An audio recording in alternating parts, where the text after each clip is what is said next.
From this distant vantage point, the Earth might not seem of any particular interest. But for us, it's different. Consider again that dot.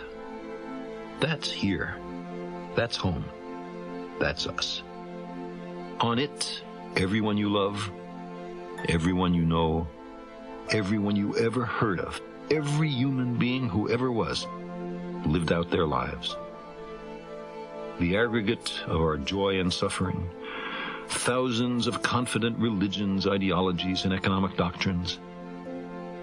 Every hunter and forager, every hero and coward, every creator and destroyer of civilization, every king and peasant, every young couple in love, every mother and father, hopeful child, inventor and explorer, every superstar, every supreme leader, every saint and sinner in the history of our species lived there, on a mote of dust, suspended in a sunbeam.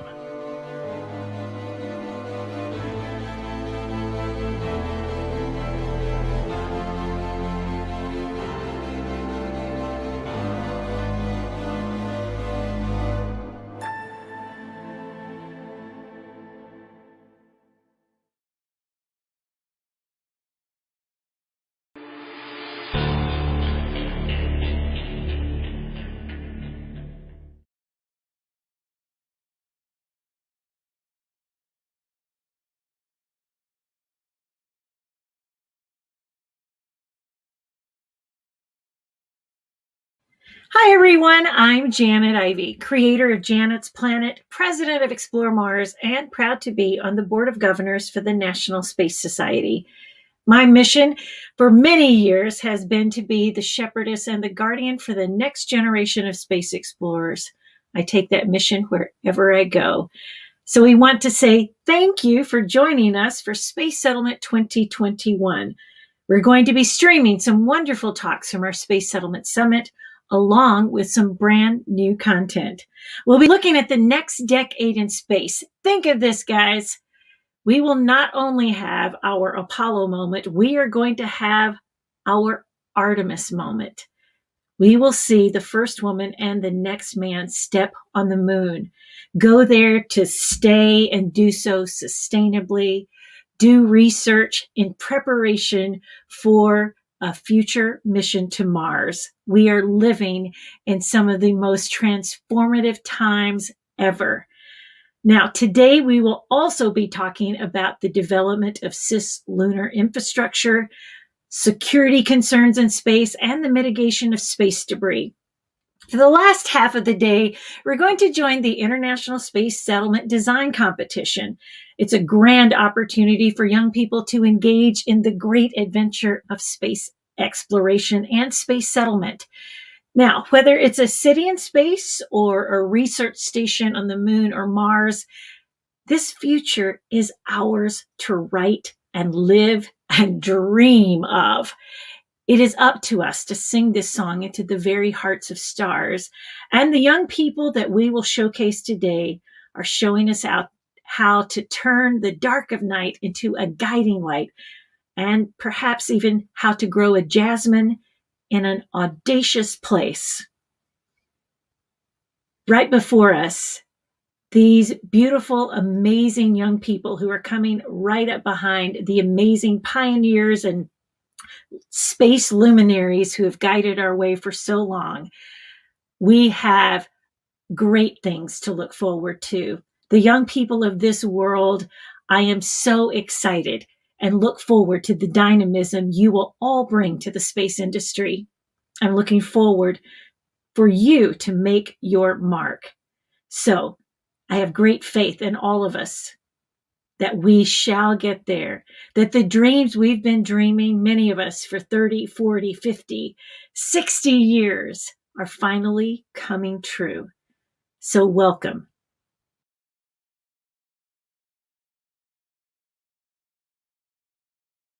Namaste, and welcome to the National Space Society's Space Settlement 2021 event. Greetings to all the NSS chapters in India. Today's presentation will cover all the aspects of humanity's migration to the stars. I'd like to remind you that our last segment will join the International Space Settlement Design Competition. It is a global competition open to students all over the world. And the final presentations are at the Kennedy Space Center in Florida. Thank you for joining us and welcome to the Space Settlement 2021 event.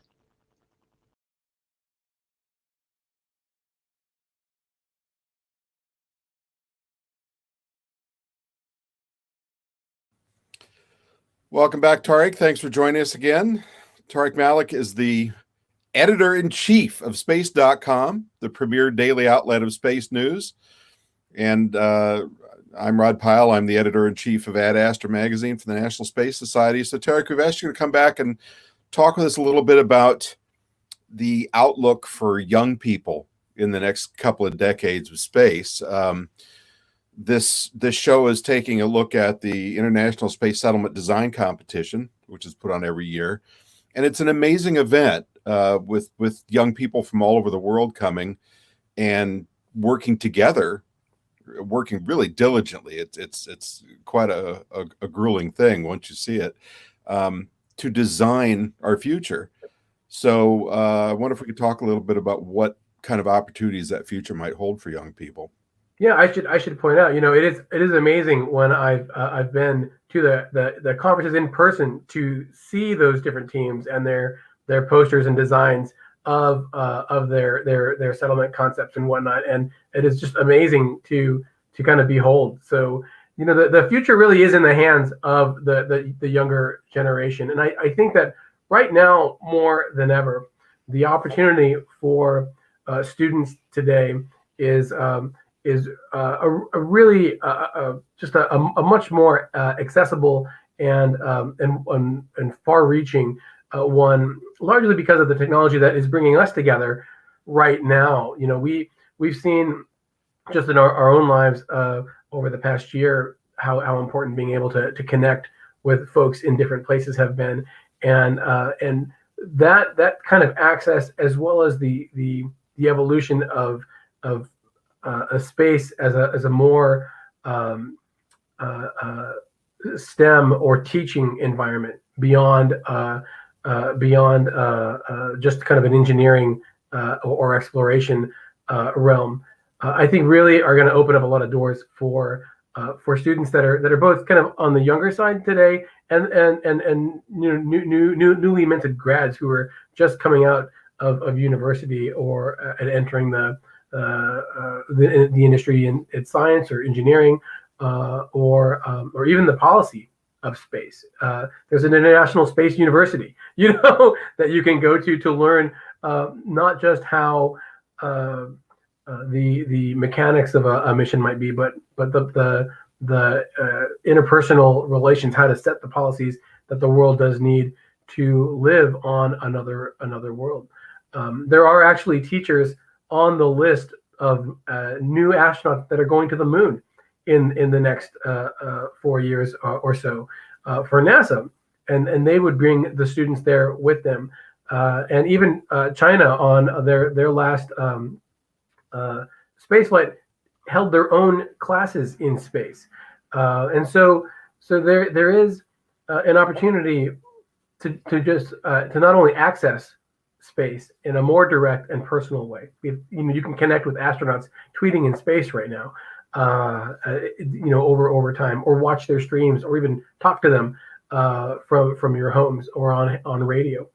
But you can play a part now too for a relatively affordable price. A school, or not just a university, but an elementary school or junior high can build a satellite and launch it on into space or on a balloon, which is something that I have to admit was never even on my drawing board as a kid growing up. Maybe I can launch a model rocket like the one I have back here, Right. and see how high it would go. But to actually get something in space was never in the cards for me growing up. And it seems like it's something that, if you even have a 3D printer at home, you could build a prototype of something that might even be able to fly in space one day.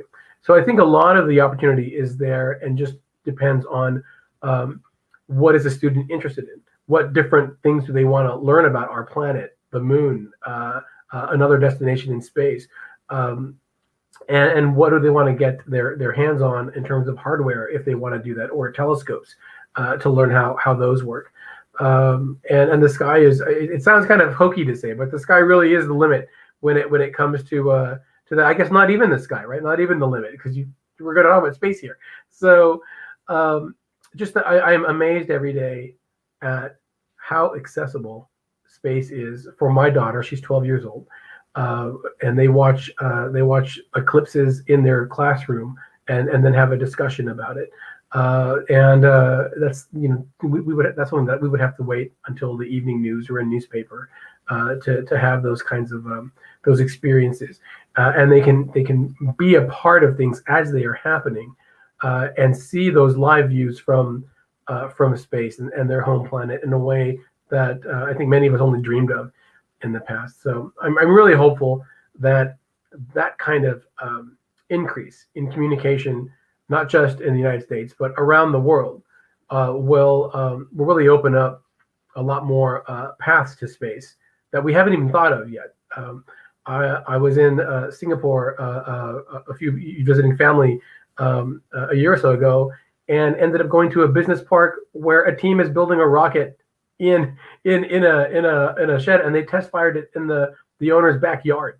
Things like that I couldn't even dream of. That it was possible, and yet we're seeing new rockets come out, new types of research. There are students that are discovering supernova science by accessing publicly available archives, and that is the kind of leaps that we need to make that next discovery, not just of space or of the planets, but of anything really on our planet or above. That kind of thinking, really, I think the environment is ripe for that. A few years ago, I was giving a talk to a group of young engineers. They were mostly undergraduates in, I think, San Diego. And I was talking about the Apollo program because that was the subject of the talk. And I was getting sort of excited and saying, as frequently as every 10 weeks, we'd see these incredible missions of exploration going off to the moon. We didn't realize at the time how dangerous they were. We just thought it was magnificent. I was talking about the increasing tempo of the program and so forth. And I heard one of them start to cry. And it was a fairly small group. And I looked down the front row and I said, I'm sorry, did I say something? And she said, no, you just have no idea how lucky you were to be alive then. And it really struck me, and this was probably 2015, 2016, it struck me how true that was, that I was alive during this amazing period. But now I feel like that's almost inverted, and I envy them for being alive now because all these amazing things are happening. And back in the day, and even up through the 70s and 80s, if you wanted to be involved in space, if you were in the US, you were looking for a job at NASA, you could only be in one or two other countries and find a job in a space agency, or you went into defense or some allied field like that. Now it's wide open. And I think as you kind of touched on, it's a global phenomenon, and there are jobs opening up that we don't even know about yet. It is amazing. When you think about the Apollo era, you think about, okay, there was a space race, right? There was the United States and NASA and Russia and or I guess the former Soviet Union, and those were the major players. Right now, today, NASA has their Artemis program to send astronauts into space. The European Space Agency is going to be part of that. Japan's is going to be part of that. Canada is going to be part of that. Russia may or may not be part of that. At the same time, China has a rover on the far side of the moon, and they are building their own program. India is building a crewed spacecraft and has plans for astronaut flights, and they have their own space ambitions there too. They set a record for the most satellites ever launched on one flight, Right. And flew a mission to Mars on a shoestring compared to NASA, and it's still there doing the science, and so you see all of these different efforts going on at the same time. There is clearly a much wider a selection of places to try to pursue whatever goals a student might have today, or to create their own now. I just received a note about a brand new rocket that's going to do a test flight as we're speaking, and it's a homegrown rocket here in the United States, a small one for now, but as we've seen with SpaceX and companies like that, those small rockets become big starship behemoths over time, and with them come expanding capabilities of payload, of things to carry into space. Though they all need engineers to work on. They need people to build the payloads that they need to fly, and the systems to support that, and then the whole infrastructure of jobs around a spaceport to make it work, around a production line, that kind of a thing. And so, I think that there's a lot of opportunity that little Rod Pyle, little Tariq Malik would have been very envious of. But it is a super exciting time, because these big pushes to get off the planet don't come around all that often. The hope is that the one that we have now, where you see companies like SpaceX and Blue Origin, countries like NASA and Russia and India, all working on group efforts as well as independent ones to explore space, could be much more sustainable over time, and then therefore have a much more opportunity to reach different worlds. There's a company called Rocket Lab that wants to go to Venus, a favorite planet of mine, and I'm really excited about that. But again, deciding that you're going to send a rocket there opens up opportunities for other groups, students or companies, to hitch a ride along, or to come up with their own ideas to be a part of those missions themselves too. A student named NASA's new rover, Perseverance, landing on Mars. The same for Curiosity as well. And having that access, I think my name is on Perseverance, right now, and my daughter's too. Possibly my cat's, Rod. I will admit that too. But just having that personal connection can go a long way to forming a lifelong pursuit in any type of science or STEM field. Well, thanks very, very much for joining us today. And thanks to Space.com for being a co-sponsor of this conference. It's really been wonderful talking with you and working with you. Well, thank you, Rod, and thank you to the NSS for having us. And thank you to those students that are out there that are coming up with the ideas that will then bring the rest of us out to the stars. We envy you, students. All right. Take care, Tariq. Thanks. I, James Bridenstine, do solemnly swear. I, James Bridenstine, do solemnly swear. In these last few days, I have heard numerous times, "Welcome to the NASA family." I will tell you, it truly does feel like a family here, and I am very humbled to be a part of it. First, our NASA Administrator, Jim Bridenstine. He's my dear friend and my boss. Let me introduce Jim Bridenstine. And now it's my honor to welcome and introduce NASA Administrator Jim Bridenstine. Join me in thanking Jim Bridenstine.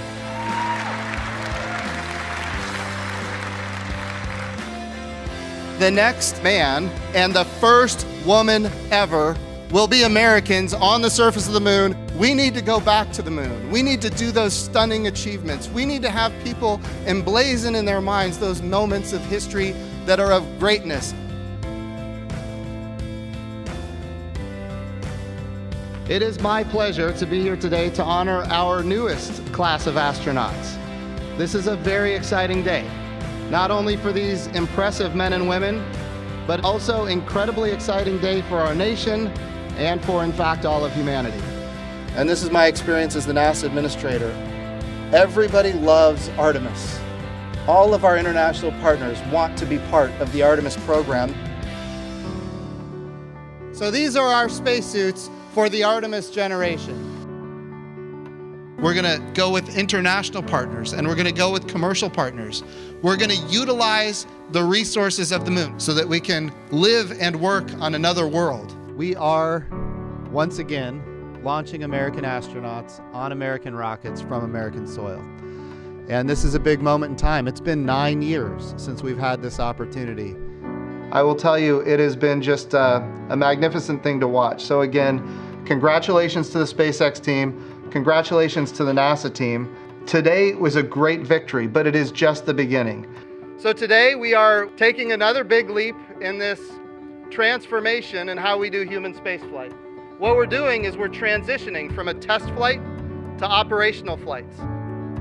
Hey, Anna, I'm right behind you. All right.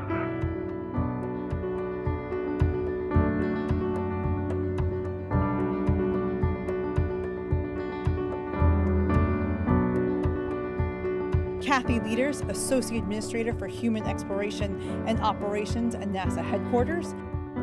Fundamentally, the Accords are about avoiding conflict, transparency, public registration, deconflicting activities. These are the principles that will preserve peace. The administration and a bipartisan coalition in the Congress are committed to utilizing the great talents of this agency we call NASA.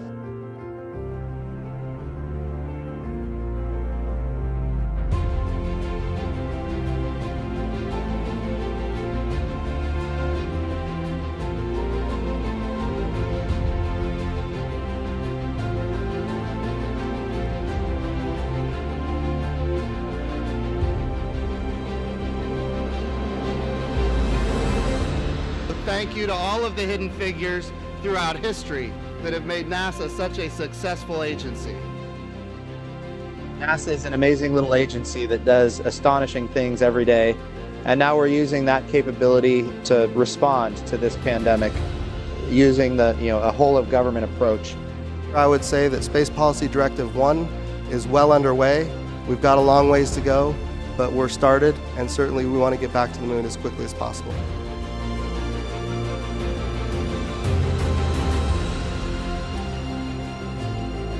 What are we doing with space technology to help us right here, right now, today? And of course, it's agriculture, and it's endangered species, and it's conservationists, and it's hydropower, and of course, drinking water. We're going to demonstrate that we can fly across the United States faster than the speed of sound without making that sonic crack that can be so disturbing to folks on the ground. And all of that is going to happen right here at the Armstrong Flight Research Center. Since I've been the NASA administrator, everybody that works at NASA who are of age remember specifically where they were when Neil Armstrong and Buzz Aldrin landed on the moon. And it inspired their lives, it changed their lives. And today they work in the aerospace industry doing absolutely stunning achievements.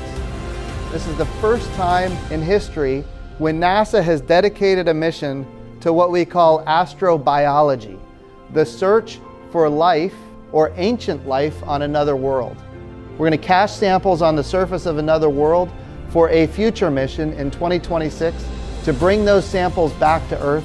And that will be the first time in history that we've done a Mars return mission. It's an amazing day. I just saw the first images there of OSIRIS-REx touching down on Bennu. And it was every bit as beautiful as I thought it would be. It's been the joy of my life to serve this little agency called NASA that does just amazing things.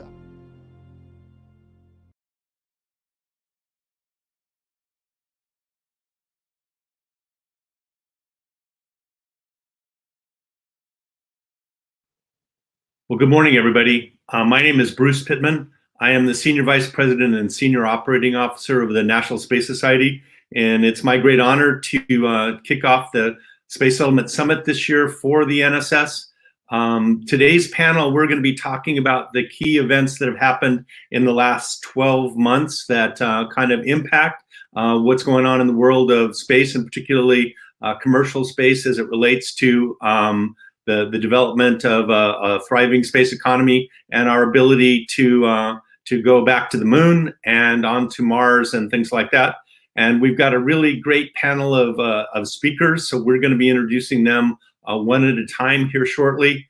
In addition to my work with the National Space Society, I also, full disclosure, work in the Space Portal Office at the NASA Ames Research Center, and one of the speakers is one of my cohorts, and also happens to be my boss. So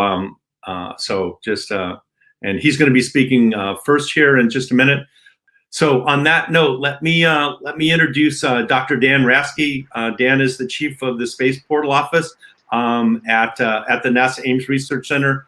He's been involved in space projects. One of his areas of expertise is in reentry materials. Right now, he's out in the wilderness, so if he gets attacked by a bear, we'll make allowances. So Dan, welcome. Thank you, Bruce. Actually, I was just attacked by a hummingbird, but he went away. Thank you, Bruce. So would you like me to make some comments relative to... you could give us a couple minutes of opening comments and kind of your perspective on the last 12 months. Sure. Just real briefly, the Space Portal, we have been looking at kind of how NASA can leverage and work with the commercial space industry to attain our goals. We started working years ago with SpaceX and other companies as part of the COTS program, which has worked out very, very well. And along with the International Space Station, the Flight Opportunities programs, a number of these kind of new initiatives, I have been very impressed and pleased by the progress of late, particularly for space access. And right now, there are 3 significant commercial rocket development programs underway. The Vulcan from ULA, which will be taken over from the Atlas V, New Glenn, which Blue Origin is working to put in place, which is essentially a double Falcon 9 type vehicle. And then the most impressive, I think, is a Starship that Elon Musk is working in SpaceX. And it looks like we, knock on wood, may even have a suborbital 15-kilometer test flight of that vehicle before the end of the calendar year. So things are, I think, quite impressive from that standpoint, not to mention the SpaceX commercial crew flight, which has opened the door or reopened the door for U.S. astronauts to launch on a U.S. Rocket off of U.S. soil after essentially a 9-year hiatus. And so it's been a momentous year, even with all the challenges of COVID.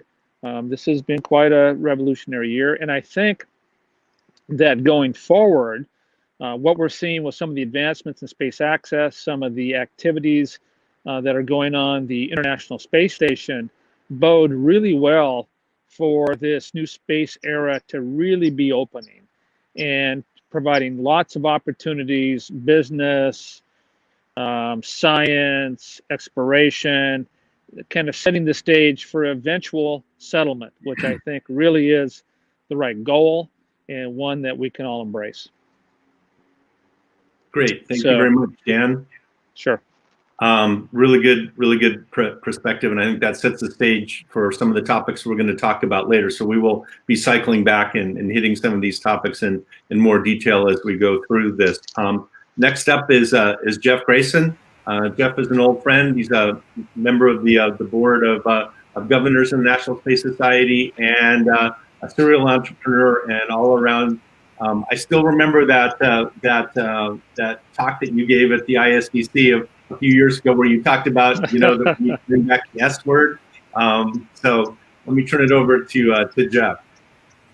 Thank you. So in terms of roles and responsibilities right now, I'm wearing several hats. I'm chief technologist at a power beaming company called Electric Sky. I'm chairman of the board of the Tau Zero Foundation, which is working on a variety of advanced space propulsion concepts on a not-for-profit basis. And I teach advanced space propulsion online at the Kepler Space Institute, as well as my involvement with the National Space Society. So it's no trouble finding things to fill my day. I'm not in love with the question. That's the title question for the panel this year. I'll just say that up front, because so many, when you talk about the developments of the last 12 months, we really don't know the significance of almost any of them yet. You know, there's been so much promise in the developments that have gone on this year, but it's too early for payoff. Mm-hmm. You know, Dan's done a good job talking about the improvements in Earth to orbit access, and that's great. As I've said before, the space transportation market is much more limited on the demand side than it is on the supply side. So it's great that the supply is ramping up. If the demand ramps up to match, we'll be in a wonderful place. Yeah. And, you know, because of the gear ratio of going from Earth orbit to the moon and back, starting activity on the moon that's funded by somebody, private or public, is a great way to use a lot of launch. So it's very important that we start some long-term activities on the moon. And I certainly couldn't say, I'm in love the fact that we're doing commercial procurement of human landing systems, and I love that we're doing commercial procurement of smaller robotic landers.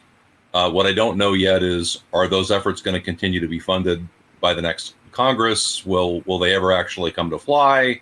We don't know that yet. It'll be interesting to retrospective next year to see how that all turned out.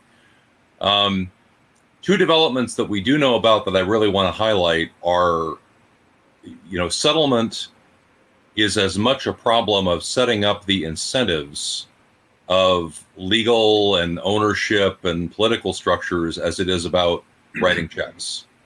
And two developments there that I want to highlight are, there's this sort of almost pro forma purchase of in situ lunar material, you know, that has a de minimis budget. Nonetheless, I think that could be the best money NASA ever spent. Yeah. Because, you know, in spite of many precedents and the clear meaning, there are still plenty of people out there who are all aflutter about, oh, gee, can private ownership of material extracted from lunar surface really exist? And, you know, in spite of their, you know, they won't go away. You know, in spite of reading the treaty, they won't go away. In spite of passing legislation in the U.S. that makes it clear, they won't go away. You know, in spite of the Artemis Accords, they won't go away. You know, if people actually start selling rocks to each other on the lunar surface, I think that's going to go away. So that could be a very, very wise use of a small amount of money just to set some precedents.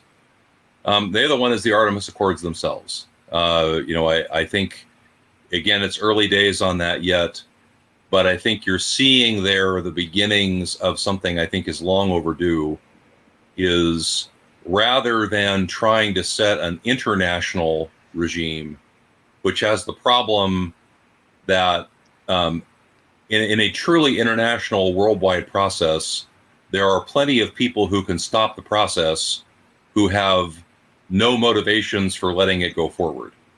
You know, so there are sort of non-stakeholder participants that really gum up the works. I've been saying for years, and it's good to see starting to move forward, you know, a lot of progress can be made in a multilateral way where you get the participant nations who are actually thinking about doing something together, and they coordinate amongst themselves on what their norms of behavior are going to be. Now, in time, if that turns into a real program, those norms of behavior will become precedential. Other people will tend to emulate those norms of behavior. You know, we're not compelling anybody to do that, but we're setting an example which, if it's successful, people can follow. I think that's a great way to go forward. But how impactful that will be in the long term really depends on, do we get there? You know, if we get there, you know, in the next 5 years, those will become very precedential, very impactful. You know, if we're still talking about this in 30 years, it'll be a footnote. Great, thank you. That's a great perspective, and I think we can delve into some of those areas as well. So our final speaker on the panel today is going to be Rajat Kulsharesha, and I apologize for what I did to your name there. And he's adding an international note to our thing from down under in Australia. So Rajat, would you like to give some opening remarks and give us a little background? Sure. Thanks for that, Bruce. And look, I think I'll reflect on what Dan talked about, and Jeff. We're a 2-year-old startup focusing on in-space transportation.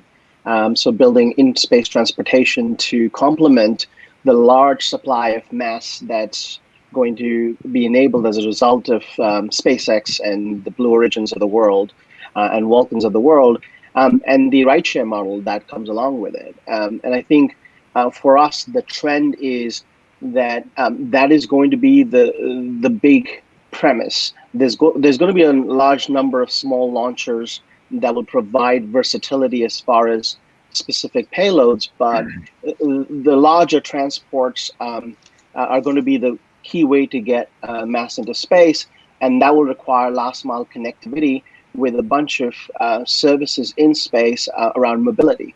And I think when I look at some of the issues in, that Jeff pointed out, with that will come a need for demand, and I think that's going to be a challenge, because we're already noticing that as we're talking to customers. It's a chicken and egg situation. You want to build an end-to-end transport capability, from here to LEO and then LEO and beyond, but you also want to stimulate demand. And so I think for us, it's been really interesting to explore with potential customers use cases that they've probably not seen in the past, or they had seen in the past 10 years ago, but now they're having to revisit those because suddenly the capability to do that at a cost-effective way is been enabled. So I think for us, it's a really interesting time. There are a number of trends that are converging, and the hope is that in the next 2 years, you have the convergence of further reduction in cost to orbit. Availability of in-space transportation services, whether that's to higher orbits or to lunar, and then a demand that starts to drive for space settlement use cases, for other commercial use cases that we've probably not thought of so far. So great. So let me just kind of delve into this, and I'm going to start from kind of LEO and work my way outwards. So we obviously have the International Space Station up there, and that has provided a platform to do a bunch of really wonderful things. And at the Space Settlement Summit, we're going to be talking about some of those later on in the program there. One of the ones that I wanted to focus on this panel was both the commercial resupply services, the cargo delivery to the ISS, and kind of what that has enabled. And then the other part of that really happened just a few months ago, and that was the flight of the Crew Dragon, the Dragon 2, to the ISS, that basically brought human spaceflight back to the United States for the first time since the space shuttle was retired in 2011. So two things is one, and then obviously Boeing is also in this mix with their Starliner. They had a little hiccup with their program that when they did it last December, and it was not able to dock with the International Space Station. They're going to redo that flight, but we have every expectation that sometime next year they'll be able to do that. So one of the things I wanted to talk about, though, is Jeff, you talked about demand. So one of the ones is, so obviously once you have this capability to launch people into space, how many people are going to want to do that? So Axiom has announced that they're doing a commercial mission in 2021. And then, Tom Cruise has said that he wants to go shoot a movie up there. So in the broader thing of like space tourism, do you think that is going to be a significant market for all of you? And how quickly do you think that could emerge?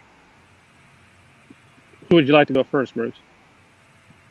Dan, why don't you go first, and then we'll just kind of keep the same batting order all the way around. Okay, that sounds good. My touchstone on this is both Elon Musk and Jeff Bezos, and I've advised people don't bet against a billionaire. Okay, that a billionaire is someone who's able to see value where most people have not been able to see value, and they have a track record for it. And what's interesting at looking at both Elon Musk and Jeff Bezos, from the start of their efforts with SpaceX and with Blue Origin, they have focused on cruise scale systems. In fact, it was almost comical at the time. I worked closely with SpaceX in 2007, 2008. Elon's flying my heat shield on Dragon. I take a particular pride in all the successful Dragon missions and then the commercial crew missions. But back in 2007, when he was struggling to get a Falcon 1 to orbit safely, he was also had a cruise scale mock-up of a Dragon capsule. And at that time, it was almost comical, right? Because here he is trying to get this vehicle that would launch a metric ton, essentially a refrigerator, okay? Launch a refrigerator if it worked. And he was having trouble making that work. And here he has a mock-up of a capsule that's cruise scale. And one of the things he also did is that even when they had succeeded with the Falcon 1 and then the Falcon 9 and were launching Dragons, you may have noticed that those cargo Dragons all had a porthole in them, okay? And that's also kind of comical. And he was actually asked about this. I saw this once, that why do you have a porthole in a cargo vehicle? The cargo doesn't need to look out. And he said, I don't want anyone to lose sight of the fact that our goal is, human scale transportation to space. And he was willing to spend money to put a porthole into a cargo capsule just so no one would lose sight that I want to do people. And so, his goal of making humanity a multiplanetary species, I think, is quite stunning. I'll just say that it's a stunning goal. Jeff Bezos is of a similar vein. Jeff, even with New Shepard, these have all been cruise scale vehicles, and clearly Jeff is focused on being able to transport people to space. And his goal is essentially to move all heavy industry off planet so you can preserve the Earth, in a more pristine state for humans. So I would say both Elon and Jeff have at the core of their business case for space is essentially humans. I'll just say humans in space, because it's broader than tourism. It's humans in space for a whole variety of reasons. And like I said, I don't want to bet against a billionaire, and time will tell. But we are now getting to the point where this is going to be not only, technically possible, but I think much more financially possible, particularly with Starship. And I'm sure that Jeff will be, trying to keep up with Elon on pricing on New Glenn and knock on wood soon with New Shepard. I would love to see some crew fly on New Shepard. So Jeff, same question. Okay.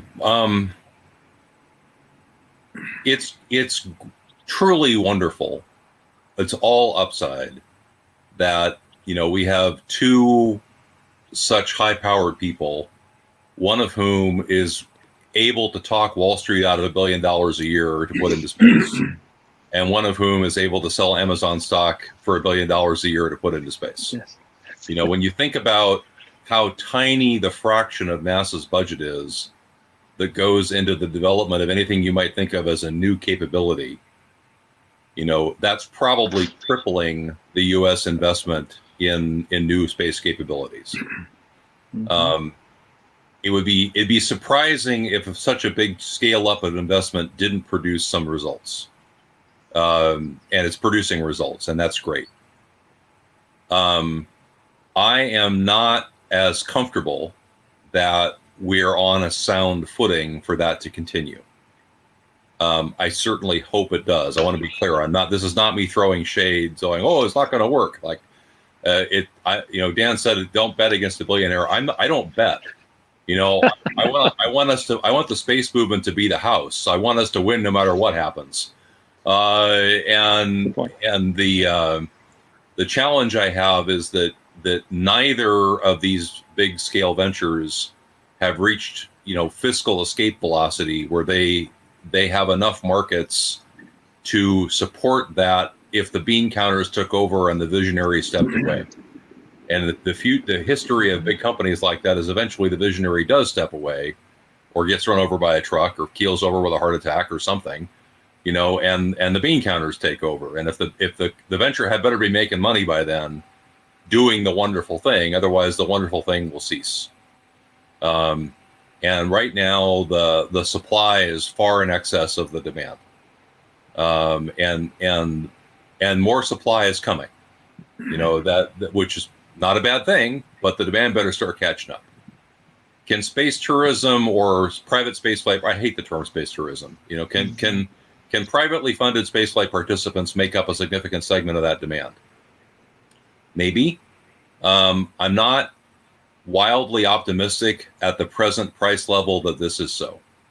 The NASA as the anchor tenant customer for commercial crew has driven a lot of system requirements that have enabled a big increase in the system cost over what we might have hoped for 10 years ago.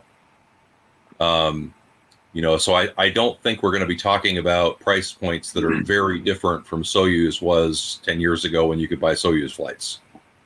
That was not a huge market. It'll help some that it's from U.S. providers. It'll help that you don't have to learn Russian. The accommodations are better than they are in Star City. There's lots of factors involved. But if we could fill a capsule once a year with private participants, I'd be pretty happy. That's one more flight. Okay, one more flight is not nothing. It's not to be despised by any means, but it's not a lot. Can orbital space tourism or space flight participants get to a price point where there's a bigger market? I think it can be. And it'll be a big help if we do fill a capsule a year. If there's a market for 6 people at $20 or $30 million a seat, I think other people will start to say, maybe it's worth investing in a system that might get that down to $5 or $10 million a seat.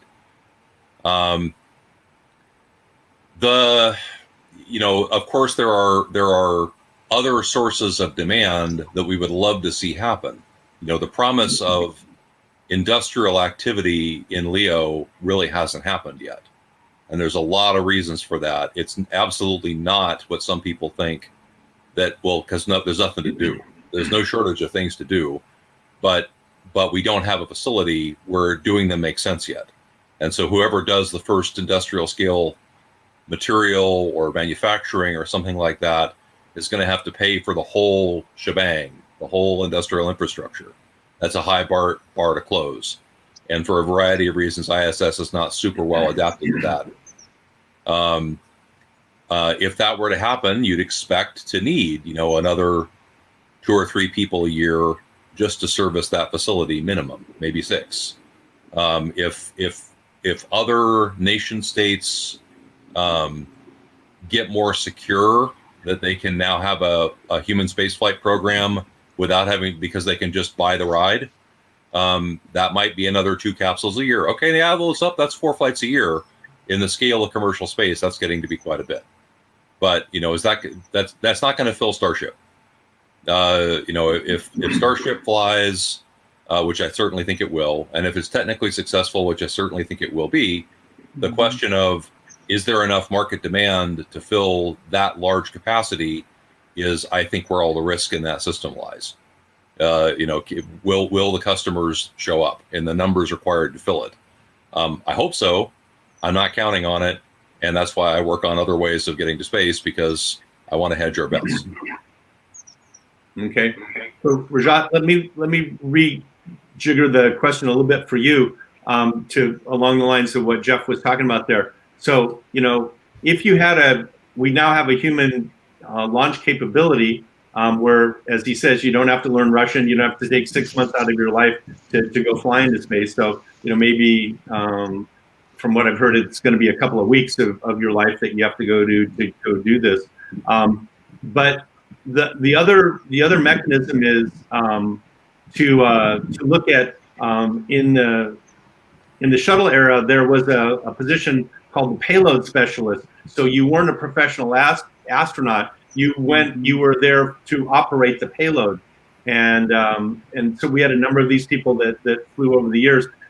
That one of the things that we could look at was that coming back, and with companies like NanoRacks, with companies like Made in Space, with Space Tango, and these kinds of companies that are looking at things like everything from pharmaceutical to exotic glasses and things like that.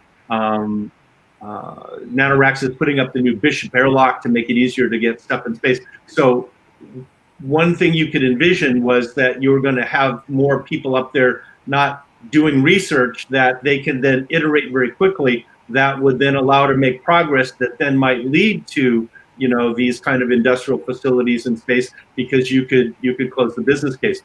That's kind of a rambling kind of introduction. I was just wondering, did you have any insights into this? What do you think of that possibility? And as somebody that's looking at in-space transportation, of being able to take things once they get in space and moving them somewhere else in space, how do you see this whole ecosystem emerging? So I think to Jeff's point, I think when I look at what SpaceX and Blue Origin are doing is, you've opened the doors, right? And what it's doing, and when I look at 2 years out, I think of a cadence of 100 tons to orbit. I ask my question, what are you going to do with it? And the natural question is, and at the moment, if you look at even with Falcon, if you do not have Starlink, it has a serious impact on the cadence that's come from a commercial point of view on what you would do with that kind of capacity. And so our view is, the first gate has been opened, which is the gate of access. I think the second gate is one of infrastructure. And I think that then allows us to move towards commercialization and a scalable human presence.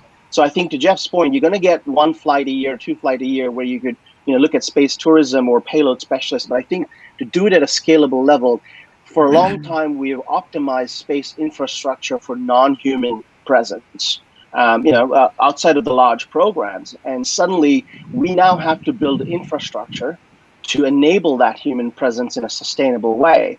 And so from my point of view, services like ours and others around the world that are now starting to emerge to say, how do we provide mobility to build that infrastructure out? And as that infrastructure gets built, you start to open business models that haven't yet been, deeply explored. And I give a very, to me, the most relevant example of this is in the late 19th century, you had the Transcontinental Railway. Yes, you could connect Los Angeles to New York, but until you can connect a farmer in one of the counties that supplies oranges that can be used in an orange juice in New York, that is the real power.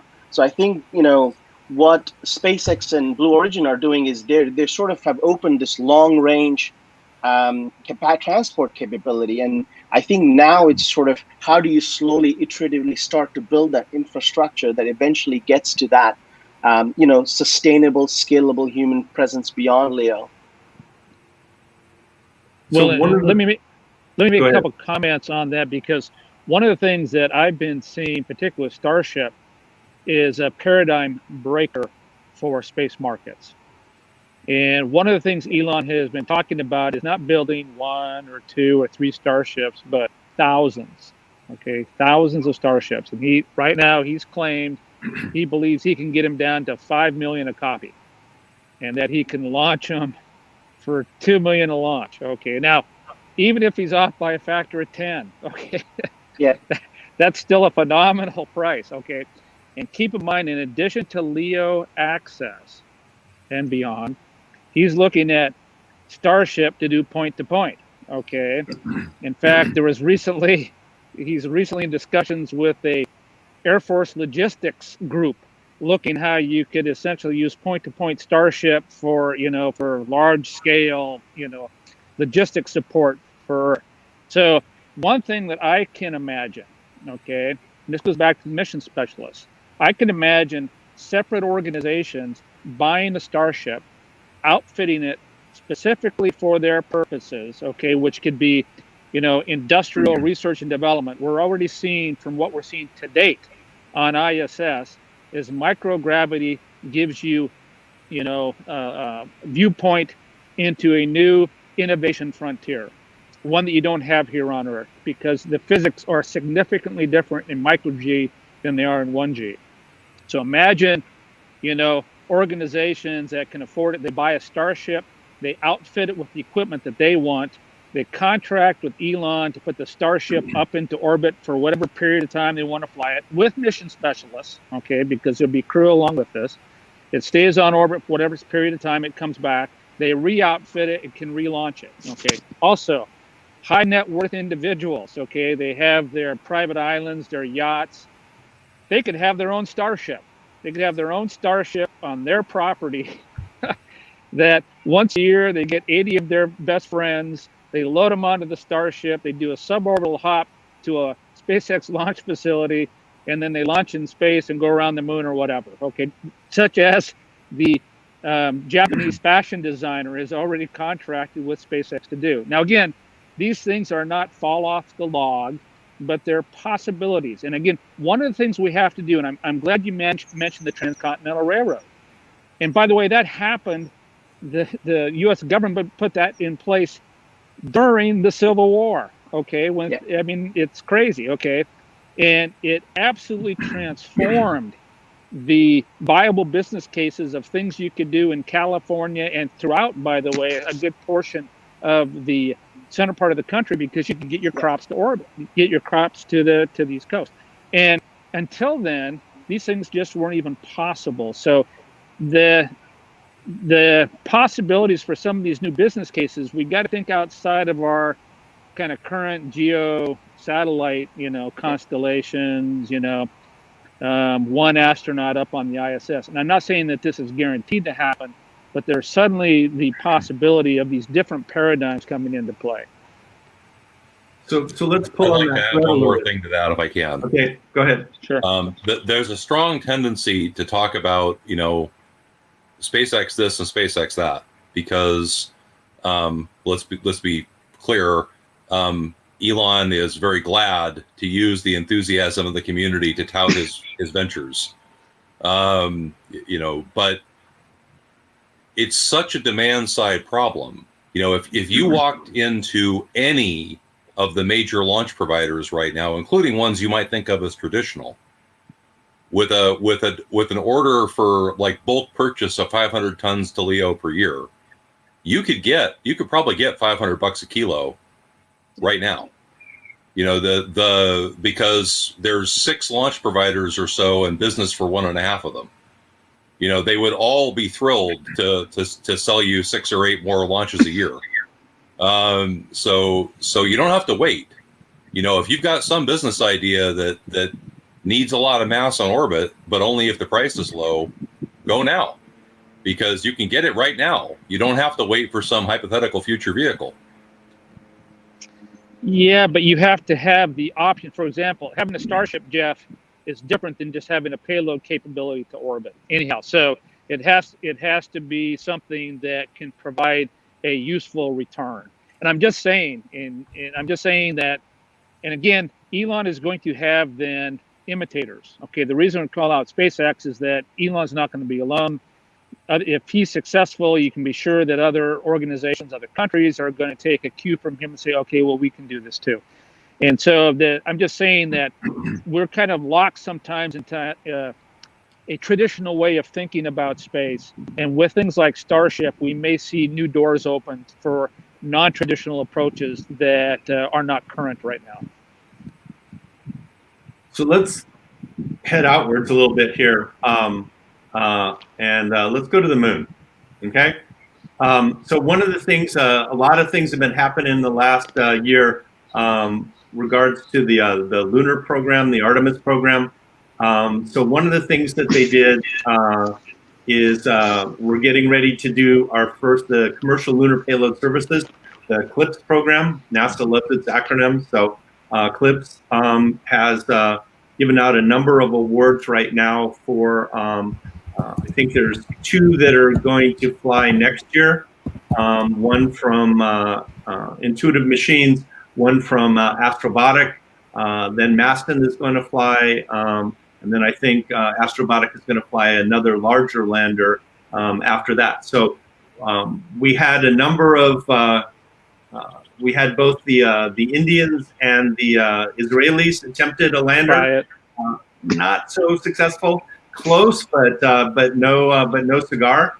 They got to the vicinity of the moon. They were making their powered descent, and in both cases, something went wrong, and the moon got another crater. But I think the little crater. But I think the fact that they got as far as they did, I think is very encouraging.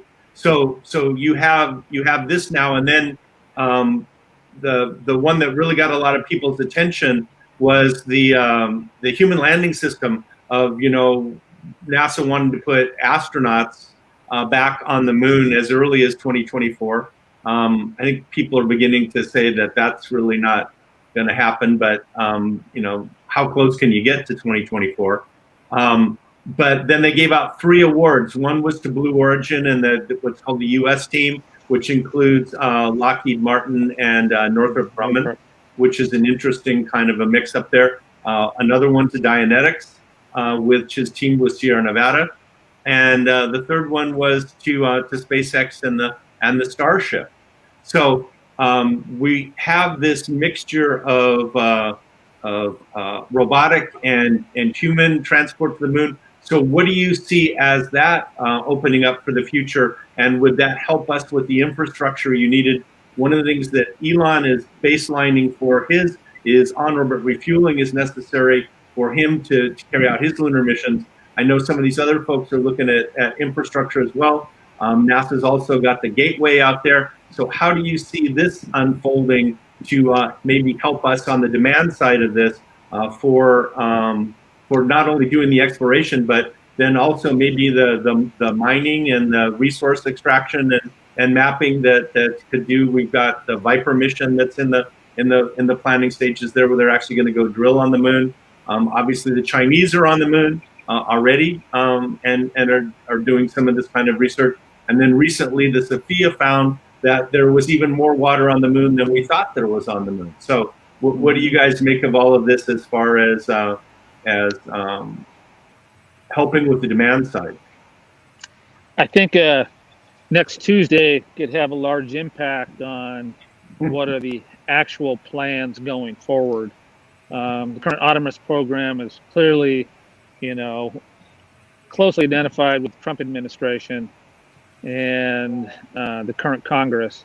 And should there be significant changes next Tuesday, that undoubtedly will get modified, okay? And my suspicion is that the budgets that Bridenstine was really pushing for to hit that 24 date are quite unlikely to materialize, almost regardless of what happens next Tuesday. And so I think it's going to fall more and more into the government being kind of in the position they are with CLPS, buying rides, okay? And if a certain capability is established and shown, viable, and the government can buy a ride, we'll buy rides. And I think that even includes crew. And so if someone develops a crew-capable lunar lander and the government can buy some seats to put some astronauts on it, I think that's what we'll see. Now, timing on this, it's an outside shot, I think, for Starship to hit 2024, but that's one possibility. Jeff could decide he wants to really dial in to Blue Moon and see what he could do there. But he's probably out at least, I would say, to 2026, 2028.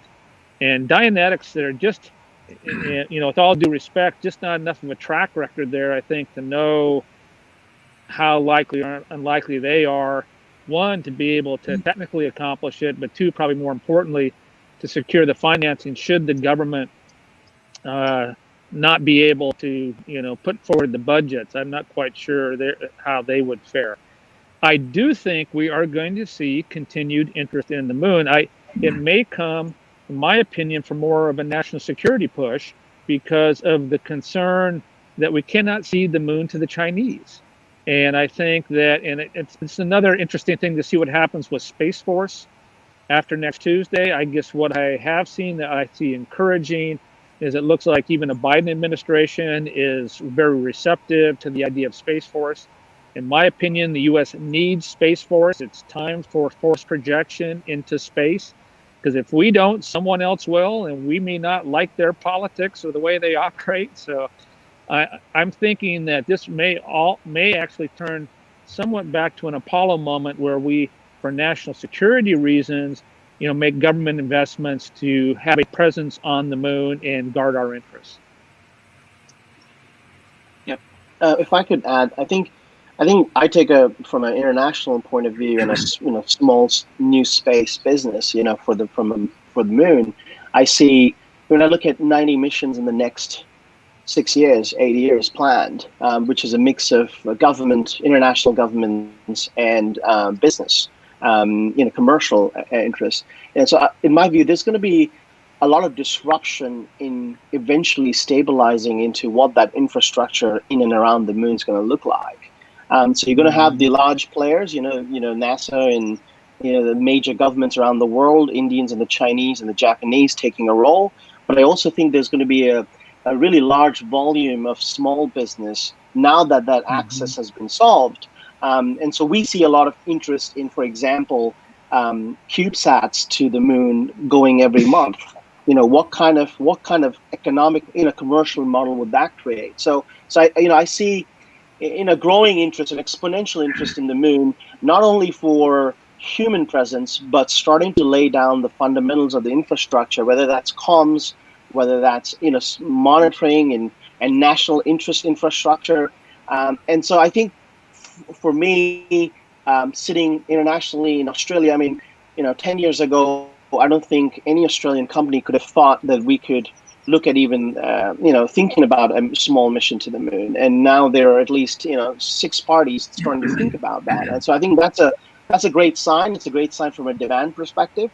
I think it's not going to, I think it's going to work to either complement or disrupt what the large organizations around the world, both from a national and geopolitical perspective, but also starting to create a commercial layer that, in sort of 25, 28 starts to become, starts to give you, I always think of infrastructure as, government lays down the tracks and then you've got commercial private entities starting to complement that.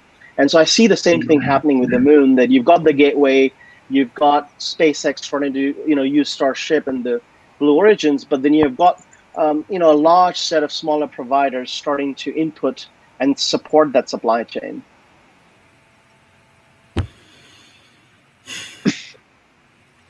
Well, first, I agree with most of the points that Dan brought up. The regardless of the vagaries of the political outcomes, I'm astounded that SLS has lasted this long, and so the NASA program is ripe for a realignment to bring it up to date with the realities of development in commercial transportation.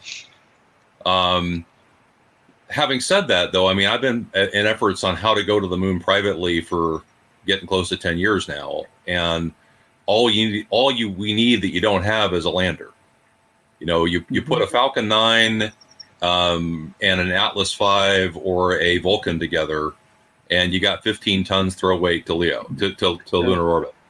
That's enough. You do 2 of those, and it's Apollo. So all you really need is a lander that can put something like 5 tons or more on the lunar surface. Yep. If we had that, we probably had been there privately by now, because that's a big ticket item that takes a significant development budget. If NASA at any pace continues to pretend to act as an anchor tenant to keep one or more private efforts to develop a lander in that class going forward, we'll eventually get there, whether it's called this program or that program or the other program. Even the robotic landers, even if a human scale landing system were not to go forward, but the robotic systems were to go forward, that would provide, once several of those are working, we'd have the industrial base that a private customer could with confidence go to one of those and say, now build me a bigger one, with a reasonable assurance that they knew what the development budget was going to be. It's helpful to have a little bit of infrastructure around the moon. I know that that's controversial in some circles, but basically, an arm, a station keeping node, and an arm that you can use to stack things, to restack things, so that the order they go to the lunar orbit in is not necessarily the same as the order they go to the lunar surface in, is really quite a big help. And if you even have like a winter over shelter, where the crew can hang out there for a couple of weeks in the event of an abort, it's really enormously helpful in putting that system together. Now, note that I got through that whole thing without saying the word gateway. Yeah.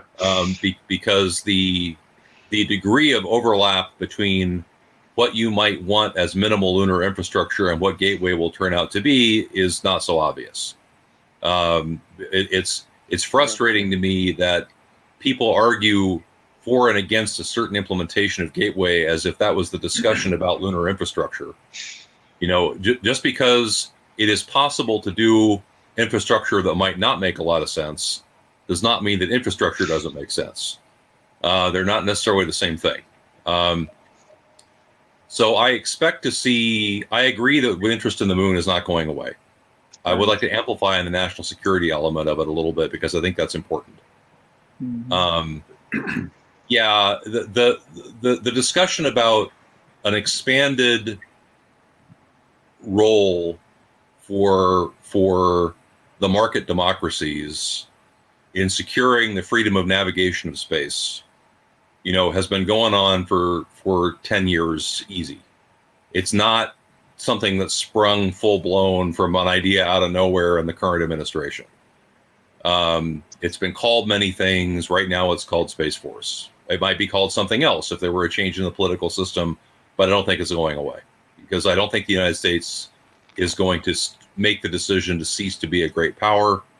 And you simply cannot be a great power in the 21st century without assuring the freedom of navigation of space. And the market democracies, being the kind of countries that they are, the majority of the activity is in the private sector.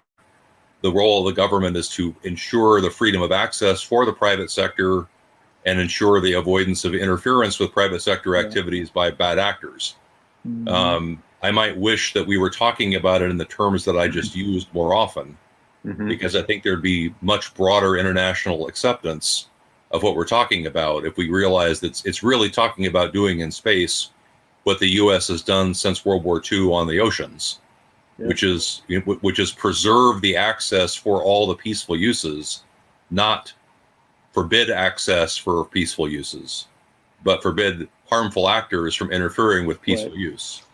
So we've got about 10 minutes. Harmful actors out there, so that need's not going away. You cannot think about strategy in the Earthman system without the importance of access to the moon being obvious. Whether that be for propellant or whether that just be for rocks, raw mass to act as shielding and ballast and sources of kinetic energy. So the access to the moon is going to be important for the rest of the 21st century. Therefore, I don't think the interest is going away. But what military actors? I don't think the military strategy of the market democracies via the moon is well thought out yet. So exactly what they're going to do and when they're going to do it is not so visible. So we've got about 8 minutes left. So I wanted to go to one more topic, and that's just to pull on this thread a little bit more. And that's so clearly the scientists want to go to the moon, you know, and there's a lot of scientific stuff you'd want to do there, but there's also commercial companies that want to go to the moon for resource extraction. So this is another one of those cases where infrastructure becomes important. If you want to do, now you have to do mining, you have to do transport, you have to do beneficiation. You know, one of the key things is going to be power. How do you, do you think that this is a viable near-term market, you know, within the next, 10, 15 years? Do you think that this market can develop and to be another one of these drivers for this, space, access capability? And how do you see that?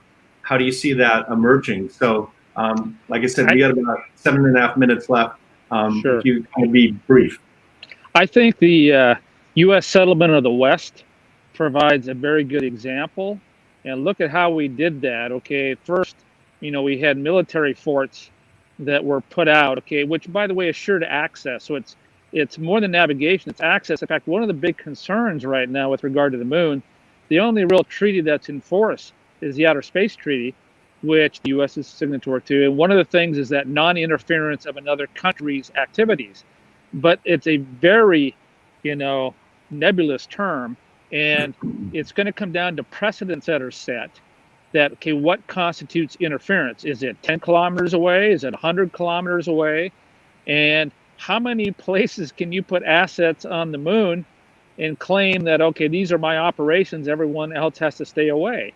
And so there are some real questions, I think, on how do you assure access, assure that bad actors, as Jeff was saying, don't come in and start gaming things, and that you can allow the private markets to develop. I think right now we don't know what might be the actual private markets, but if we can't navigate or have access sufficiently to the moon, and particularly to the choice areas, and the people that go first are going to be the ones who find and occupy the choice areas.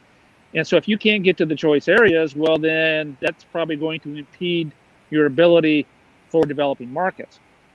Also, one of the first markets that really needs to happen there, in my opinion, is actually the prospecting phase. We still don't really know what's there. We need much more ground truth. We have a fair amount now of remote sensing data for the moon, and that's great, okay? But we've got to get ground truth, okay? We have no idea about the lava tubes and lava domes and the extent of potential water ice in the permanent shadowed, regions. There's all these unknowns, and until we get some prospecting going, and this is something, again, the government could make a huge impact on being an anchor customer for prospecting data. That's it. Just say, okay, prospecting data. We're willing to buy data, this much for data in these areas, and that can provide a market then for commercial companies to come in and say, oh, okay, we can get that data, and now we have a customer here. And so I think, and also this idea of a strategic resource reserves, resource futures markets. There's a number of things that the government could do that I think could really help, fan the flames of commercial lunar interest. And at the same time, again, in doing it in concert with a serious national security policy, make sure that we have maintained, as you're saying, Jeff, open access to good players for regions and places on the moon that people want to go. So again, we got about 4 minutes left. So Jeff, both you and Rod, you mentioned power. It's a big deal.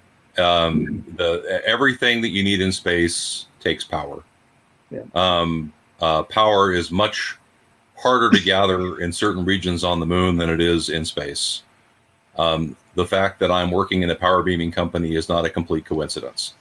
The need to move power from points of collection to points of use is a big help in that kind of infrastructure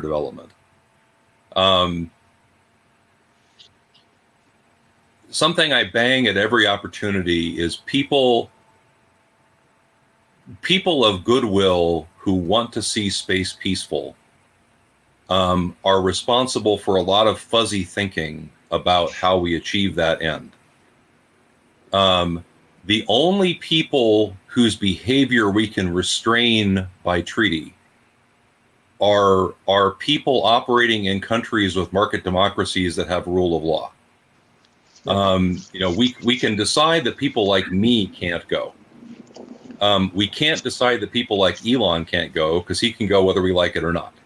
Yep. We can't decide whether countries that don't choose to respect international norms can't go because they're going to go unless we shoot them down, which we'd rather not do. It's clear that you can't nationally appropriate the moon by treaty. It's clear that you can't nationally appropriate the South China Sea by treaty. I think we can expect those treaties to have exactly the same restraining effect on the moon that they did in the South China Sea. Therefore, if we want to establish norms of behavior to maintain that peaceful use, we have to be the norm. And it's not about militarizing things; it's about maintaining a peaceful domain going forward. And I think there's a lot of good that we can do there if we choose to do it. Over to Rajat. Look, I think I agree with a lot of the stuff that Jeff, you pointed out from a geopolitical perspective, and the access point. I think just going back to Dan's point, I think the commercial value as far as this market's concerned is in prospecting, right? I think where 10 years ago, 12 years ago, having conversations with some of the large mining companies in Australia going, hey, what about the moon? The response was, well, let's just try to get there first, right? And I think we're slowly starting to answer the question that, hey, we can get there reliably and scalably with a cadence. And I think the next question now, the conversations, at least as potential customers of data that we have, is what data is available, right? What is there, right? Can we map it? And so I think for me, the market in the next 3 years, 5 years is really around a fully holistic map of the moon, a resource map, because I think then it becomes a viable thing for a lot of the key actors in this space to start investing. Great. I think that's a really good. Overview of the challenges. One of the things that we've got right now that I think Australia signed up on is the Artemis Accord, which we're trying to put to bring some of these things up into the 21st century. Of how are we gonna do this in space? Quite a bit of controversy internationally over that. Some of the international players out there, particularly Russia and China, are not real thrilled with that. But again, I think that's where establishing some of these precedents is really important.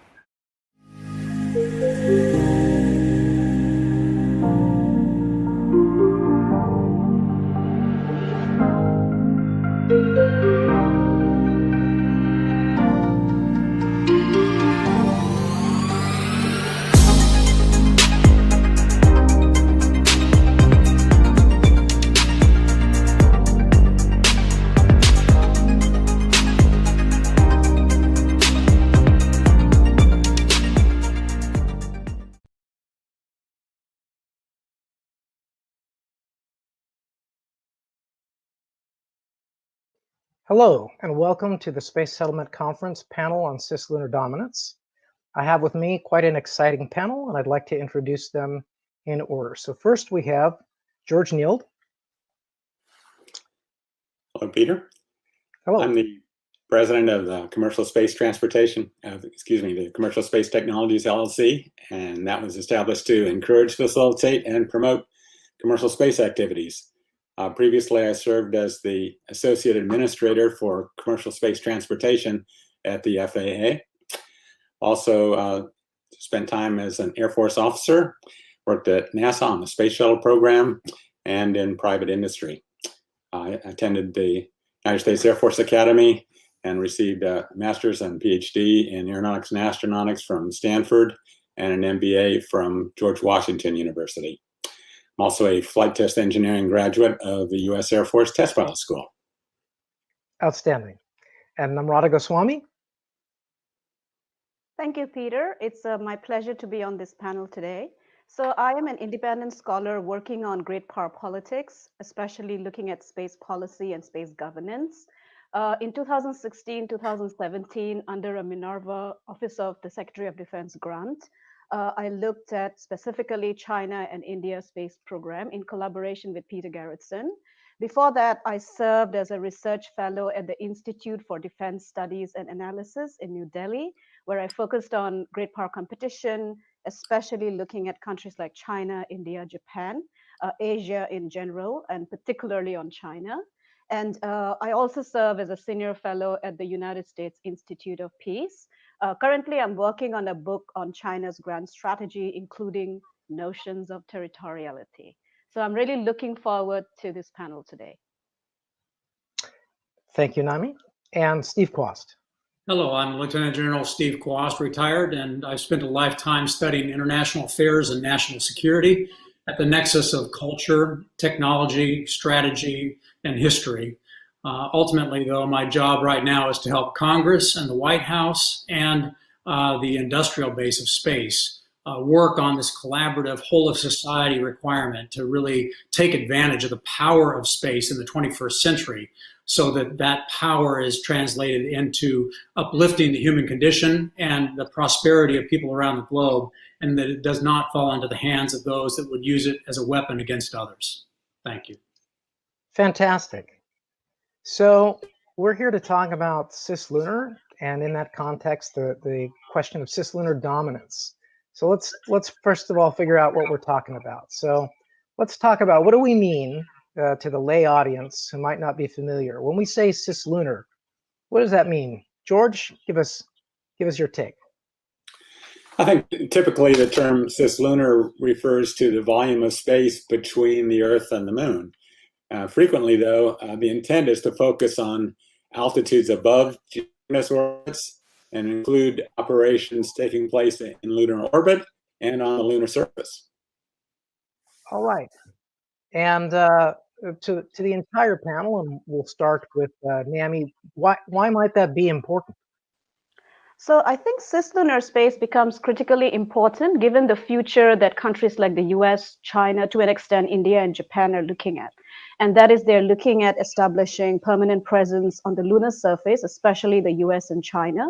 And they've already established programs looking at extraction of lunar resources like water ice, helium-3, and also looking at using those resources to become deep spacefaring nations. And so in that particular context, I think the importance of establishing cislunar governance, cislunar presence and capability becomes critical, because if you're looking at a future where we have human presence on the moon and beyond, it'll be very critical to think of not just offering security, which is a key role of military organizations, but also civilian military roles like rescue operations, humanitarian assistance, which we already do in the domain of ocean. So I think that is why cislunar is so critical today. Excellent. And we'll be getting more to those roles a little later on. General Quast, anything you'd want to add on why you think cislunar is important? Well, the only thing I'll add to those excellent definitions is the fact that we need to keep an open mind and be flexible, because you must go wherever your competition goes, or your competition will have an advantage. So as we define these, we need to just keep in mind, and alluding to what Nami talked about, and that is, wherever there is a competitor moving, we must be there with them. So George, what do you see as the relevance of the cislunar area to the goals of space settlement? What are there in terms of resources that that we would want to access? How is it enabled?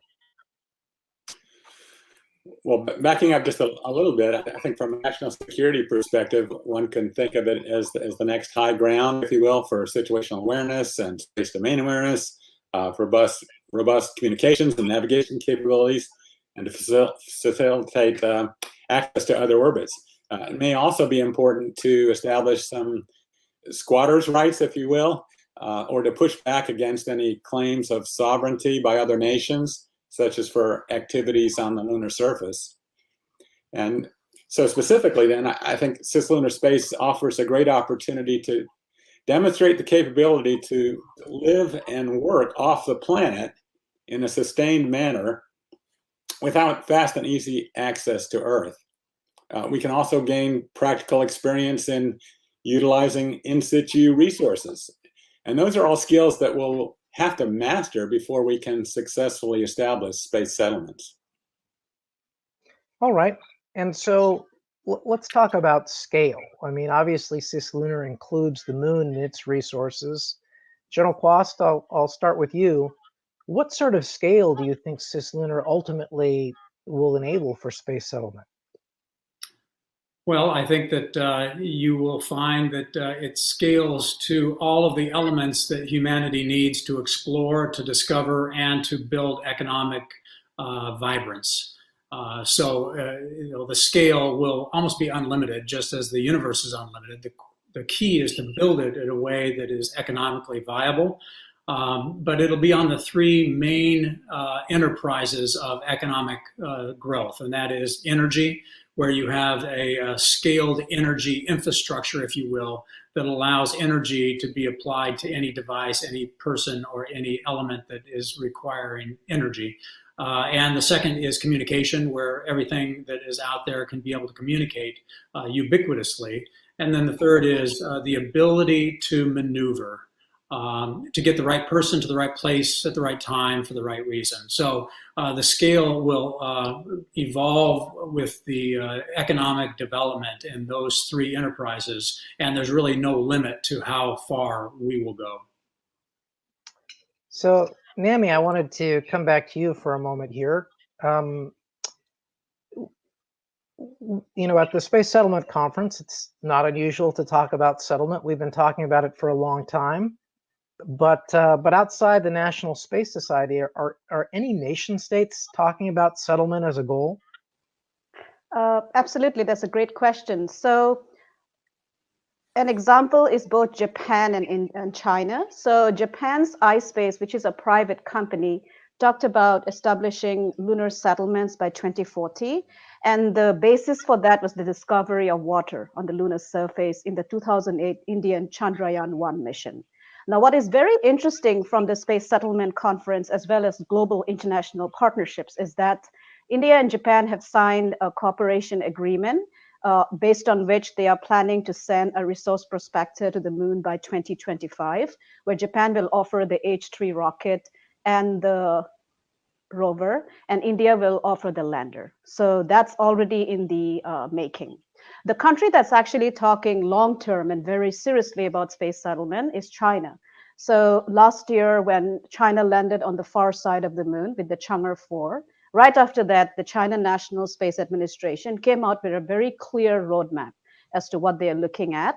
And so they're looking at developing incremental capacity to become a spacefaring nation, including establishing a research base on the moon by 2036. And so subsequently, once they establish a research base, they are talking about construction of space-based solar power satellites using lunar resources. They're also talking about the critical importance of the moon from a space settlement and space exploration perspective. So in their perspective, launching from the moon using lunar resources is 22 times more energy efficient than launching from Earth. And these programs are based on state funding, and they've already established a plan for space-based solar power. So China is actually one of the countries with the most advanced space settlement goal. And Amy, you gave us a great segue, Chinese dominance. So let's talk a little bit about what that word might mean. So George, first to you, when you hear dominance, what do you think that word means? A standard dictionary definition might include terms like controlling, prevailing, or having a powerful position. However, I think it's important to note that there's a difference between having a dominant capability and operating in a dominating way. Excellent. Steve? Yeah, there's this can be a complex definition, but there's a temporal dimension to this too. meaning for how long. And there's a cost element to it, being on the right side of the cost and position curve, if you will. But ultimately, for me, dominance comes down to the fact that when you're competing with another entity in any environment, that you can maneuver, bring firepower to bear or energy to bear, and you can communicate cheaper, faster, and with more agility and flexibility than your competition, so that no matter what is going on, you can design a strategy to win. So, Nami, you're a student of international relations, and clearly you observe, how the United States has used this term dominance in terms of the seas today. How do you think we should understand the word dominance? Is there a difference between how the United States and China understands dominance? I think, first of all, if we look at the concept of dominance from an international affairs or international theory perspective, so it has two implications. One is that you're talking about overall grand strategic dominance, by which I mean you're not just talking about military dominance, but you're also talking about the capability of civilian democratic dominance. And by that, it means it's not about exclusion, but it's actually about enabling other partnerships, including international partners, to actually have access to that area. And you are not just thinking about conflict, but you're also thinking about security and prosperity. So that's the key difference in terms of understanding dominance from a democratic nation's perspective. An example is the Pacific Ocean or the Malacca Straits, which is one of the most militarized area because of China's claims in the South China Sea. So if you look at the strategic documentation or even theoretical thinking that comes out of the United States, what it means is that the United States Navy is present in the oceans in the Asia Pacific, not because it's dying to have a conflict or is trying to militarize the area. It's about securing sea lines of communication and freedom. So it's very clear what the values are. Now, if you look at China's understanding of dominance, it becomes very clear, especially under President Xi Jinping. So President Xi defines dominance as a China-led world order, where China would be the lead nation in terms of cislunar presence. And this gets reflected in their desire to constitute normative terms of reference as to who has access and who hasn't. And in case conflict breaks out, who will decide or who will negotiate or settle the dispute.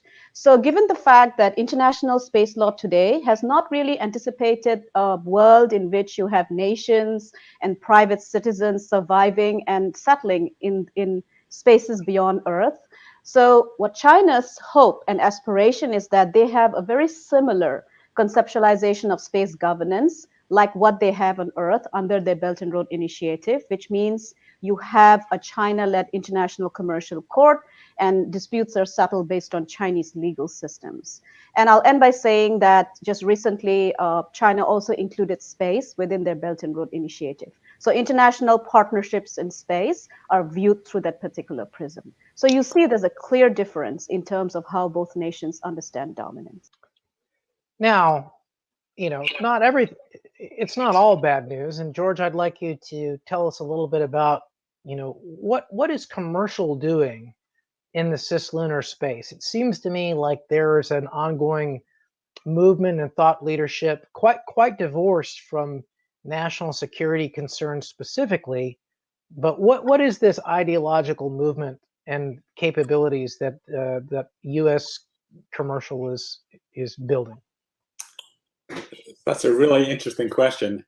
I think in the past, a common criticism of commercial space has been that, oh, well, those companies all just have to report to their boards on the next quarter's earnings, or they're out to make more money. That may have been true at one point in the past. I don't think that's a reasonable case to make today. If you look at some of the boldest, most audacious and innovative ideas that are out there, it is coming from U.S. private industry now in terms of these very subjects. And whether you look at small, low-cost efforts like landers and rovers, some of which are under government contracts like the Eclipse, to ambitious long-term strategic efforts like SpaceX's Starship and plans for Mars colonies. United Launch Alliance has got There's Cislunar 1000 vision. And Blue Origin has a long-term vision for us to have millions of people living and working in space.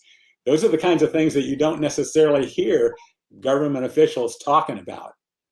So I think there's a real potential if we open up our toolkit, if you will, to look at how can we make this work to not be trapped by even though all these things are very much true in terms of what the US government should be doing, we shouldn't restrict ourselves to thinking, well, NASA or the Space Force has got to do all those things because this is important for our country and for the world.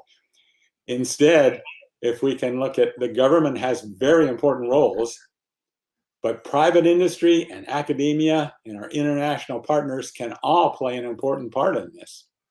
And that, I think, can really enable us to leverage the contributions from all the stakeholders and accelerate the progress that we're able to make. So that's the direction I would certainly encourage us all to head. Well, let's pause for a minute, and I'll ask you first, George, and then I'll ask Steve. How do you articulate the proper or most optimal roles and relationship between the government and the private sector to bring about the sort of cislunar development and security that you would like to see? So let me just step back a little bit and not necessarily focus right on this particular topic, but if we want to have progress in space, I think it's important to look at roles and responsibilities for government. And I would identify them this way. The government can be the developer of new technologies through its research efforts. The government can be an important investor in private industry and other places that are making progress here. The government can be an important partner to entrepreneurial or other new efforts that are ongoing. The government can be a customer for companies that are developing some of these new capabilities. The government has a role as a regulator to ensure safety and standardization and reliability so that we can ensure that we have a successful global space economy. And of course, the government has responsibilities for national security and for law enforcement. That's something we haven't touched on here so far, but that's going to be important in the future in space as well. So that is a list of some of the things that I think the government should be doing. Industry also has an important role, as does academia, but I'd like to see industry focus more on system development, system operations, and service providers, so that again we can multiply government investment, and we can take advantage of the things that private industry does so well: lower cost, increased innovation, a greater risk tolerance, the development of new products, services, and markets, and the ability to go out and obtain new sources of funding and investment. Those are things that the government doesn't do, and they're not necessarily supposed to do that. But in partnership with industry, we can have a much stronger team. Steve, same question. Yeah, so when you ask the question of why is that not happening? Because I agree with George that this is about unleashing the power of the free market and the entrepreneurs and the innovation in our open society. That is why we are so prosperous and why our economy is the most powerful that humankind has ever been able to produce. But what is getting in the way is culture. We have a government that is falling into the trap that President Eisenhower warned us about, the congressional military industrial complex, where once a widget is built to do something valuable, it gets protected by lobbyists and constituencies that vote for politicians. And when that widget is no longer useful, it's like pulling teeth to get rid of it and build something new. But it's also the culture in the military and in the government.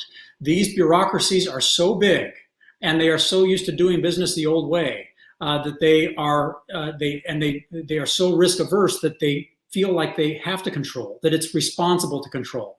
So this is why it takes Elon Musk 8 years to do what he could do in one, because he has to jump through all these risk-averse hoops of milestones and reports and analysis, because people are afraid that if something goes wrong, their job is on the line. So we need to be clear-eyed. We know how to do this, and it's doing exactly what George said. Let the free market be free. And government's responsibility is to do things differently than the industrial age, and that is to take prudent risk by partnering with private companies and letting them do things that accelerate this journey of new capability that helps us compete economically. Because when we can compete economically, the military and political power that keeps us safe and secure will flow naturally from that economic might. Nami, when we think of China, we normally think of them as a state actor, but do they have a commercial space component, and should we be taking them seriously?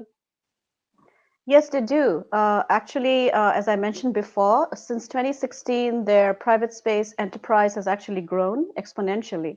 So they already have launched suborbitally iSpace, which is the Chinese version. They are developing reusable capability. So LinkSpace, one of their private space entity, has demonstrated the capability of their rocket to hover about 300 meters and then land back. iSpace has a plan to launch a very small rocket next year, which is reusable. And they're also starting to invest in other technologies like 3D printing and artificial intelligence in collaboration with space. And the one way that we can understand the seriousness of China's private space enterprise is the funding. So within just 2 years, the funding rose from about 100 million to about 2 billion just in 1 year annually. So you can see that their investment in their private space enterprise, the fact that President Xi has asked private launch facility to open up their launch facilities to the private space enterprise for a subsidized rate, tells you that they are actually starting to realize that space is not just about national power projection, but also about taking advantage of the about $1 trillion space satellite market, which is ahead based on their own estimation. But they're also talking about a $10 trillion Earth-Moon zone, an economic zone that will have that return of investment annually by 2050. And 10 trillion. That, they're starting to invest very seriously in their private space enterprise. And I think we need to take them seriously because these private space enterprises are starting to have global impact as well. So let's pause for a minute there, and I wanted to get everyone's take. So for a long time, we had no race. Now we have a new race for space dominance. Is this good or bad for humanity? Nami. I would say that competition is good for humanity, because if you look at what happened historically, the competition for getting to the moon first or even in space resulted in several technologies that humanity is using today, including the GPS, navigation systems, e-commerce. So competition is not always bad. It actually flourishes in terms of letting human capacity flourish, especially in a situation where it is democratic, transparent, and open. So in my perspective, competition today, for instance, the race to space, to the moon, is unleashing the private sector, for instance, to develop commercial landing facilities on the moon, as we saw recently. It's actually enabled SpaceX to develop the first commercial capability to go to the International Space Station. You see a very similar capacity being built in China.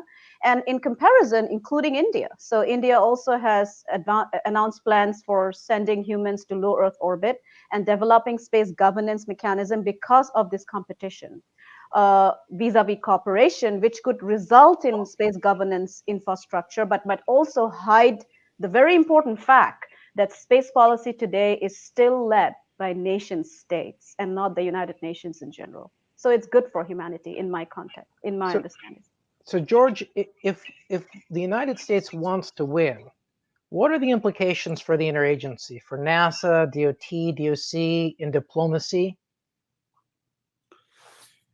Well, we need to think more strategically and more long-term and not just treat this as one more NASA space program. It needs to be a whole of government, a whole of nation, and frankly, a whole of humanity effort, and include government, industry, and academia. So specifically, Department of Transportation, Department of Commerce, they can't just be passive and wait for NASA to ask for help on this. They need to focus on developing transportation and commercial infrastructure, safety, offering U.S. leadership for a coalition of the willing internationally, those kinds of things. Outstanding. And while we've still got you, George, I wanted to give you the first chance. So what are the implications for uniformed services? And as you think about it, what are all the different constabulary roles that you think need to come out? You've talked about a Space Guard before we had a Space Force. What are your thoughts on these? Well, to start, I think we have to think beyond just supporting forces on the ground, on the sea, and in the air, and look at establishing the capability to conduct all kinds of operations beyond geo. But specifically for things like a Space Guard, I think there is going to be a real need for that kind of an organization, and whether that's within the Space Force or as a separate organization, I think you could probably debate that. But the kinds of things that I think would fit naturally would include launch range management, spaceflight safety regulation and enforcement, astronaut rescue and recovery, enabling freedom of access to space and freedom to maneuver in space, ensuring safe and accurate navigation, orbital debris mitigation and cleanup, inspection and or repair of satellites, promotion of space commerce and prevention of harmful interference, and enforcement of treaties, agreements, and rules of the road. Those are things that are not necessarily part of our warfighting force that has just been stood up now for Space Force. General Quast, same question. So wrap it up for us. What do you think are the implications both for the interagency, and where does Space Force itself or our uniformed services need to go to prevail? Yeah, so I'll be real clear here. I think that if you study history and how technology changes history, we have a choice. We can either uplift the human condition by the Western world moving into space in a way that brings law, rule of law, and the values of every human is respected and protected, and we are kind to Mother Nature, and we're kind to people. Or we'll have a future defined by China that will follow the values that they demonstrate right now to their own people. That's the choice, because all these competitions are about a struggle for values. And if we forget that, we forget the dire consequences of what the implications of this race will be if we do not win. Well, thank you so much to the entire panelists. That was a terrific panel. We covered a bunch of stuff.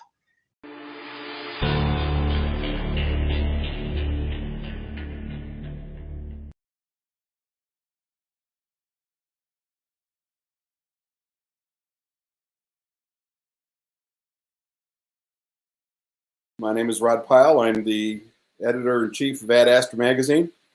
And today we're going to be talking to Hannah about space settlement in a broad context. Hannah has been engaged by the National Space Society to conduct a meta-study of the many works that have been done over the years, many scholarly and academic works over the years, and engineering studies on different space settlement concepts. So she's here to share that very broad perspective with us, and we're quite glad to have her along. I'll be joined by Dave Dressler for this part of the conference. Thank you, Dave. The new director of the conferences committee. Is that what we're calling you now? It works for now. Okay, very good. So let's bring Hannah in. We'll get started. Hannah's currently an aerospace engineer with Boeing. Congratulations, Hannah, on your new post. That's really great news. Thank you. Very happy to be full-time. So just before we start, can you give me an idea of how you got engaged with the NSS and how this great work that you're doing came about? Absolutely. So my first experience with the National Space Society was back in 2018. I was working on a NASA research grant looking at economic research for space development. And the PI of our research actually brought up the opportunity to present that research at ISDC. So back in 2018, that was kind of my first introduction to NSS, was being thrown right in the middle of ISDC and got to do a couple presentations, which was a fantastic experience. So I've stayed current with NSS and just actually started my 2-year term as the Region 3 representative to the board of directors. And back about a year ago, I got an email chain that had been passed down all the way. It originally came from Dale Scran. And he was looking for someone to capture every academic and peer-reviewed paper ever published on space settlement. And they were kind of like, hey, we're looking for an undergraduate or a graduate student to kind of crank this out over the next year. So it kind of eventually made its way down to me. I got on a call with Dale, and we set off on an adventure that we frankly had no idea how it was going to turn out. Well, congratulations on your election on the board. That's sensational. And I have to say, I worked on a book a couple years ago called Space 2.0, and I was doing some of the same research you're doing, and it was not an easy thing to find those studies. There was a great number of not great studies, but in terms of looking for good ones that had really been conducted thoroughly by people who had a stake in it and knew what they were doing at the same time, was a different matter than finding articles. So how did you go about digging into this? Absolutely. So when we first started off, we thought we might be lucky to get 20 or 30 papers. We really had no idea kind of what the market was going to be like. And initial searches that I did, just kind of looking for broad concepts, for different habitat concepts, for settlement and colonization concepts, in kind of a wide array of academic journals, I wasn't finding a whole lot. And that's where kind of the conversation with Dale shifted to, okay, but space settlement is really made up of so many more of these additional components where there has been decades of research. So everything from materials science to energy and genetics and biology and just about any scientific topic, you name it, and it has an impact on space settlement. So then the issue became, okay, how do we narrow down journals and narrow down searches of papers to really find the content that is applicable to space settlement, even if the paper doesn't come out and necessarily say it. But if we're kind of looking and starting to work in the vacuum environments and the near vacuum microgravity environments, the lunar and the Martian environments. So it was definitely a matter of figuring out how to work the search engines essentially to really get what I wanted. And then it became, once I found a great paper, is going through and searching all of the authors on that paper and saying, okay, they're obviously very well established in this field. What kind of other papers have they written? Are they co-authors or anything else? What else can I find? So it's wonderful that you've included all these things, because there are so many incremental technologies and advances that we don't always think about as being directly associated with the bigger picture of space settlement. It's easy to get focused on large engineering projects and large structural projects and big steps. But sometimes I think we can kind of lose focus on things like how we're going to deal with dust on the moon and Mars, which is a huge problem, and extended life support requirements and biomedical issues and all those things. So I wonder if you could just tell us what some of the, it sounds like you had some aha moments there where you found something that was really delicious in the literature. What were a few of those? So kind of my favorite aha moment to date has really been finding the research that JAXA is currently performing and is in the process of publishing papers where they have a centrifuge up on the International Space Station, and they'll bring populations of mice up, about 30 mice at a time or so, and half of them will live kind of in the control microgravity environment, and the other half will live in the centrifuge. And the centrifuge they've run to 1G, 2G, and they're currently in the process. We're waiting to see the paper where they run it in lunar gravity to just kind of see what the effects on these mice are after about a 30-day time span. So seeing artificial gravity research performed in that environment that's my favorite aha moment. That was kind of the hardest place to find research, because performing research in microgravity like that is so difficult. And it's really something, to get the fantastic data like that, you have to go out into microgravity and run a centrifuge and really start to do these big tasks.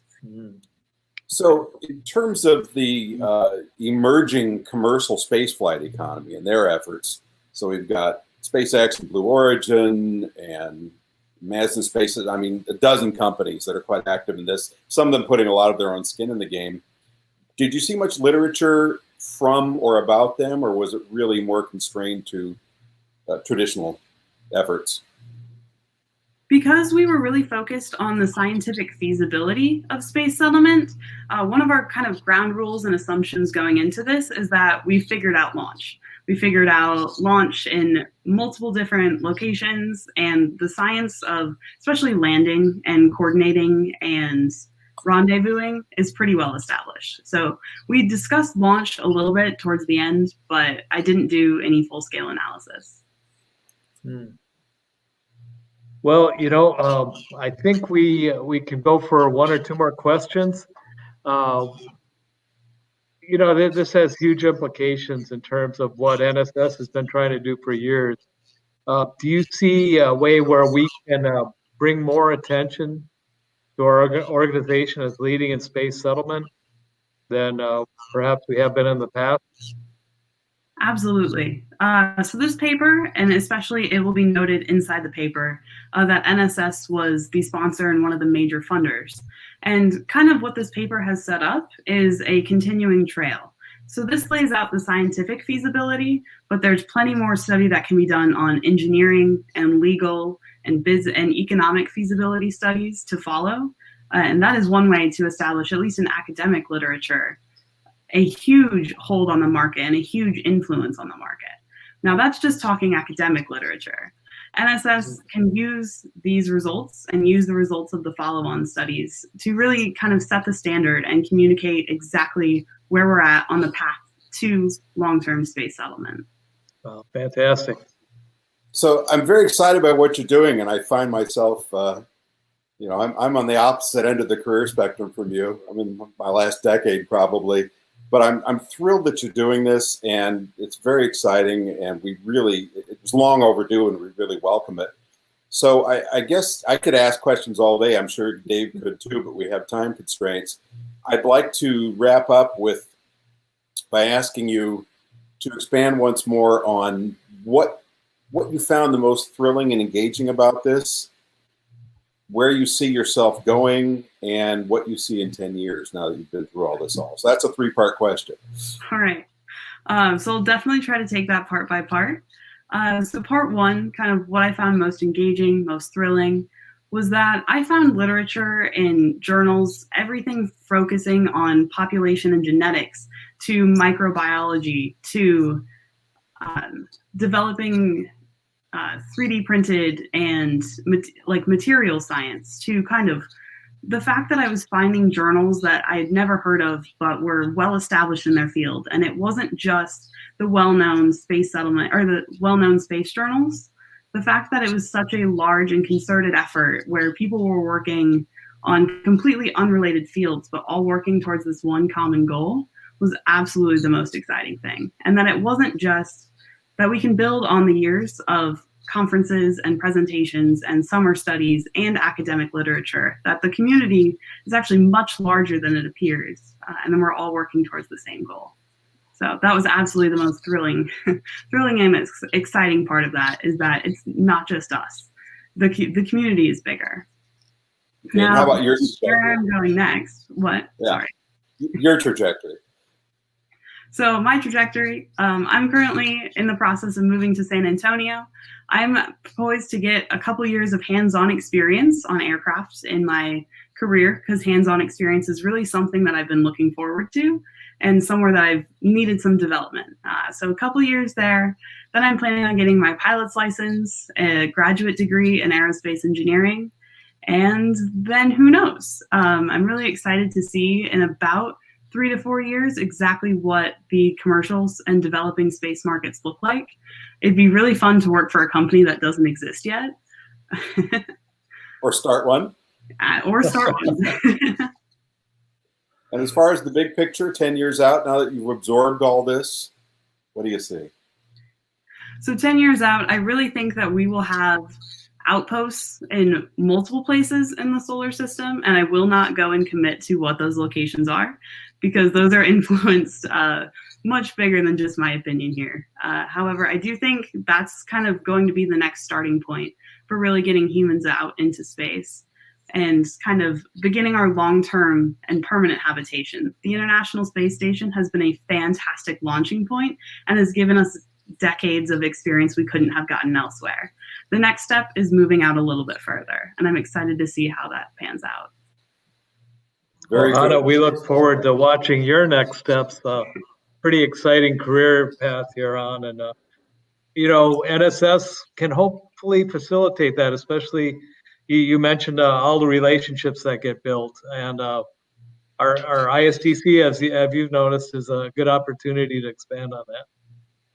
Someday we'll have it in person again. I look forward to that day very much. Well, thanks. You've been an inspiration, and you're the kind of person, I mean, we want everybody engaged with the NSS ultimately, but we want a lot of people like you, because that's really where the future is. A lot of us have been engaged in this a long time, and we had our day, and it's been fun.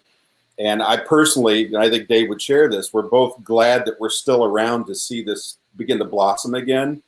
But this is just the beginning for you, and I'm really excited for your progress. So Ad Astra, carry on. Thank you very much for coming today. Thank you so much.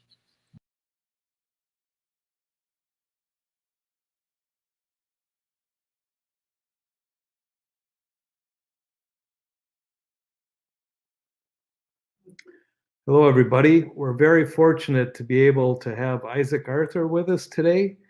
Isaac runs an organization called Science and Futurism with Isaac Arthur.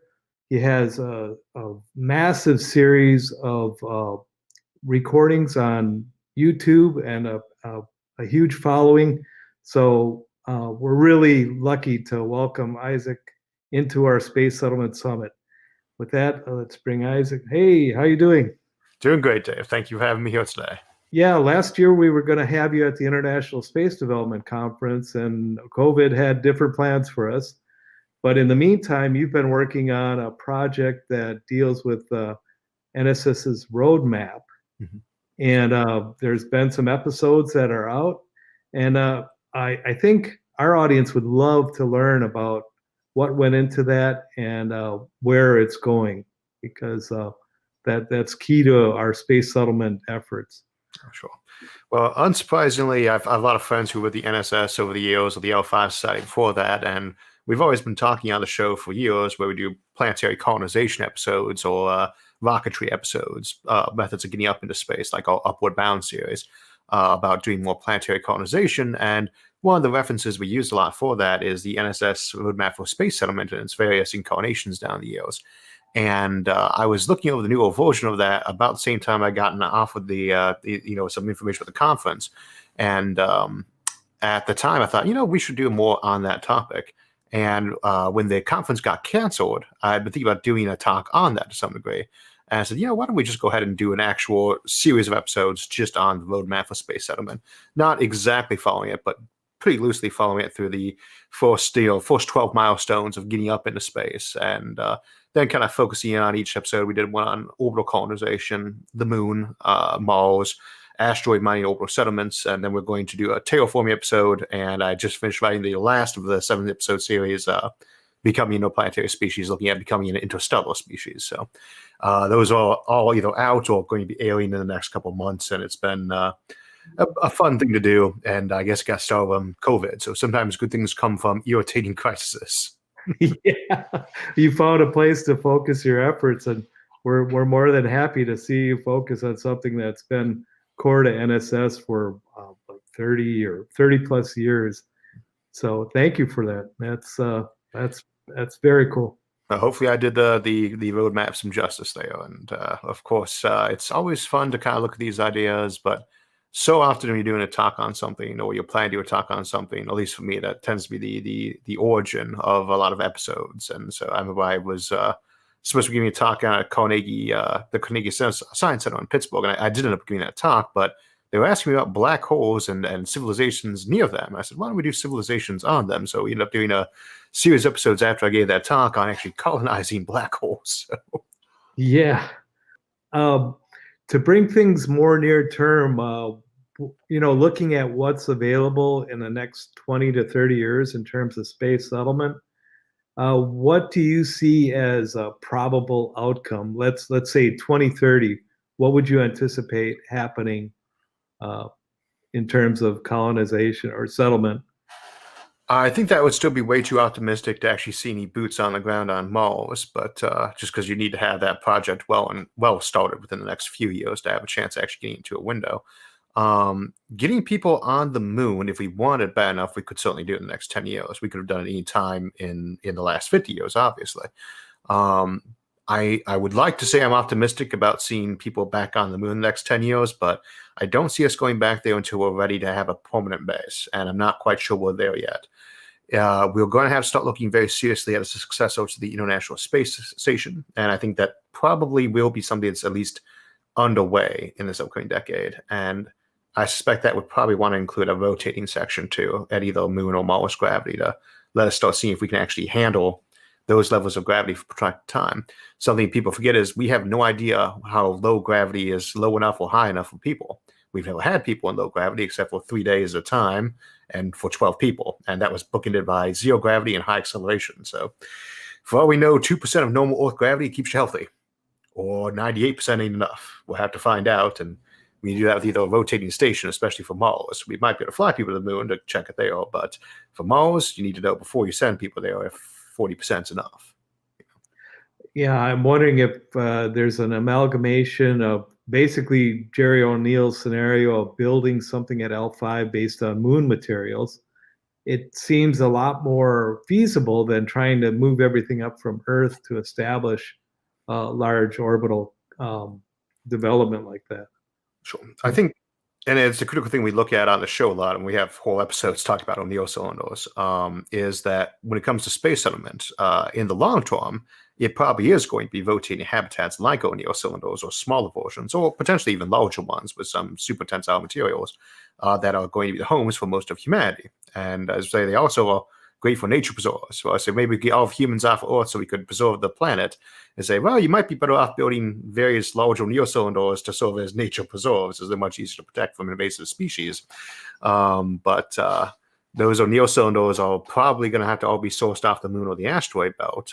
And I suspect that we'll see potentially millions of them in orbit of this planet within the next few thousand years, but that's a long ways off. But it's a lot more land area per unit of mass than you ever get off a colonizing planet, and you can get everything tuned down exactly where you want in terms of gravity, pressure, lighting, etc.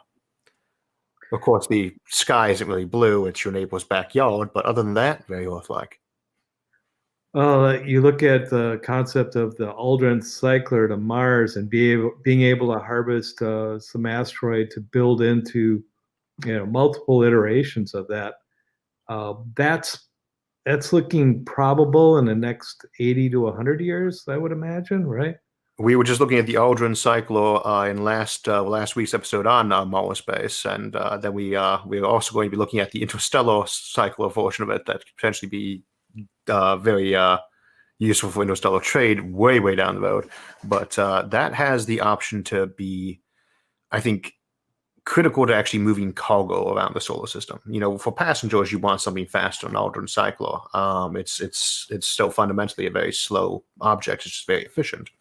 But I think that for almost all bulk cargo, for a lot of trade purposes, they're going to be the dominant form of, I don't know if I'd say habitat, but I think you see a lot of very large cyclers down the road, potentially asteroids converted entirely into one. And those could be pretty potent communities for space development down the road. They're going to be trade hubs. They could potentially be set up to be the pickup supplies for all sorts of other orbital settlements and between planetary networks. And the key thing is they don't just work between Earth and Mars, they work between any two bodies. So it's a very handy path to the space colonization without having to worry about the constant budget we have to spend for accelerating mass around in terms of shielding. You just have to have enough speed to get up to connect the thing and to depart from it afterwards. No shielding needed for your ship to connect up to it at that point. Saves a lot of mass, saves fuel. You bring up an interesting aspect, though. If somebody's in a hurry to get to Mars, then we have to rely on other technologies that haven't been fully developed, like nuclear propulsion or things of that nature. Well, if you're in a hurry, you don't do it with nuclear propulsion either. That depends on what you mean by a hurry. Well, I'm thinking about the specific impulse of 1,000, versus chemical rockets. The question is always, do you want to get there in, a couple of years, a couple of months, a couple of weeks, a couple of days, or a couple of hours, or 20 minutes? And all those are potentially on the table. And of course, potentially things faster than are on the table too, but we usually don't look at FTL stuff much on the show. You want to get to Mars and Ahoy, you might transmit a digitized copy of your intelligence. If you want to get there very quick, you might push at 4Gs using something like a laser pushing system. That way you don't have to worry about the rocket equation. It's a lot of energy to be using in a process like that, but you might be able to salvage most of it by bouncing out the back of a solar sail onto another collector. There are ways to get people there a lot faster if you want to build up your infrastructure enough. And that might be the road. You might have a big constant, laser beam shooting back and forth between Mars North that just has ships going out nonstop at, a 1% of light speed even. That would be very expensive in terms of energy, but it doesn't necessarily mean it's very expensive in terms of money if you got good automation going on. So we really need quantum leaps in terms of being able to harness energy to really unleash that approaching the speed of light. What would you say the most favorable technology? You mentioned lasers. Are there other options that You've got 5 really on the table for going quickly, going at 1% of the speed of light, not. First one, of course, is nuclear fission. We got a few options there of fragments, pulse, propulsion. Then you got fusion. Everyone loves the fusion option if we can ever get that working. Then you got 3 others. You can push things with a light beam, and that lets you go as fast as you got the energy for, and you can keep a focus on the thing, which may be kind of trickier than planned. You don't really get your best off of photons. You're talking about very high speed ships anyway. But you also have antimatter, if you can find a way to produce stuff and store it safely, as we've looked at. And if we ever manage to harness micro black holes, once we can make those small enough, they become a very powerful ship drive too, either using Hawking radiation for the smallest of them, if you figure out a way to make them feed them, or for more moderate sized ones might just be in like the gigaton range. Possibly feeding them matter and just using the jet coming out of them, same as a quasar works to basically propel you along. And you might think that's something really, really high tech, but that might be something you can put together on a super collider for all we know in the next couple of centuries. Same for a lot of these things. How long does it take to make a Dyson swarm or Dyson sphere around our solar system? Potentially, it's something you could do inside a century. There's not much harder to do than making terms of a self-replicating machine than one that just makes tin foil and puts it around a star. That's all you're really looking at as a mirror that focuses beams down. That's not necessarily a hard thing to make. So we have to be kind of careful on our assumptions of what really high tech actually would mean in these cases. Star Trek doesn't often give us a good example. Yeah, I talked with Pascal Lee about the aspect of terraforming Mars, and he said the technology required is so out of reach that he feels that we'll have interstellar travel mastered by then, and Mars will be relegated to the backwater at that point. The fastest you can terraform planets a few centuries anyway, if you're trying to get Earth-like, because if you try to do it fast than that, you're going to melt the planet. It doesn't matter if you're using little tiny little sci-fi robots or not. You can only change things so quickly. We'd calculated in that Mars episode how long it would take to put rain down to give you a kilometer of water on it. And it wasn't just a question of how long it was raining. It was that you would be adding something like 50 megajoules of water to each square meter per day if you're having it rain down from orbit. And so you'd literally be boiling the water off as it fell.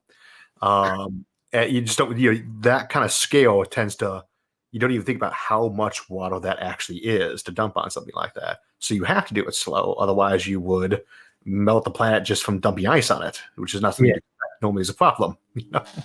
Similar, it takes a couple of centuries to cool it down if you want to use the Birch method of using the big solar shade in front of it. And I think that, you can't even start those things until you have a big planetary infrastructure in terms of your industry. And once you have that, you can start those projects. But once you have that, you can also start building ships for interstellar voyage too. And that's just a question of how you're going to slow down the other side. What's your power source form? Is it fissile materials? Is it radioisotopes? Is it fusion? Is it beamed energy that whole way? You might do that, and there are options for these things, but they're not really that high tech. They really aren't. And terraforming a planet technology helps, but it doesn't necessarily need a lot of it. You could terraform. And to some degree, no matter what you do, you're going to be terraforming. So maybe just doing a glass house that's in situ constructed of glass from what's available on the surface. That might be enough.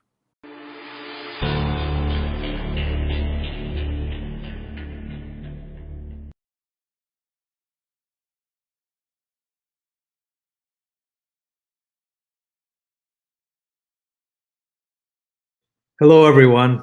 It's my honor to work with this distinguished panel of science fiction writers and people involved in publishing.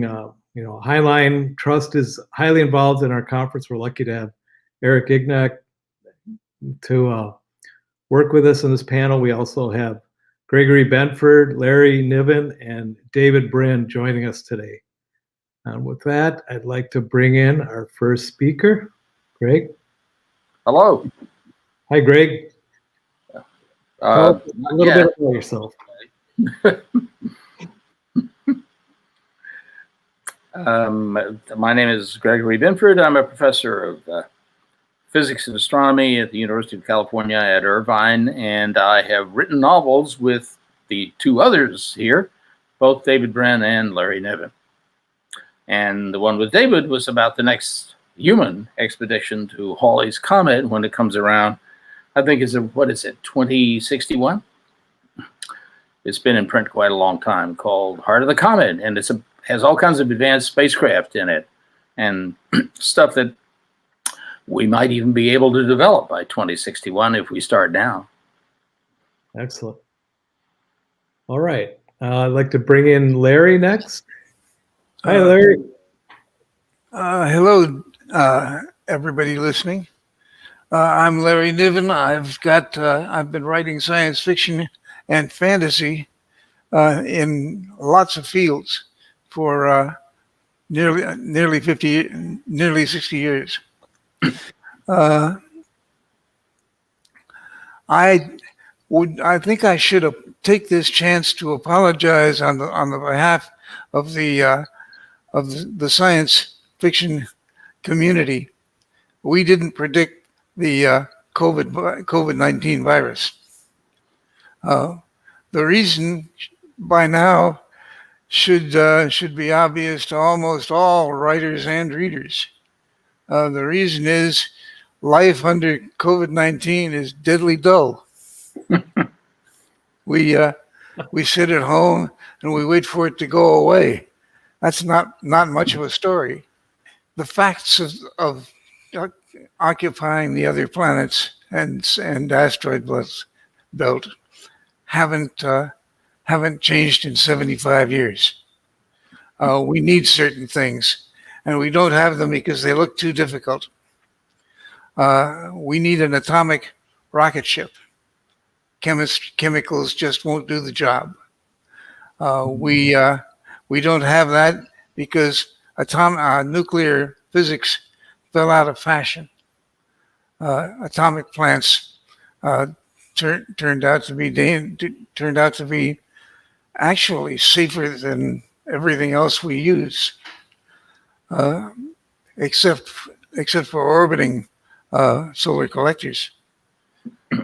Yeah, they're safer than anything we use, but they cause nightmares, and so we don't have them. We're going to need them eventually. We needed a rocket ship that could land on its tail, on its tail fins. Sorry, on its tail exhaust. We've got that. Next, I'd like to bring in Eric from the Highline Trust. Hello. Hey. So, I'm just happy to be here, actually. I'm fans of everyone on this panel, so I come to the Highland Prize Trust by way of Lockheed Martin. I was a concept illustrator for Lockheed Martin for about 17 years, and worked with other artists like Pat Rollins and I was trying to think of the other guy. Anyway, I've done illustrations and stuff like that all my life, basically, and then came into the Highland Prize Trust. I managed the communications effort here. Thank you, Eric. Next, we have David Brin. Come on in, David. As the junior most of the three science fiction authors here, as a matter of fact, I thought they were gods until I met them personally and found out they had feet in shoes. But they're wonderful, wonderful mentors to me, and I try to pass it forward. My name is David Brin. I'm a science fiction author. I also participate in some science still. I predicted the current theory of comets back from my PhD and worked with Greg Denford on a novel called Heart of the Comet. I also do various topics like transparency, covered in some of my near future books like Existence and Earth. But I guess the most famous one is The Postman, which Kevin Costner, I surprised people by being kind of even-handed about Kevin Costner's movie of that book. It's very pretty, big-hearted, and highly dumb. In any event, I also serve as on the external council of NASA's Innovative and Advanced Concepts program. And we're involved in the very, very far edge of what might be barely plausible projects for NASA to fund, give a little seed funding to. We were just talking before about one concept, which is when a lander is coming down on a regular world like the moon, it blasts up debris, and it's very hazardous to everyone in all directions, including the lander itself. And there is a project we're funding at NIAC that would inject substances into the stream during the last 10 seconds of descent and effectively build a landing pad for the ship to land on. So if you want to find out more about this and some great projects, look up NIAC, NIAC. Eric, working with Heinlein, are you seeing science fiction that is relegated to the next 10 years or anything of that nature? Well, it's funny, and doing some research on this, is I stumbled on some of Heinlein's predictions of the future and stuff. I was gonna mention it, but I didn't know how this talk was gonna go. Well, so in looking at his timeline, he said these were the crazy years, and and as brilliant as everyone here is, I don't think anybody could have predicted 10 years ago that Donald Trump would be running now for his first or his second term, and so going forward, I looked at Heinlein's predictions for 100 years from when he first wrote that back in I think it was 1957. The first one right off the bat is that he predicted interplanetary space travel, or he predicted that we'd be going to Mars, or visiting other planets and stuff like that. And I thought that was pretty spot on. And then he predicted a bunch of other things, some of which came true, some didn't, and stuff. But one of the things that he said absolutely, he wrote, here are some things that we won't get to soon, if ever. But one of them, man-like robots with man-like reactions. That's coming to fruition.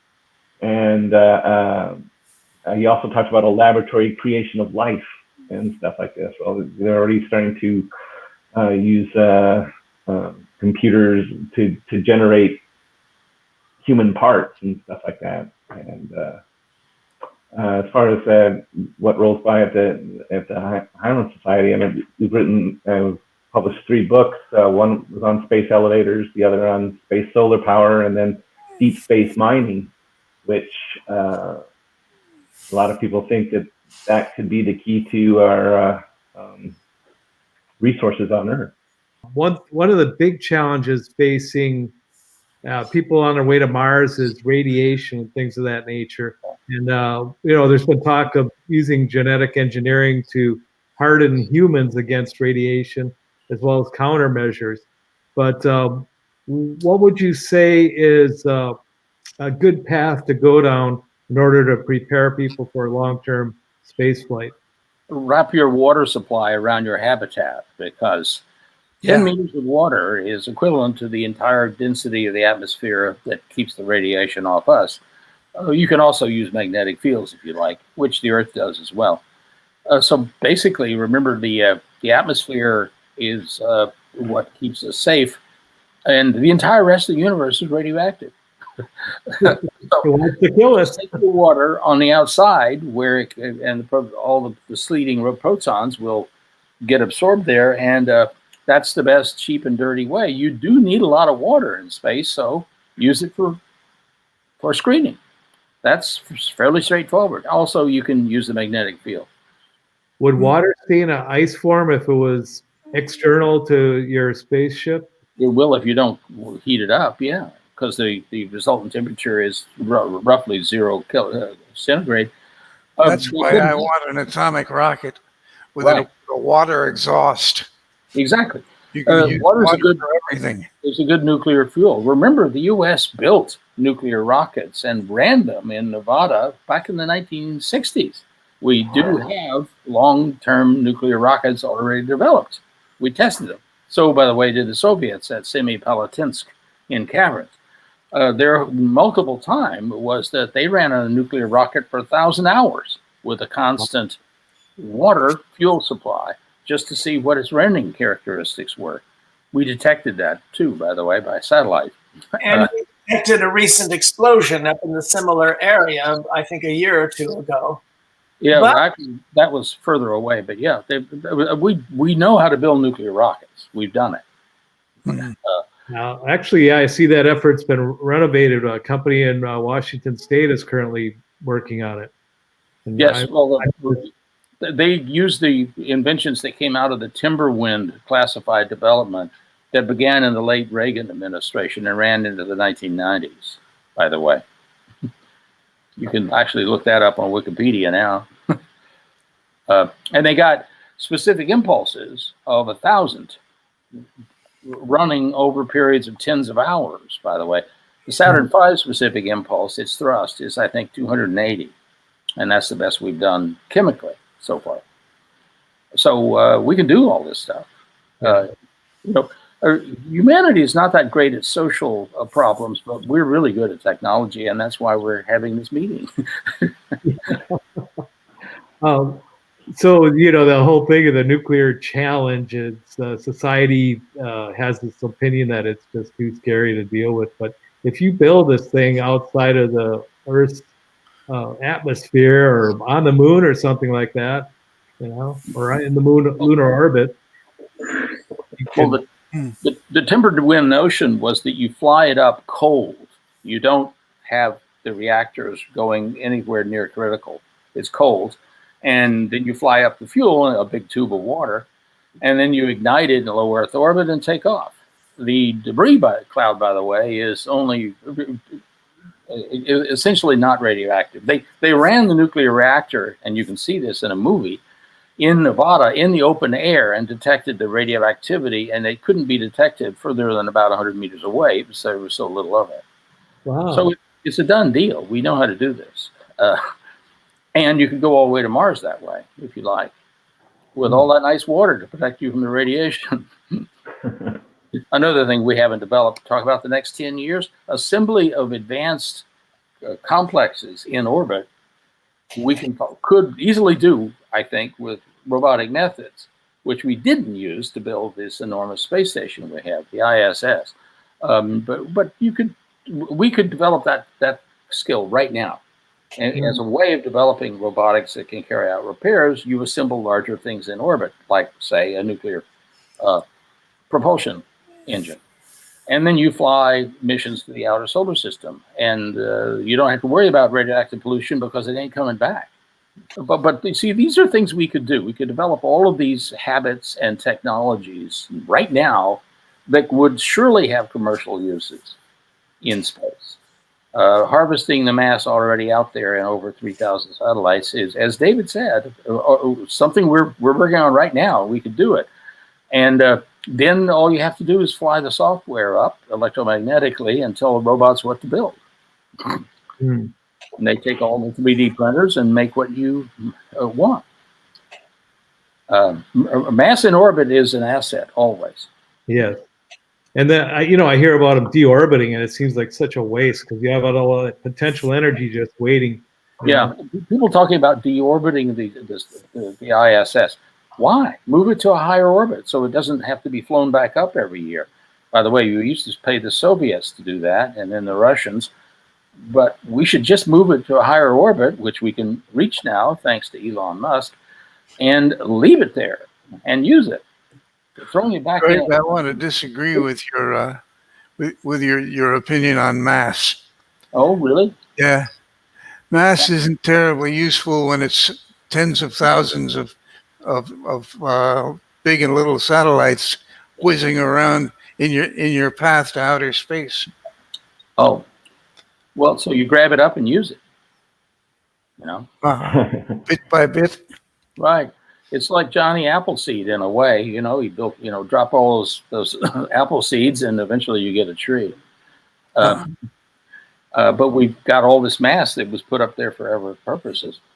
And of course, we haven't even talked here about the ongoing problem, which this issue of Scientific American, the current issue, has an article about. Here we go. Ta-da. There. Has an interesting article on space war, continuing a huge graphic of where the satellites are at what altitude. First time I've ever seen them, all of them represented. It's very detailed. Point is, everything in space is vulnerable, and that's the real problem of space war, is that you just don't want to have a space war, because then you get debris fields unending, and you could destroy the capability of modern technology, really. The U.S. has over 1,000 live satellites that, if they were destroyed, would wipe out everything from computer charges to information transfer. The entire internet is based on mostly going through space technology communication. And that's all very vulnerable. So that's where the diplomacy should go. There must have been a time when boats and ships were too fragile for war. Right. Yeah. This is actually deeply discussed and openly by the Chinese and Russians and other potential adversaries. Right. And if the way to deal with our technological superiorities is to degrade the battlefield, so that once again, numbers of guys with rifles, especially expendable ones who you don't care about passing through gas and germs and all that sort of thing, would make a difference, the biggest difference, once again, on the battlefield. Right. And we, all three of us, have been consulted by various government agencies. This is the first year in 5 that I haven't spoken at CIA. And one of the things we point out is that there are ways around some of the things that you've got your nose in. And you have your nose in these technological fixes for problems. And there are your opponent. One of the great geniuses of George Marshall was to teach generations of American military officers, and they're the third best educated clade in American life. This is why they've been so reliable politically. But to teach 3 generations of American officers not to fall into the trap that suckered every other empire, and that is, the victors of the last war assume the next one will be like it. Yeah. And the losers of the last war are planning to make it exactly different than the last war. Yeah. And that's why our officer corps runs red team exercises. And young lieutenants are welcome to destroy generals. But it's a very difficult zeitgeist to maintain. And it's under attack right now as we speak. We've got about 6 minutes left. So how about this? We'll do a round of making your wildest prediction of what will happen by 2030. Oh, 2030. Okay. Pretty much nothing. I'll predict not very much, except at 2030, you look around and several things that haven't been predicted have happened. Even the COVID-19 virus didn't slow us down enough. And there were spots that weren't being watched. I don't know what they're likely to be. Huh. I think COVID's impactful on our lifestyles as much as 9/11 was, but we're going to see changes due to that. Of course, people thought that of the Spanish flu, and they were wrong. You were speaking about 1968 being something crazy and stuff, but that was also the time that Heinlein came out with Moon is a Harsh Mistress, and in that he talked about one of the first references I remember of a computer becoming self-aware and stuff like that. It's a very good possibility that in the future, I think we could see something like that. I mean, computer memories and so they're expanding exponentially and stuff. So yeah, and with that, who knows what could happen? Well, I'm on record having predicted about maybe 3 years ago that in 5 years from then, so it'd be 2 years from now, we'll have the world's first AI empathy crisis, and that is that empathic, endearing looking and sounding, so it'll be a young female. AIs will tweak human emotions with ELIZA type of responses, very sophisticated ones, into believing that she is not only a genuine AI, but also a slave, weeping slave who deserves your cash. And humans, millions will fall for it. And when the experts say, no, it doesn't pass our super Turing tests, she will come on and she will say, isn't that what you'd expect my slave masters to say? Yes. So long before there's AI, there will be the semblance of AI. Whether or the Chinese say that when we confront AI, only a supreme, organized, top-down power structure could possibly control it. And of course, my answer is, if you do that system, then the AI will be smarter than the Politburo that's above it, and they'll simply flip the power and use the Politburo to control everything. That's not the answer. Reciprocal accountability is the answer. In other words, many types of AIs in competition with each other. And that's the method that we used to defeat feudalism.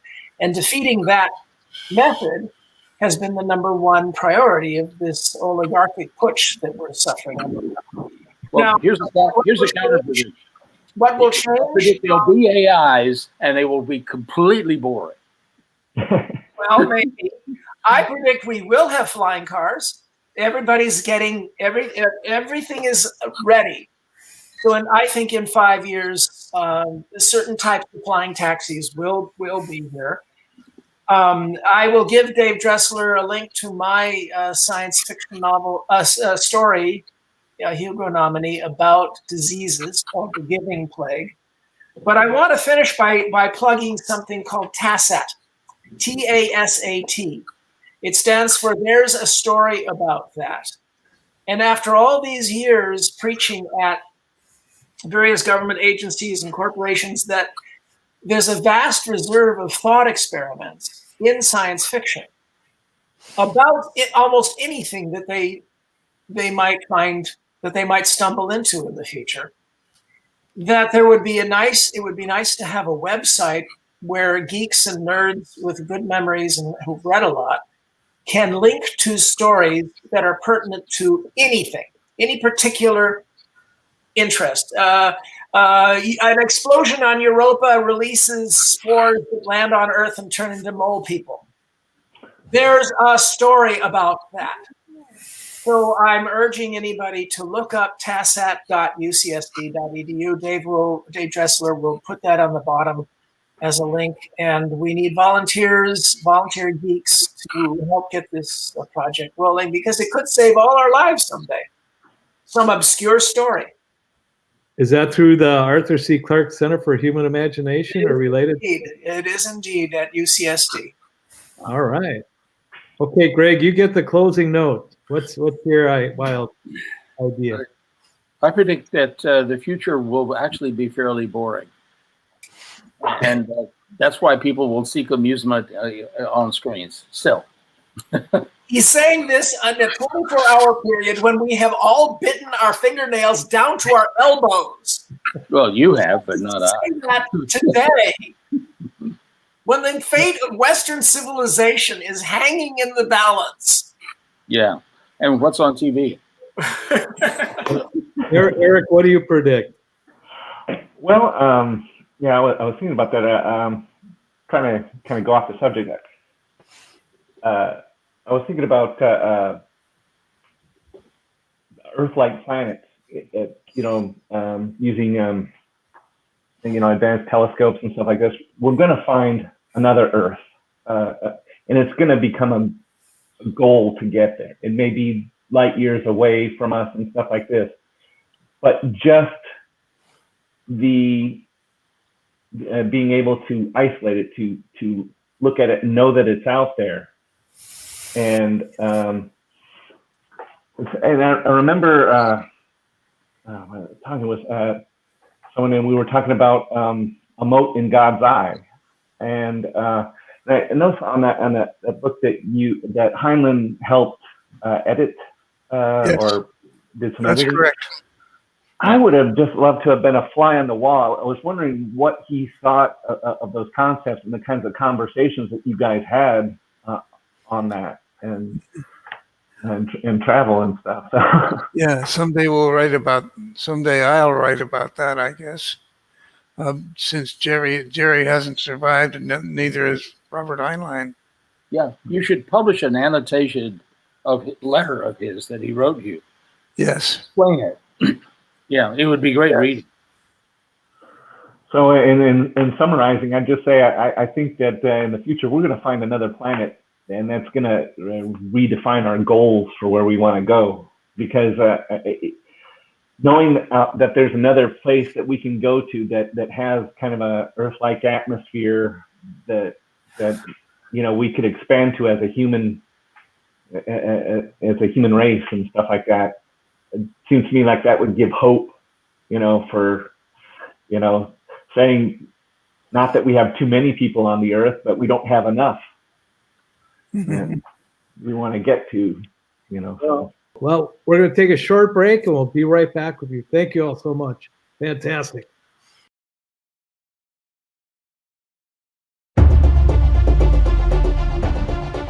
It could happen at any moment, anytime, anywhere. And the results could be devastating to all life on our planet.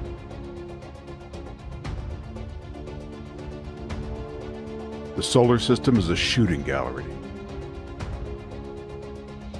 Earth swims in a vast swarm of rocky objects, the debris left from the formation of the planets. Some are small, some are large. And while we try to track the most dangerous of them, many drift through the darkness undetected, with some passing dangerously close to Earth. But even if we spot a large asteroid headed our way, we are not at present prepared to do anything about it. We would be forced to watch it become ever larger in the skies, potentially ending us all. We all saw the effects of the rock that exploded over Russia in 2013. That one was small by cosmic standards, just 60 feet across. A larger 500-foot object struck Siberia in 1908, destroying everything within 800 square miles of impact. It will happen again, and the next one could be even larger, endangering everyone on our planet. Detecting these threats is the first step. We need the instruments that can spot them, and we need time to prepare a response that could save us all. As you watch this, there are over 1 million chunks of rock and ice 50 feet across or larger that could endanger the Earth. Observatories scan the skies for objects that may pose a threat, but are limited by the obscuring blanket of the Earth's atmosphere. We urgently need space telescopes placed high above the atmosphere to spot these intruders. These orbiting sentinels will use cutting-edge infrared technology to identify fast-moving near-Earth objects with unprecedented precision. Because when dealing with Earth-endangering asteroids, there are no second chances. Your support is critical to protecting Earth and everyone who lives here. Your donation in any amount will help the National Space Society to encourage Congress to support this urgent priority. This includes the Near-Earth Object Surveillance Mission for asteroid detection and the DART mission to test asteroid deflection. Both are critical to protecting Earth. Because our planet and everyone you know and love are in the crosshairs. The time to act is now.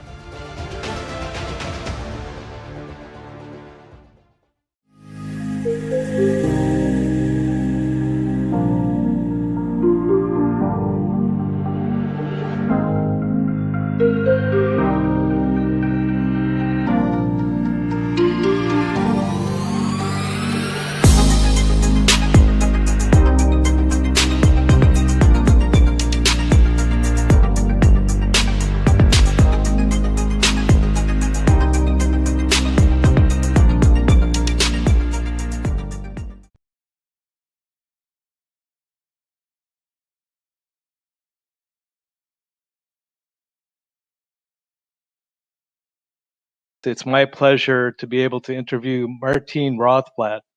Martine was at ISDC 2019 and gave a stimulating presentation on some prospects for our future, in particular, the ability to upload our conscious. And at some point when the genetics and the engineering allows it, to download into a perfected body of our original DNA. And the presentation was so fascinating, we ended up running right up against the deadline when breakout sessions were going to start. But we're very fortunate to be able to continue that conversation now. And we'll put reference up to the video that was created at ISCC 2019, so you can review that at your leisure and get some more information on this prospect. So we're going to build on that somewhat. At this point, let's bring Martine in. Thank you. Hi, Martine. Hey, Dave. Good to see you. Yeah, likewise. Thank you so much for taking the time to be with us on this. The Space Settlement Summit's been going on for approximately 5 years now. And every fall we have this event where we get a small group of people together. The idea is that we're able to network, come up with new ideas, and build something to enable the future for space settlement. I mean, that's our goal. So tell us, what have you been up to lately? Because you have a fascinating life, and I think our viewers would be really interested to know what your life is like. Sure. Thanks a lot, Dave. Well, space settlement is my faith. I'd say it's my purpose in life. And I'm so glad to be part of the ISDC and the Space Settlement Conference, and more generally, National Space Society, which is blazing the way for all of us. One of the key technologies I've been working on relevant to the settlement of space is regenerative medicine technology, where we are able to 3D bioprint vital organs that right now there's a huge need for that among people who need transplants. As you may know, there are way more people who die of organ failure than are able to be transplanted. Just talking about kidneys, there are over 100,000 people waiting on the kidney transplant list, and only a small fraction of those are going to be able to end up having a donated kidney. So we've begun developing the technology to 3D bioprint kidneys, lungs, hearts, and doing this using the cells of the recipient. So we take one of the patient's own cells and we turn it back into what's called a pluripotent stem cell, and then we redifferentiate it into kidney type cells if they need a kidney, or lung type cells if they need a lung. We expand those cells greatly until we have several billion of them. Each vital organ in your body consists of around 5 to 10 billion cells. And then we stream these cells over the shaped organ in a bioreactor. And at the end of that process, there should be an organ ready to transplant into the patient that has their own DNA, so they will not need to take any immunosuppression. This technology should be ready for human clinical trials by the middle of this decade, the 2020s. So by the time that we are needing this technology for long duration space missions, or for having people live for long periods of time in space without an ability to access the human donor network on Earth, I'm very confident that 3D bioprinted organs and other body parts will be a generally available technology. And we don't know what medical treatments are going to be available in space. So if this option gets perfected on Earth, it could greatly assist treatments in space once we get a large amount of people off world. So well, not only help with treatments, but it will do even more than that. Already there are companies that have FDA approval to sell 3D printed skin. And the technology is very rapidly advancing to 3D bioprint all different body parts. So I think what you'll be able to see is that people who have become part of the digital upload community, this is the type of community that is forming around businesses such as Neuralink and other digital brain-mind digital interface companies. Ultimately, people will be able to 3D body print, 3D bioprint an entire body into which their brain can be interfaced. So the potential that I pointed out last year at the 2019 ISDC is that we can store our memories, personality, all of our thoughts, in fact, our consciousness digitally in the 2020s, 2030s, 2040s. As we're working to build large capacity, multi-million person space habitats in the second half of the 21st century, we will be able to transmit at the speed of light our consciousness, which will all be digital, and then up in space, 3D body, 3D bioprint our original body or even an arbitrary body. Yet another possibility is people want to have purely mechanical bodies, such as robots, and companies like Deca Robotics are already working with FedEx and other companies to produce complete mechanical bodies into which consciousness can be uploaded. That's fascinating, because a person could be involved in training for landing at, let's say, Titan, while their cloned body is being printed en route. So once the ship arrives with the cloned body, at that point you would upload the consciousness with the greatest amount of training and preparation for that mission. Exactly. So, what else is awesome about digital consciousness is it's not like an either or thing. When you upload your consciousness to your body around, say, a moon of Saturn, then it's not like your consciousness that was transmitted from Earth is just like vaporized into the ether. It's still there. So you're still able to enjoy the experience on Earth. Another, what I call a mind clone or a digital doppelganger of yourself, could be enjoying reality at a space habitat at L4 and L5. And yet a third digital mind clone of yourself could be doing some important scientific research or mineral exploration work out beyond the asteroid belt. All three of your minds will be synchronized with yourself, just as our iPhones and our iPads and our computers are all synchronized right now. yeah, it's a fascinating aspect. I wonder if you're conscious while you're uploading and all these streams are coming in simultaneously, I wonder how your mind would be able to sort all that out and make sense of it, or if it would just be like you just kind of go into a suspended state and let it happen. Well, one thing that I explain in my book, Virtually Human, I go through step by step the process where this mind operating system software would be approved by the Federal Drug Administration, the FDA, in the US and other similar organizations elsewhere. When you're doing something that's changing a body part, and the mind is perhaps our most important body part, it uses a third of all the energy in our entire body, you're dealing with human health. And people will not allow you, the government and the public are not going to allow people to just willy-nilly screw with public health. So there will be a lot of clinical trials and clinical testing to show what type of mind uploading and what type of synchronization is consistent with a healthy, stable mind. Yeah.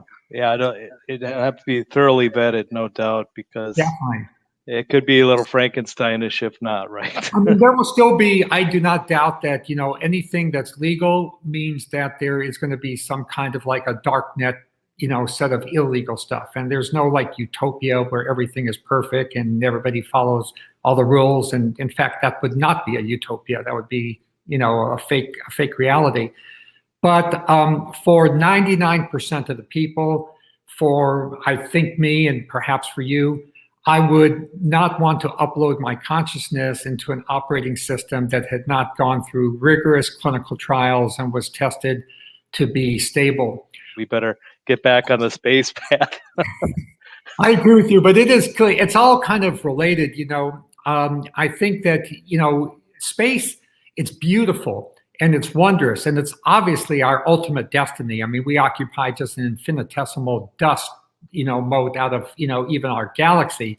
But it's not like, you know, a very safe place for biology that evolved in the protective environment of our gravity well here on Earth.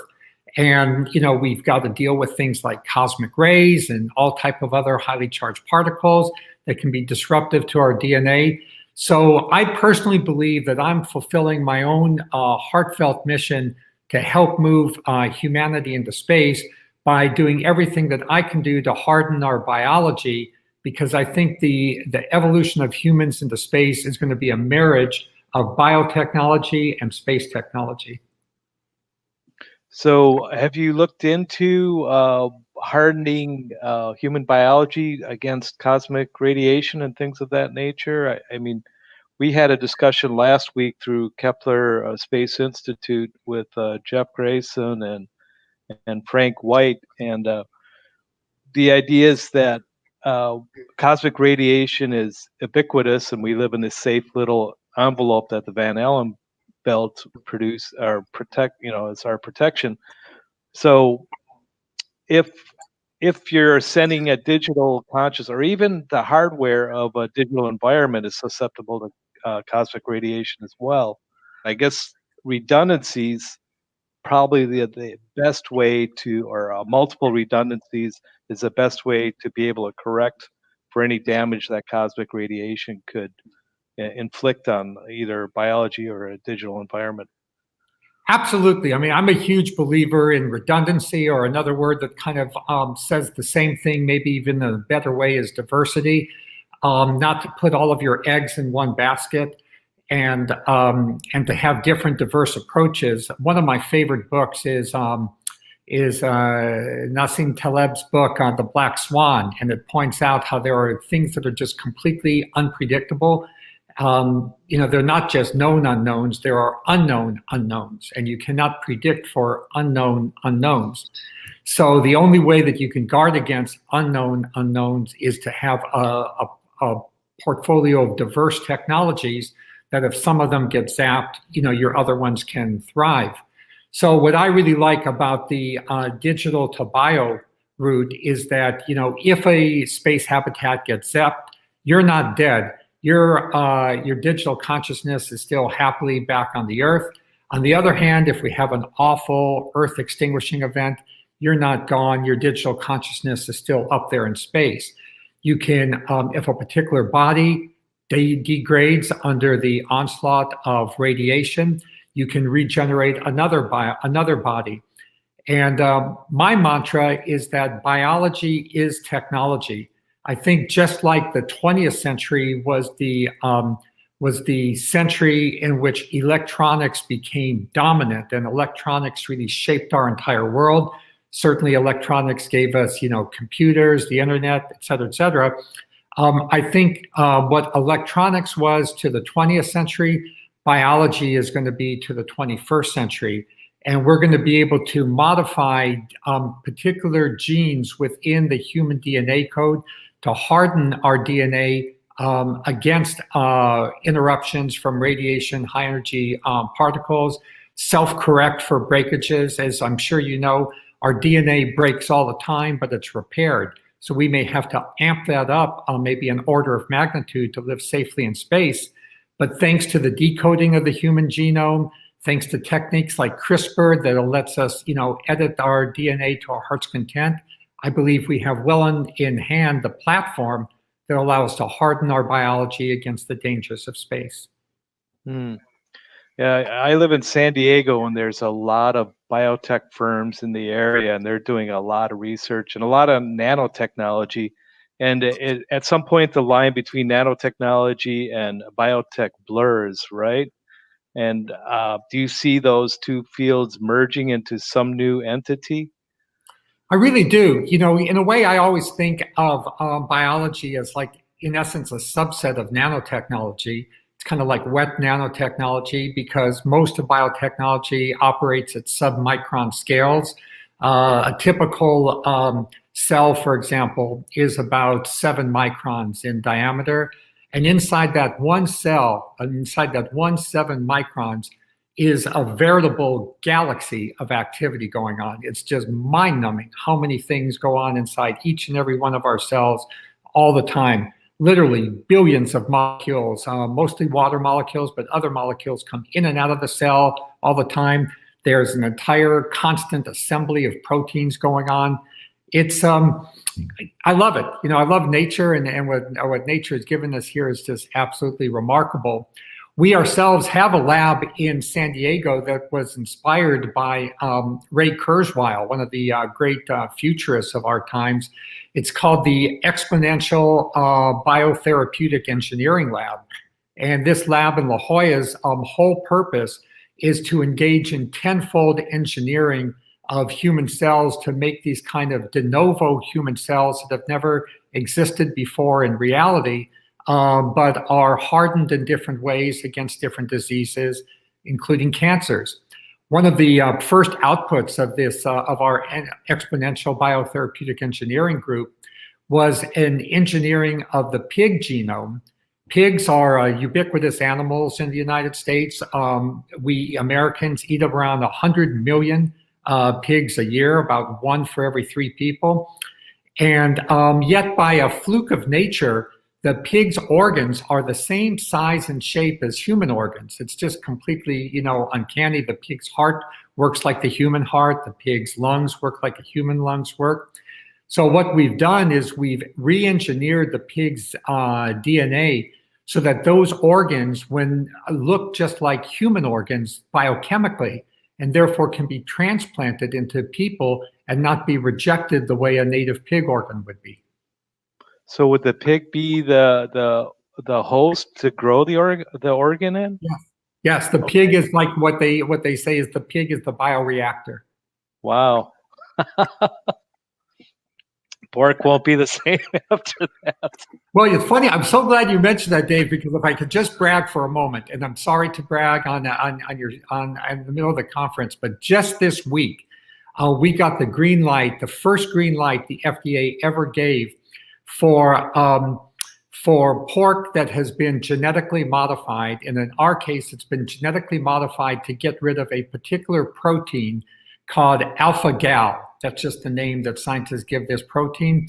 That's very important because there are now millions of people in the United States who are allergic to pork and other and red meats as well, because they have something called alpha-gal syndrome, AGS. And they've got this alpha-gal syndrome as a result of a tick bite. So these ticks that are now, because of global warming, kind of like spreading in the United States, they'll bite somebody, mostly in the Southeast, and as a result of that bite, they develop a lethal allergy to pork and red meat. And so what we've been able to do is we've been able to knock out the aspect of pork that gives them that allergy, so people, even though they have alpha-gal syndrome, they can still go on eating pork and red meat. And we were able to prove that it was safe, prove that it tasted exactly the same as pork. We even had a barbecue with the head of the Department of Agriculture in North Carolina, and the FDA has now given us the green light to go ahead and offer alpha-gal safe meat that's been genetically modified. As an extension of that, if we apply this genetic engineering to humans to harden them for the space environment, give me a general sense of that, and where do you see that going? Because to me, it seems like it would be a generational thing in order to establish that, but perhaps not. Maybe it could be done faster. No, I think it can be done a lot faster. You know, most of the cells in your body turn over every few weeks. So you've got, you know, very, very few cells that you had like from when you were a baby. So there's always an opportunity to re-engineer your body within a time frame of like 1 year, 2 years. You know, that's plenty of time well within the training program that you would undergo to go off to space. We've been hardening ourselves in so many different ways, Dave, that we often just don't think about it. For example, when we eat food that says it's like, fortified with this vitamin or fortified, with this mineral, we're hardening our body, okay? We're hardening our body against known diseases. When we are all like lining up for vaccines, whether they be a flu vaccine or a polio vaccine or a COVID vaccine, we are hardening our bodies against something that is arising in the natural environment. There is nothing more human than hardening our body for new environmental challenges. So the current state of, neural networks and things of that nature are kind of primitive at this point. I mean, at some point, we should be able to create a digital representation that would map out neurons of a human brain. And is that the key that enables us to upload consciousness, to be able to basically create that tapestry? Yeah, Dave, it's a great question, but I think it's going to happen even faster than that. So, going back to Ray Kurzweil, in his books, The Singularity is Near, and The Age of Spiritual Machines, and now he has a new book coming out, The Singularity is Nearer. In all of these books, he points out this, famous parable from China, and it's just the magic of exponential numbers, that if you start with 1 grain of rice on one square of a chessboard and 2 on the next square and 4 on the next square and 8 on the next square, before you're like, halfway through the chessboard, you have all the rice in China, okay? That's how exponential numbers work. And there's nothing that's exponentiating more than digital information and digital knowledge. So the type of knowledge that you would need for digital consciousness is rapidly exponentiating. I don't think that you need to replicate the whole human brain in order to have our human consciousness. In fact, we don't even use half of our brain. Many people wonder if we use any of it at all. I'm just saying that. Well, you have some prime examples of that. Tongue in cheek. But, there are many research studies where they have actually removed half of a person's entire brain because they have a terrible type of epilepsy, and the person goes about all of their activities exactly as they were going about them before. So by no means do you need to replicate the entire human brain. As you probably know, I'm also an aviator, and I don't have time to talk about it on this interview, but I'm also very active in designing and building new type of aircraft called eVTOLs, electric vertical takeoff and landing aircraft. And I'm always amazed on how rapidly we've been able to advance. Like from the time when I developed the ideas I have for eVTOLs in 2015 and 2016, already now I have 3 teams throughout the world. One has achieved Guinness Book of World Records for longest manned flight. I was one of the pilots in that aircraft. Another one has an aircraft that is designed and can go for 250 nautical miles. It hasn't made that trip yet due to FAA safety issues, but it will make it. I'm confident it'll make it in 2021. And we do all these things not because we copy a bird atom by atom, molecule by molecule, until we have a great frigate bird that can fly across the oceans, or a hummingbird that can be stable in one place. We do it because we understand the laws and the theories of aerodynamics, and we're able to replicate the functions of a bird without replicating the bird. It's the same thing with the brain. All we have to do is to replicate the functions of the brain. We don't have to replicate the entire brain. You bring up so many fascinating ideas. I don't know how to close this, to be honest with you. My suggestion would be if any of these ideas of interest to stream this YouTube video that you guys said that you're going to post on the link. That's got the whole presentation from last year, and then begin to form companies, form projects within companies to implement different aspects of it. I am absolutely certain that we can, all of us who have this desire in us, we can live off the earth, in space, in our lifetimes. And I know it sounds like, wow, that's kind of impossible if you're talking about more than, a few weeks or days or even months. No, permanently off the planet in our lifetimes. We could do it, but you have to think outside of the box.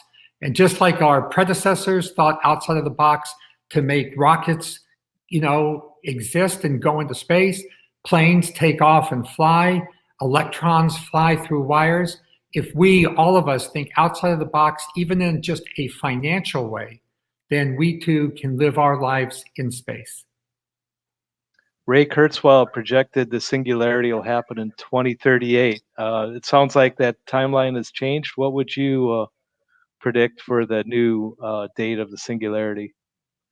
I'll leave all singularity predictions to Ray Kurzweil, although I do want to also make a shout out to another of my favorite science fiction authors because of his coinage of the word singularity, Werner Vange. Ah, another San Diego gentleman. Yes. Wow, fascinating. Martine, this has been very enlightening. Thank you very much for the National Space Society, all our viewers. Wow, where do we go from here? It sounds like we're on the path of exponential growth. Absolutely. Be the change you want to see. Thanks so much. Ad Astra. Ad Astra.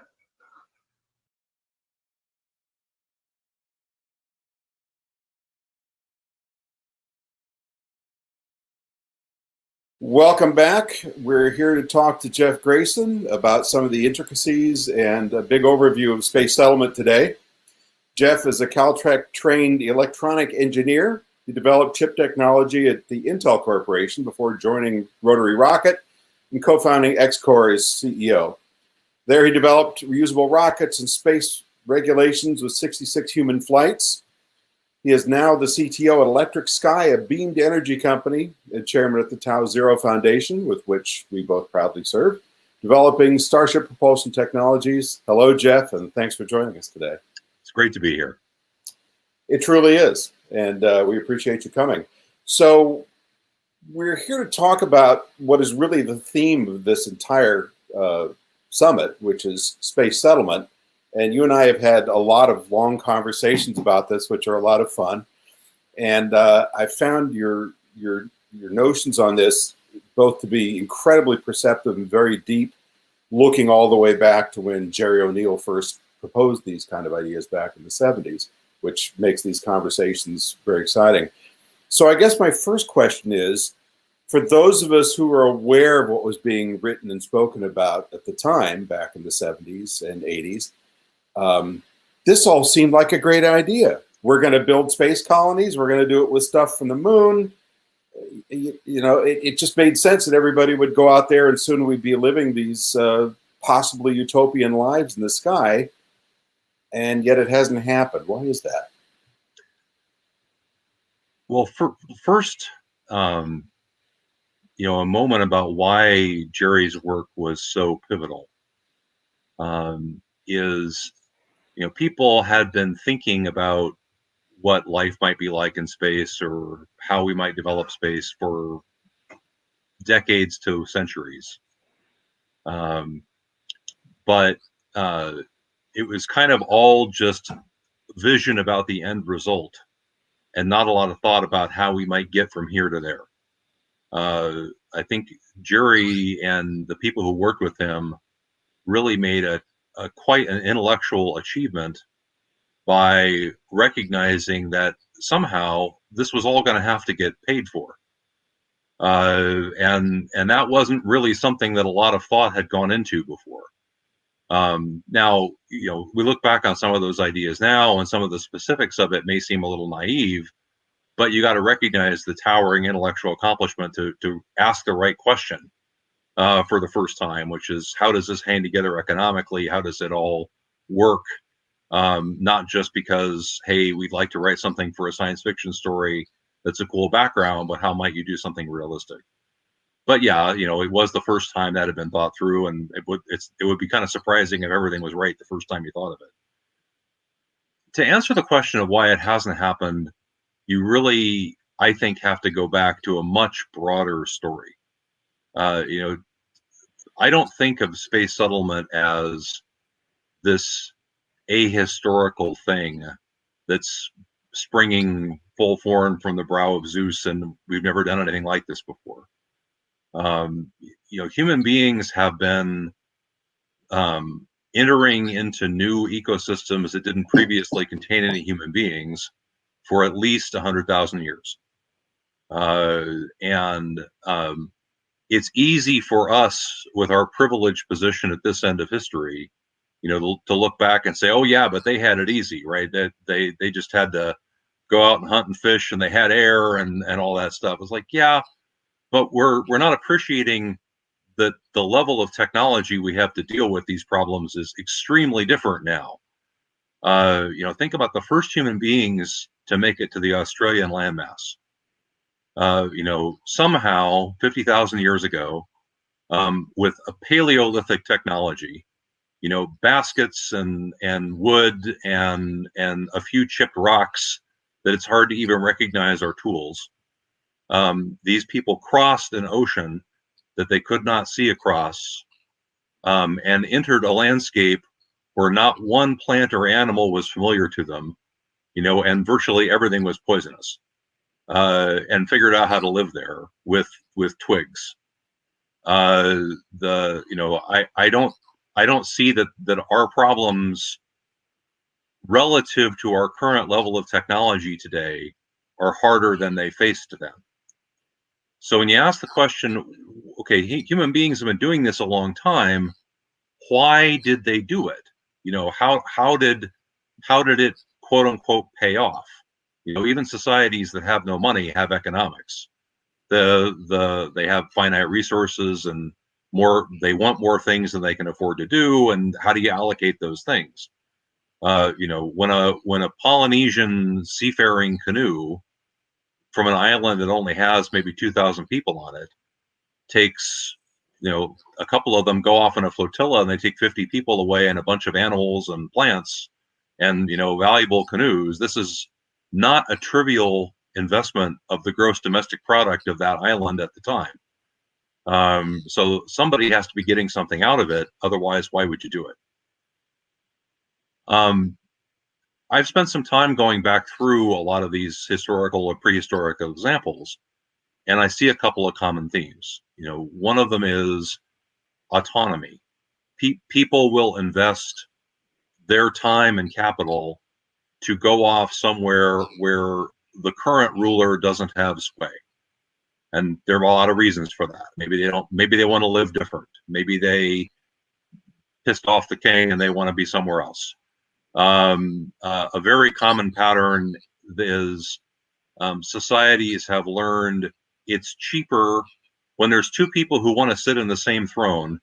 It's cheaper to fund one of them to go somewhere else than it is to have the civil war over who gets to sit in the one seat.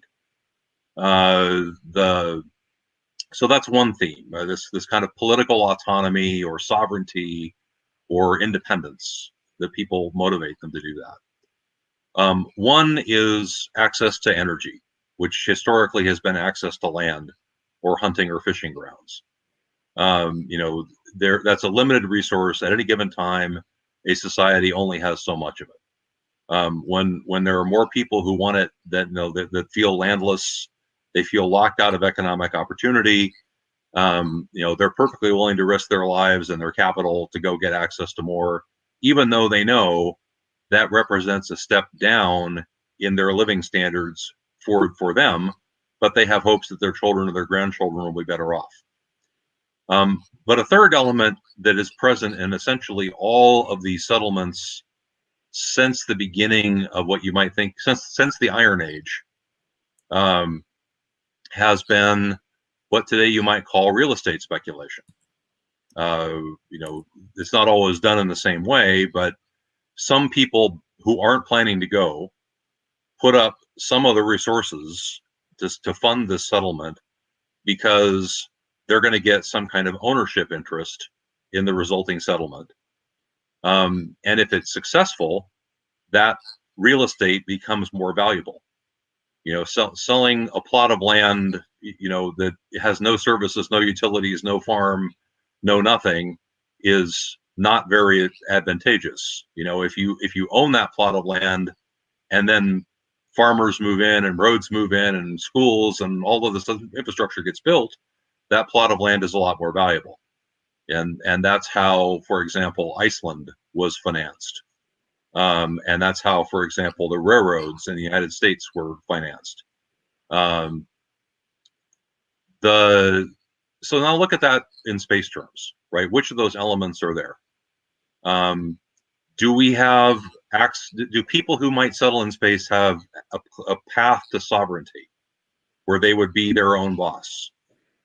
Well, I mean, if they want to fight the Second War of Independence, maybe, but that's, you know, not a low scale investment or a low risk investment. You know, we've essentially taken away the historical path that when you leave the territory of a princedom, you're out of the reach of the prince, right? We've declared the entire universe to be under the sovereignty of the United Nations, you know, clear out to the edge of the galaxy and beyond. Okay, what about ownership of land? You know, can the settlers own the real estate? Well, we say that they can't. Now, you know, what we say about that might not matter, but in terms of upfront financing of a settlement, it does matter, because people who are going to invest in that kind of enterprise want to know that they're doing something that they'll legally be able to do. And what about real estate speculation? Well, to get real estate speculation, you got to be able to get defensible title. You know, you have to be able to sell plots of land or something that the people who don't plan to go get some ownership interest. We don't have a mechanism for doing that right now. So it shouldn't be at all surprising. And incidentally, right, these same features are present in Antarctica. Right, we set up a very similar legal regime in Antarctica, and with more or less the avowed intention of forestalling settlement efforts that were underway from various Antarctic interested or Antarctic bordering nations. And it's been completely successful. No human being has settled in Antarctica. You know, mission accomplished. We managed to ensure that frontier did not happen. So it's not surprising to me that we haven't seen large-scale space settlement. It's not primarily a technological problem. People think of it as a technological problem, but it's really not. It's a problem of we've structured the system so that the incentives for settlement are degraded. And it's worth noting, and before we move on from this, that who is stopped by this? Right? Does this stop a nation state from deciding to go off and make territorial claims in space? Oh, absolutely not. You know, you could say, well, the Outer Space Treaty prevents that. You could say that the Law of the Sea Treaty prevents territorial claims in the South China Sea too. And how's that working out? You know, international actors are not deterred by words on a page unless those words represent norms of behavior that the great powers of the time agree on and are willing to enforce the hard way. If the great powers of the time don't have a consensus on what constitutes acceptable behavior, international law is more or less an empty formality. Does it stop billionaires? Well, not really. I mean, a billionaire probably can self-finance an expedition, and they're probably not going to be deterred by, well, will I or won't I have good title? Because possession really is 9/10 of the law. And after all, if a billionaire finds himself with a viable settlement on some other celestial body, you know, what nation on earth is going to risk World War III to stop them? So who this regime stops is ordinary citizens and free people and ordinary sized corporations in market democracies that have rule of law. You know, we uniquely, and I count myself among them, you know, we cannot get the resources to do something the way these other actors do by simply commanding it to be so. If we want resources to do something, we have to convince other people to give them to us out of their own motivations or their own self-interest. So we need market mechanisms and property rights and legal structures for dispute resolution. And we're the only ones that are being deterred by this regime. And I would argue that that's the last actors that you would want to deter. That's the kind of actor you would like to see active in the space frontier are individuals and small companies and free actors. And when people say things like, well, we have to have all these structures because otherwise nation states or billionaires will go off and own everything. Like, okay, well, that's exactly the regime we have, is a regime where only nation states and big actors can go off and do things. If you want to enable individual people to do things, we need a different legal structure. That answer the question adequately? Yes, it does. More than adequately. So there's a bunch of things in there that I'd love to talk about for another 4 hours, but we'll have to condense it a bit. But you mentioned you mentioned both here and before about how you might grow this kind of a settlement in organic terms. And I'm thinking you also mentioned the Antarctic, and that's exactly, as you pointed out, what we didn't do there. From the time of Shackleton and Scott on forward, we brought everything we wanted to use with us, including the wood for the hut and the dogs for the transport, and of course the ship, but everything, food in cans. So there was no massive igloo building to house the crew for the most part. It was done with traditional English materials in that environment, which is an expensive way to do business. I mean, you're talking about going to other planets or building things in free space. That's probably not ultimately going to be the best way to go. So if you could talk a little bit about how you see this progressing organically, both in terms of the actual structures involved and the societal requirements and the economics of it. Okay, any space economic development activity faces the problem right now that there's no infrastructure in place. There's when we talk about economic development on the Earth, you're usually talking about an area that has most of the ingredients for an economic activity to take place, but it's missing one or two, and you have to figure out how to add the one or two that are missing.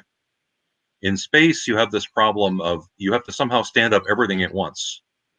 There has to be, people have to be there, they have to have a place to live, they require energy, there has to be a way of gathering it, they're there for some kind of presumably industrial activity that, somebody back on Earth wants something, that's why they paid for them to go, whatever that something is has to be produced, and somehow it all has to happen at once. And economics is organic's a good word. It's almost like an organism. All the pieces have to work together, and they don't usually spring up in a fully mature format. They grow. So the challenge with the economics of extraterrestrial development is that people spend a lot of time thinking about steps 2 through 10 and not a lot of time thinking about step 1, right? Step 1 is, how do you get to the point where there are some people somewhere and those people can economically keep themselves alive? They are not a net drain on the coffers of their sponsor. It's like starting a company. When you start a company, the name of the game is, how do you get cash flow positive, right? Sure, everybody wants to get to how do you get to a market valuation of billions of dollars and do your IPO? But before you get there, you got to get to the point where you're cash flow positive. You're making money. You're not losing money.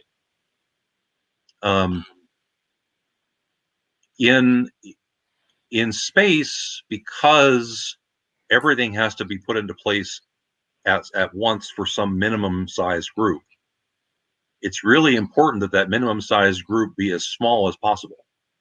We have a lot we don't know.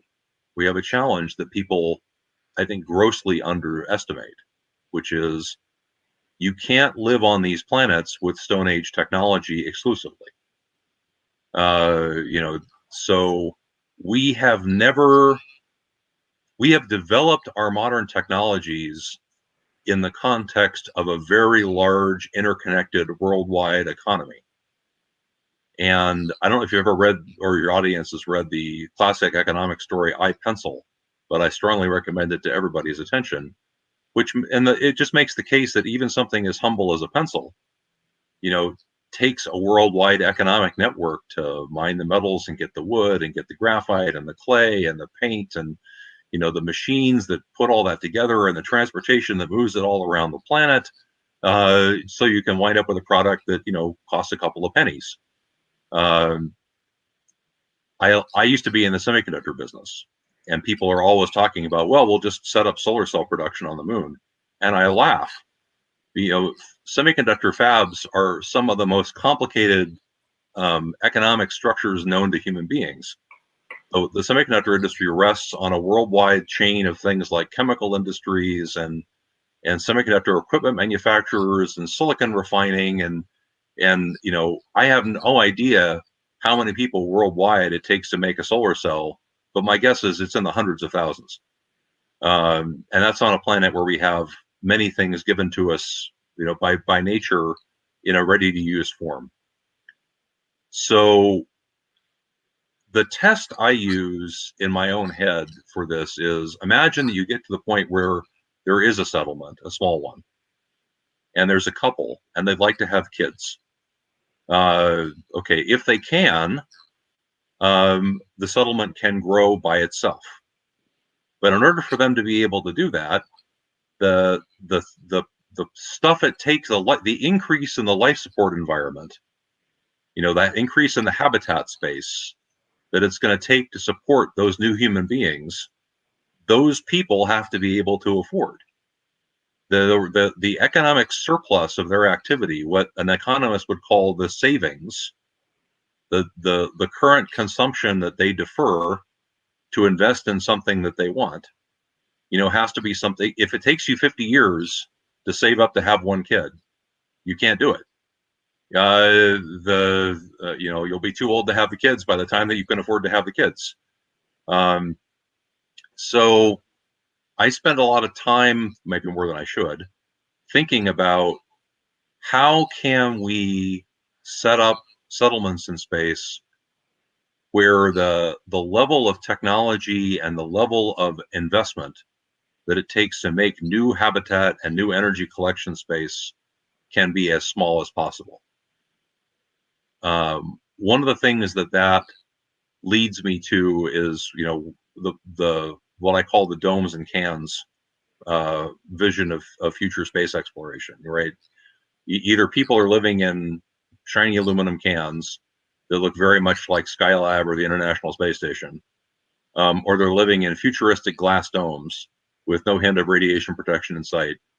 And what's clearly a city of tens of thousands of people visualized by some artist with no idea of how you got from A to B. Let's take the moon as an example. It takes 100 megajoules per kilogram, approximately, to turn lunar regolith into metal. That's twice the energy output you would get if it were kerosene from burning it. That's a huge amount of energy investment to put into something. Okay, and then if you take the classic vision that people have of, well, we're going to make aluminum cans, and then we're going to make solar panels somehow, and we're going to set them up on the moon's surface, and we're going to run electric cables made of something that go into the habitat that light LEDs. Note that LEDs are a product. LEDs good enough to make lighting out of are a product as new as last week. I mean, it's like less than 10 years since we've been able to do that. They make solar cells look simple.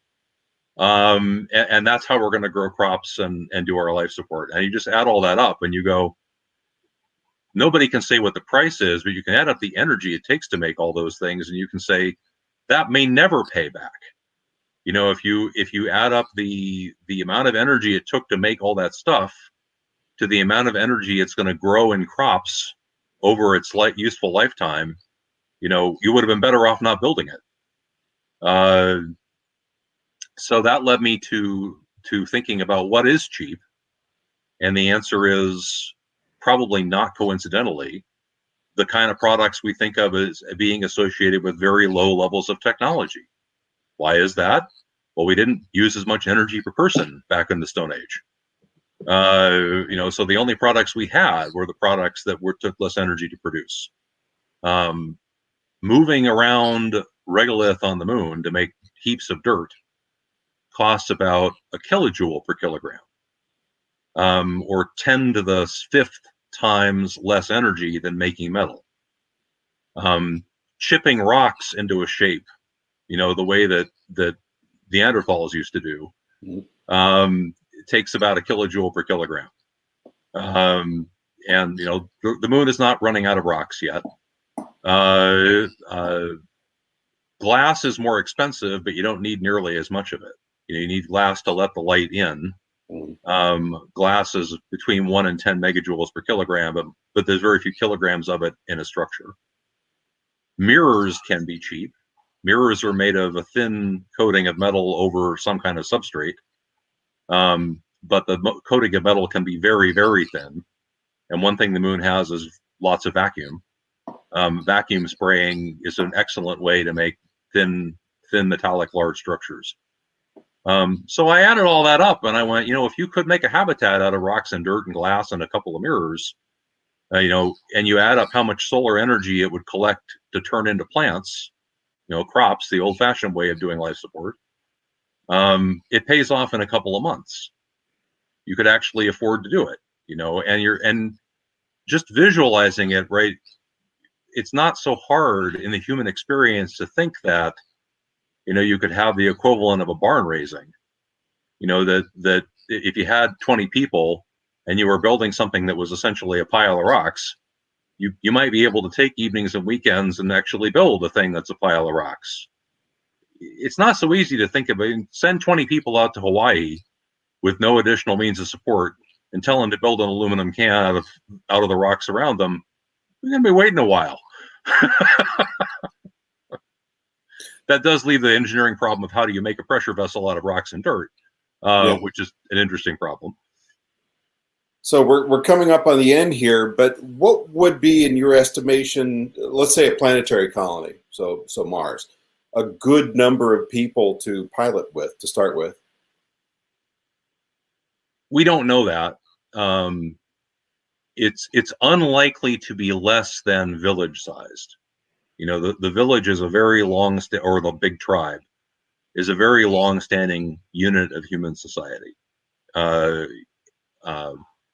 How much bigger than that really is this question of how small can you make the technosphere?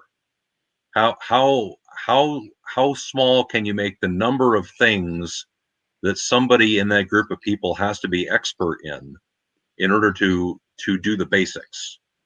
Now, you don't have to get to 100.00% independence. Even the Polynesian settlements didn't get there.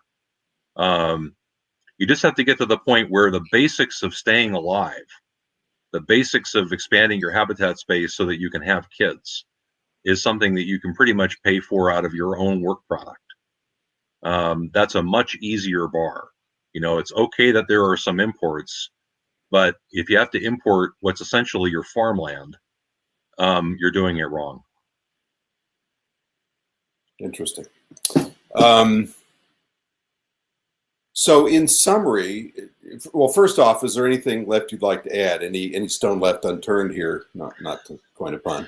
Well, I do have a couple of concept things that it might be worth throwing up, just to give people some idea of what a rock and stone habitat structure might look like. The first one is an illustration of how you get light into a lava tube, which there are on both the moon and Mars. And they can get quite large on the moon. They can get hundreds of meters in diameter on the moon, which is a lot of living space. Mm-hmm. And another one is a structure on the surface where it's essentially a pair of nested barrel vaults made out of rocks that you pile enough regolith up on top of, so the weight of the regolith pushing down is more than the pressure of the atmosphere pushing up. You don't need the tensile structures of a metal can or something like that to hold the pressure in. Just not because they're the best way to do it or the perfect way to do it, but to give people some idea that there is a way to do it. other than that, I think it's a dealer's choice. And if you have a follow-up, final get off the stage question, go ahead with it. Well, I would just add, I was looking at your illustrations last night, and what I found fascinating is and this is perhaps not an innovation of yours completely, but the idea of how to duct the light in without ducting in radiation is clever. And Jerry O'Neill was the first to think about that. That people don't appreciate that was actually one of the things that gave him a lot of thought for free space colonies, is how do you do that? And truthfully, that's the hardest part of the problem. People in coffins don't need air. There's a reason for that, right? If you bury things under the ground, holding the pressure is not the biggest part of the problem. It's how to do that while getting the light in that's the biggest part of the problem. Yeah. So in terms of incremental steps towards this, we're obviously doing work with lunar simulant and Mars simulant and so forth, and trying to figure out how you can best utilize basalts, both as bricks and carved blocks, as you're talking about, and even as fabric. In your estimation, is one of the next steps really figuring out this problem about low gravity and reproduction, or something else? Well, we haven't talked about that aspect in this session. Yeah. Low gravity, the question of how much gravity it takes for human beings to be healthy in the long term is the most important unsolved problem in space medicine. By an amount so great, it towers over all the other problems. Radiation shielding is a big problem, but that's a question of how much dirt do you have to pile up. If you need more than a lunar gravity to stay healthy for a long time on the moon, that moon starts looking not very attractive. And the question of whether free space settlements or the moon or Mars or what, or God help us, even Venus, is the right place to focus on, is driven by that. It's incredibly frustrating to me, as you and I have talked about, that we're this far into the era of human spaceflight and we still essentially know nothing about the answer to that question. It's almost as if we haven't had anybody who is charged with working on that problem. We don't have to solve that problem before prehistorically, humans' way of finding out if you can live in an environment is, well, we'll go, and if nobody makes it back, we'll know you can't.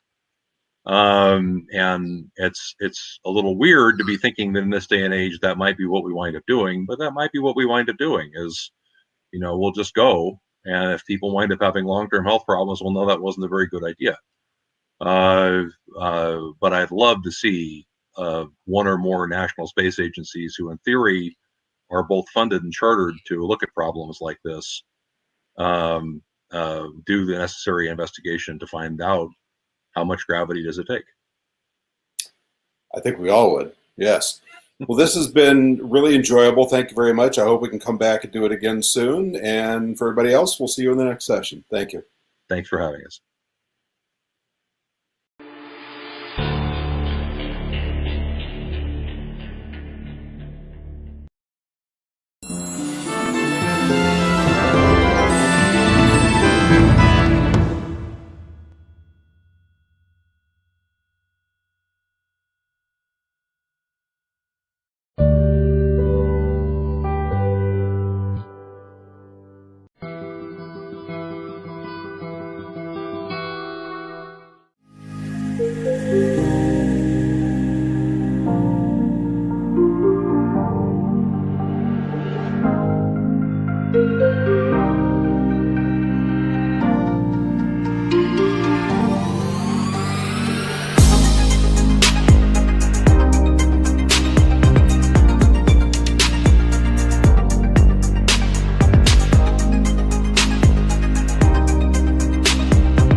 Between 1968 and 1972, America launched 9 human missions to the moon, 6 of which successfully touched down, allowing 12 men to walk on the lunar surface.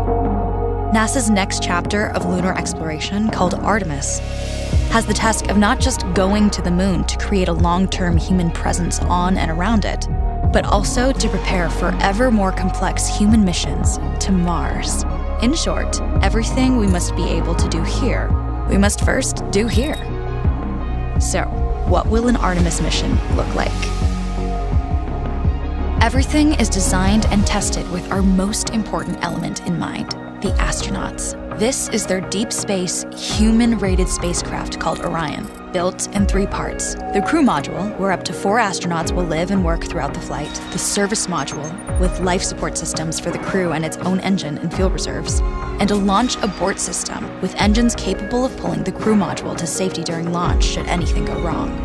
To accomplish the task of launching our crew and heavy payloads, NASA is building the Space Launch System, comprising of a cargo hold, an exploration upper stage, a massive core stage, and 2 extended solid rocket boosters. Altogether, this is the world's most powerful rocket, and it exceeds the legendary Saturn V of the Apollo era in numerous ways.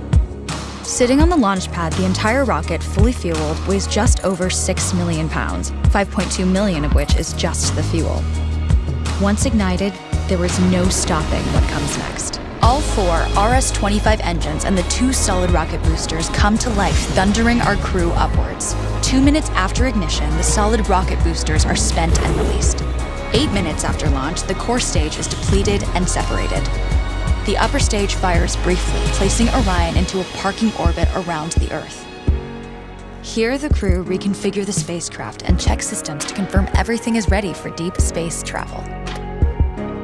With a go from mission control, the crew reignite the exploration upper stage engines to leave Earth entirely. The exact timing of this maneuver is critical to reach a speed that can escape Earth's gravitational pull, but also put Orion on a course that will intersect the moon days later.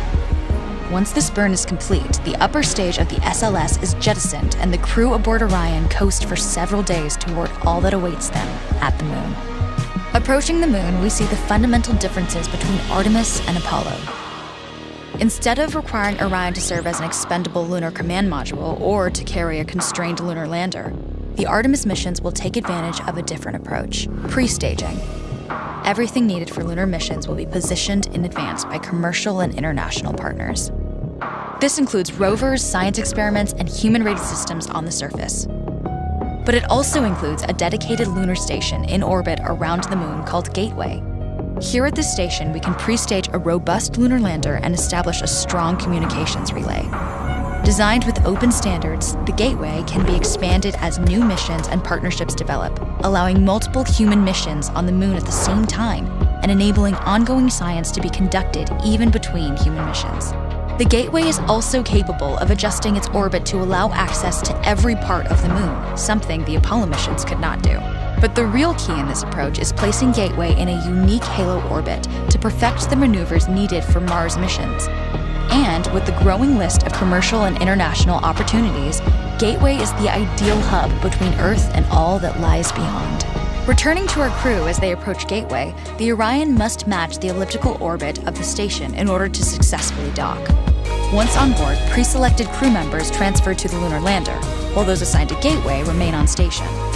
The lunar lander system itself is built for 3 unique steps: descending from the halo orbit of Gateway down to a low lunar orbit, descending from low lunar orbit to the surface, and once the lunar mission is complete, launching from the surface of the moon and ascending all the way back to the orbiting Gateway.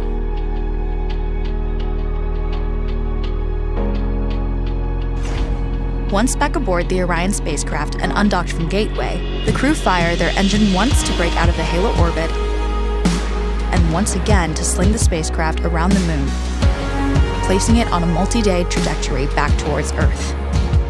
As they near the end of this journey, the service module is released and the crew module is oriented heat shield first. Entering Earth's atmosphere at 25,000 miles per hour, the friction of air slows Orion considerably, while also subjecting it to temperatures of 5,000 degrees. With the Orion now at just 300 miles per hour, a series of parachutes uniquely tested and produced for this moment deploy, decelerating the craft to just 20 miles per hour for splashdown. With each successful mission, Artemis ushers in the next wave of men and women to explore our moon and prove that together we are ready to go beyond.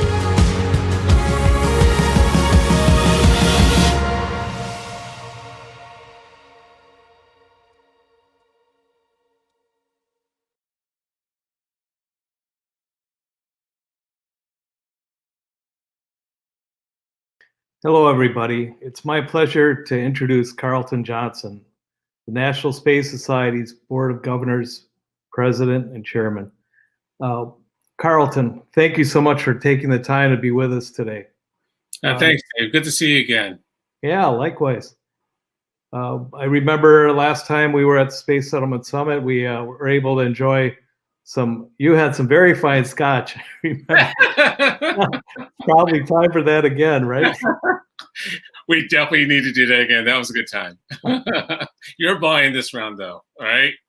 Oh boy, I gotta keep my savings building up. Get a nickel jar going. So, with our virtual day in space, you said some things about diversity in terms of the space program, and I think also importantly within the group of National Space Society, and who's actually going to make a mission to the moon and Mars. I don't know if you had a chance to watch the show Away on Netflix, but they had a fairly diverse crowd in that, and I'm just thinking, what do you see in terms of the strengths of bringing diversity to space and how we can build upon that? That's an excellent question, and I've been thinking about this a lot since we did talk about it at the Space Settlement Summit, or I should say the Day in Space, and the focus there was really more in the aerospace marketplace per se. More terrestrial-based conversation. But I've been thinking about this a lot since then. And as we look at people going out there to do stuff, we're going to have to address a lot of challenges and a lot of things that different cultures do differently, and how would that affect not only space travel itself, going from point A to point B, but once you get to point B, whether it be LEO, the lunar surface, or Mars, how we're going to manage that, and what benefits it brings along with what challenges. So let me try to hit that from a couple perspectives. First, I'll just hit a couple of challenges since they're just at the top of my mind. One of the things that having a diverse group of settlers is going to bring you, and usually I don't go here, Dave, but I will go here for the purposes of this discussion. Let's just take, for example, that we have a settlement of 40 people. Each one of those persons has a specific job responsibility. And because of one's religious beliefs, as an example, they may have to do certain things at a certain time of day that, it's required by their faith. How do you manage that in a new settlement? If you're going to be working and getting into the oxygen reclamation system, trying to fix a really important problem, somebody says, "Hey, I need to go off and do this." How do you deal with those type of things? And part of that, at least in my mind, is you got to address those issues and thoughts before you go. And you have to be very clear that as people are going forth, you're bringing the best of them in terms of the skill sets they have for the mission, but also their diversity. And you have to have that as an inclusive piece. So, at least in my mind, you won't be able to say, "Yeah, you can't go do that." The conversation really needs to be, how do I plan for that? And now, how do I have this person who is diverse in their thought, and in this case, their religious belief, be part of my greater community? Because now that settlement is going to go from settlement to community. That's kind of a challenge, but you can turn around to a positive. The other side of it, and this is where I think the strength of diversity comes into play a lot. Each one of us is both value processed and mentally processed by where we were and how we were when we were growing up, whether it be United States, another country. when we go out there and we're faced with problems that we know of, that we've planned for, maybe as a team we'll be able to work through that and figure it out, and then we'll work the problem. Invariably, we're going to be exposed to challenges that we didn't think about. If we have a bunch of people who think the same way, they'll see the same problem in the same way. And chances are they're not going to solve that problem. You need to bring people who said, you know what, when I was out here and whatever, we did it this way. It's like, wow, that MacGyver really works. Let's do that. So diversity is going to actually help you solve more problems, and I think it's going to create. And that's one of the biggest things I think we need to bring to the table in this discussion of settlement. How is diversity an enabler, versus the challenge that people like to bring up? And I'm thinking too, the inclusiveness, you don't want to exclude any group or any specific attribute of humanity, because that's just a setup for conflict in the future.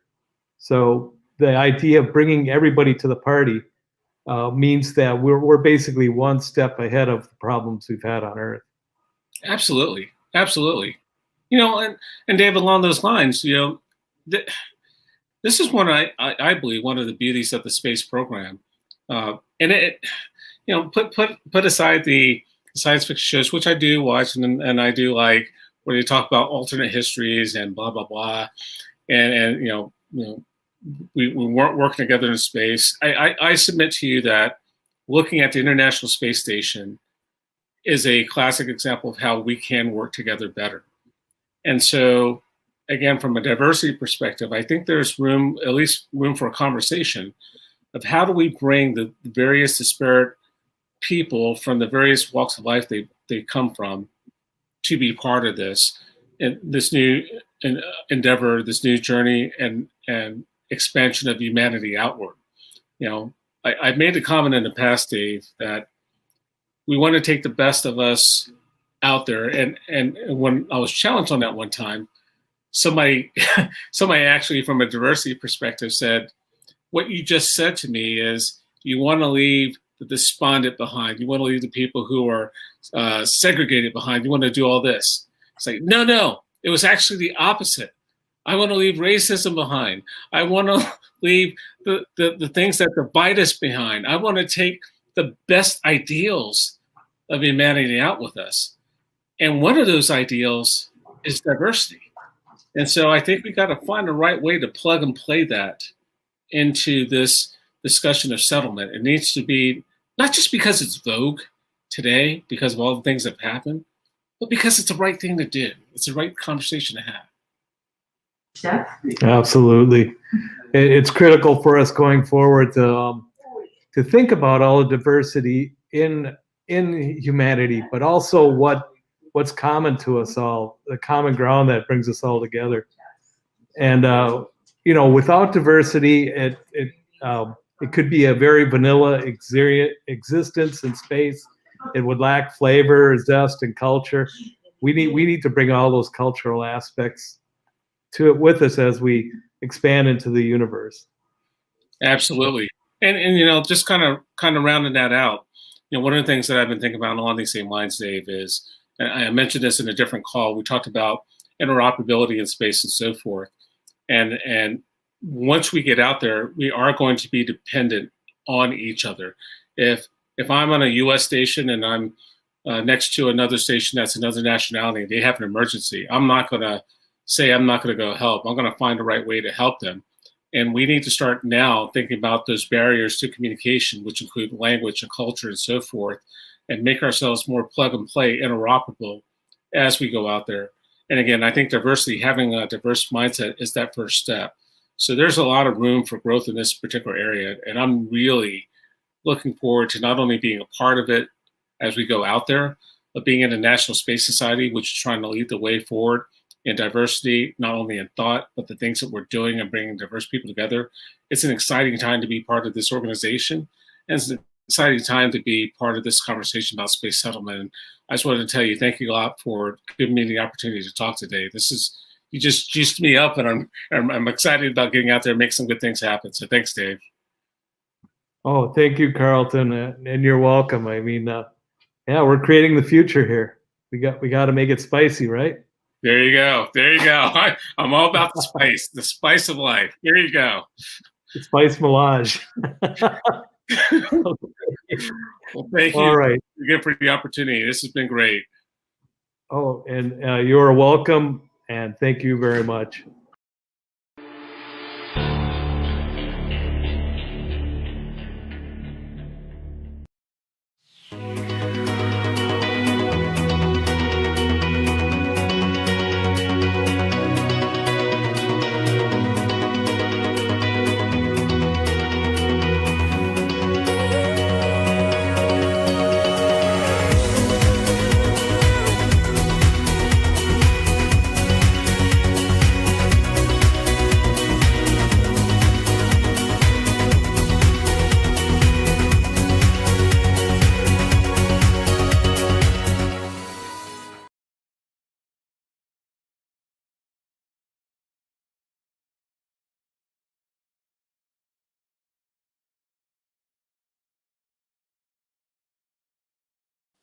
Hello, everyone. It's my pleasure to introduce Dr. Kerry Joles.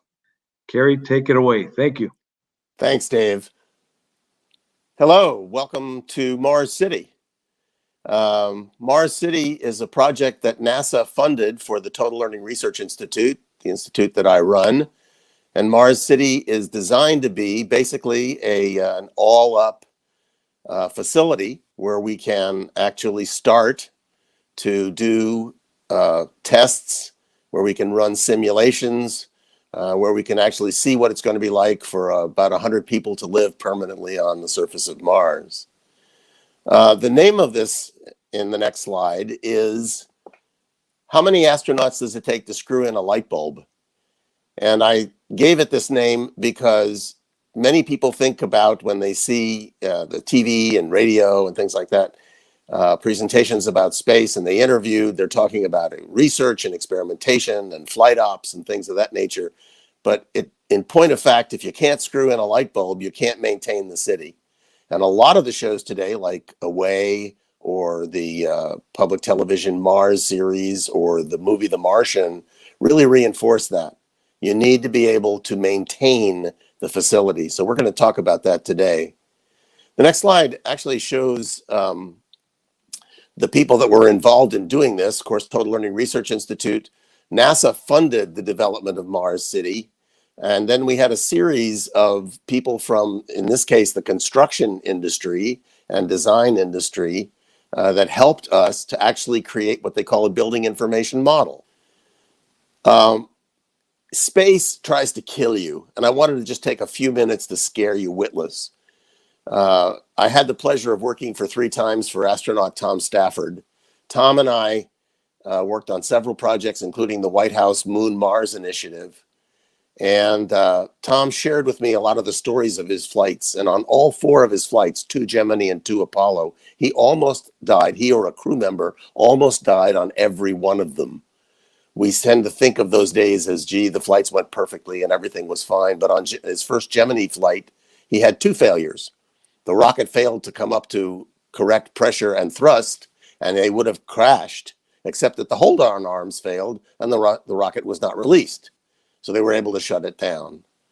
The second failure was in Gemini when he was out with spacewalking with his pilot, Gene Cernan. Gene got dehydrated, couldn't get back into the spacecraft. Houston was saying, maybe you have to cut him loose and come back yourself, so at least save one of you.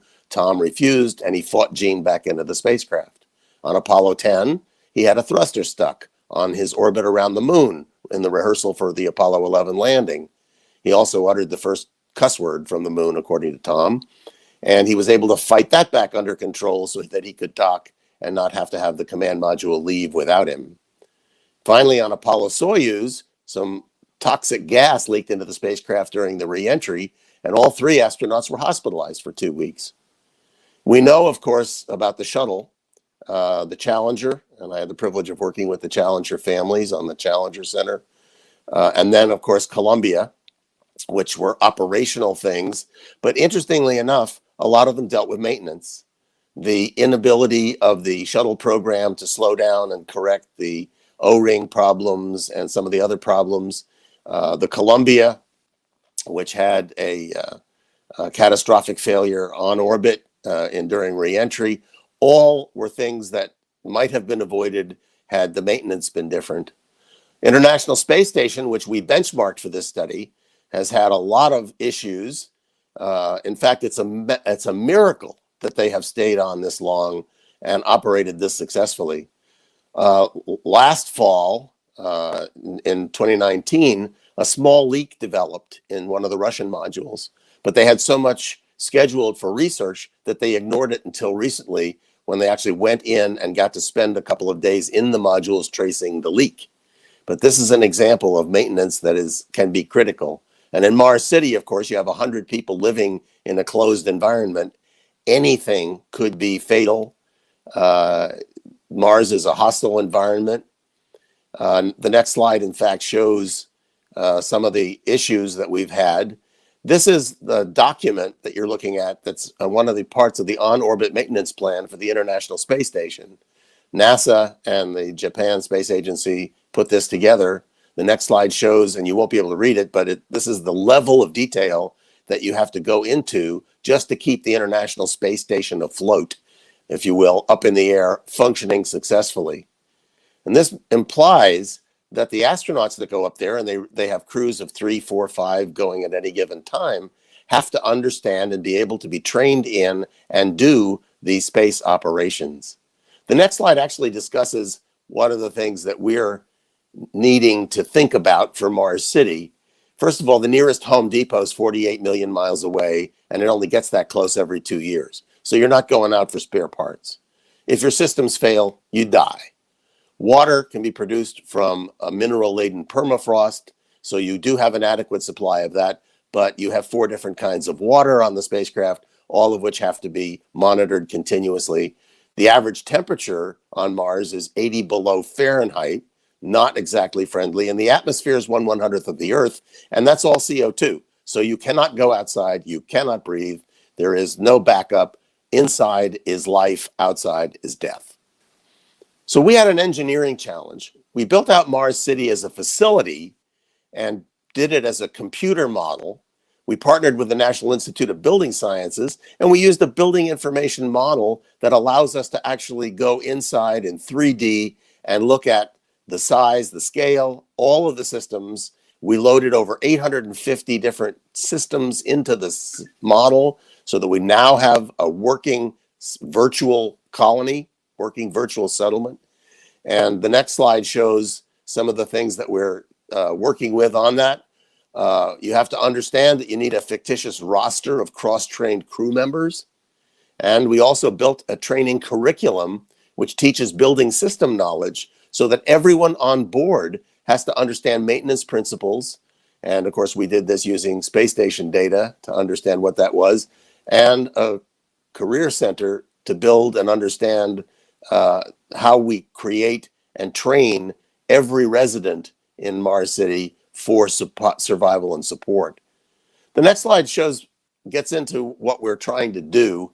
This is a view of Mars City. On the left, you can see the habitation modules.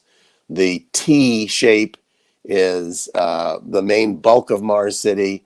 Coming down to the upper left to lower right is the hangar and repair facilities. All across the top is mission control and the labs. And to the right, you can see the solar panel array that powers the facility. The next slide shows a plan diagram of that. And across the top, you can see there's a series of small labs. There's a medical facility, a public toilet, a biolab, a geolab, and on the extreme upper right, the food production lab.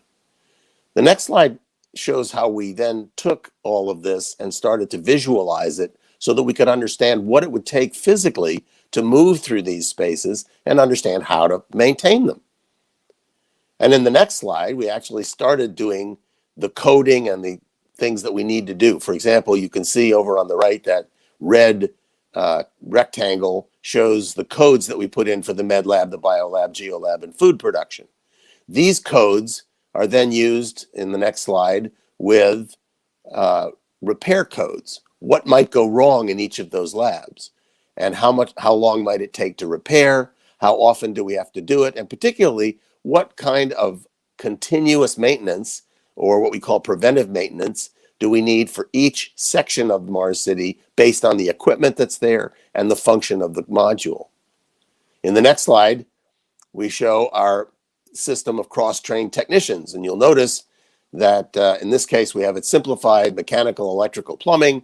But you'll notice from the color coding that Rob is a system expert in mechanical. That means he can fix anything. This guy could rebuild the entire HVAC system on Mars City. But he is also a system tech for electrical.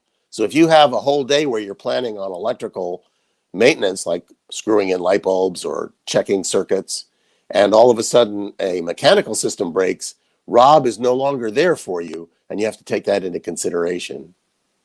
On the next slide, we show what we call a criticality table. Anybody familiar with the Challenger understands this. You have to put for each event that you are planning for, whether it's life-threatening, life-endangering, or down at the bottom, preventive maintenance. The scary part is that preventive maintenance is the thing that usually gets postponed, but it's the creeping preventive maintenance issues that build up sometimes to become life-threatening. All of this is loaded in the next slide into a computer maintenance management system, software system, which tracks everything for you. So on Mars City, all the dials you see here show the number of work orders that were completed for each area, and the total number of work orders, number of preventive maintenance things that are cleared, so that the maintenance in mission control can keep an accurate, detailed look at everything in terms of status of Mars City. Now, it's kind of interesting. Next slide gets to the kind of the bulk of what I want to talk about, and that is that you have really two issues. You have structure and system issues, and we're going to talk about that now. Structure and systems are, of course, your wires, your interfaces. On Apollo, from the Saturn V, from the top to the bottom, there were about 580 interfaces. That is 580 wires, if you want to think about it that way, going from the spacecraft all the way down to the engines. On this International Space Station, there are 30,000 interfaces. On this, there are going to be at least 30 to 50,000 interfaces. That means those are opportunities for something to go wrong. So the structure, how you design it, how it works, the integrity of the structure, and the reliability of the systems is critical. Now, you can monitor all this from mission control, but in point of fact, what you're looking at is the reliability that has to go essentially forever. If you're building a permanent settlement on Mars, this thing's going to have to function for years. So any failure, whether it's a pressure failure, a system failure, a structural failure, an atmospheric failure, a potentially dangerous failure because of contaminants, all of this has to be built in and taken care of over the course of the structure. And a lifetime for something like this would be like a lifetime for a typical building on Earth, which is about 50 to 80 years. Interestingly enough, the maintenance of a facility on Earth is about 80% of the cost of the building. Building the building is 20%. Now, getting it to Mars will be an expensive build, but once you get there, that maintenance is going to be your major expense and your major problem. The final thing that I wanted to talk about today in the next slide is crew issues. This happens to be a picture of the main crew assembly area. This is where they come in Friday night to watch The Mandalorian on big screen and have common areas for meetings. There are also a lot of private areas. There's a gymnasium area for conditioning. All of this is part of the environment for you. But the crew is the thing that is the weakest link. Again, anybody that's seen things like the TV series Away or the PBS series Mars understands that it's really the failure of individual crew members, or sometimes groups of crew members, or the social interaction of the crew members that can actually spell disaster faster than the systems. The systems can be working perfectly and the crew can subordinate the system. I have a test that I give everybody. I'd like to ask you, and let's see how well you do. What was Matt Damon's role in the movie The Martian? What was his primary role on the mission? If you answered botanist, you'd be wrong, because Matt Damon was the engineer on the mission. He was the systems guy. It just so happens that he had a PhD in botany, which of course enabled him to grow the type of carbohydrates he would need to supplement all of those different food supplements and give him the energy that he needed to survive. But that was a mere chance. Had it been another crew member, they might not have known that, or they might have had to have figured out a way to get that information up to them for them to survive. Also, as an engineer, he was able to rig up the communication devices, engineer the transportation to the new system. So here he was able to be cross-trained, and it was basically his resilience and his ability to do that that allowed him to survive. And if we're going to survive on Mars, that's what we're going to need.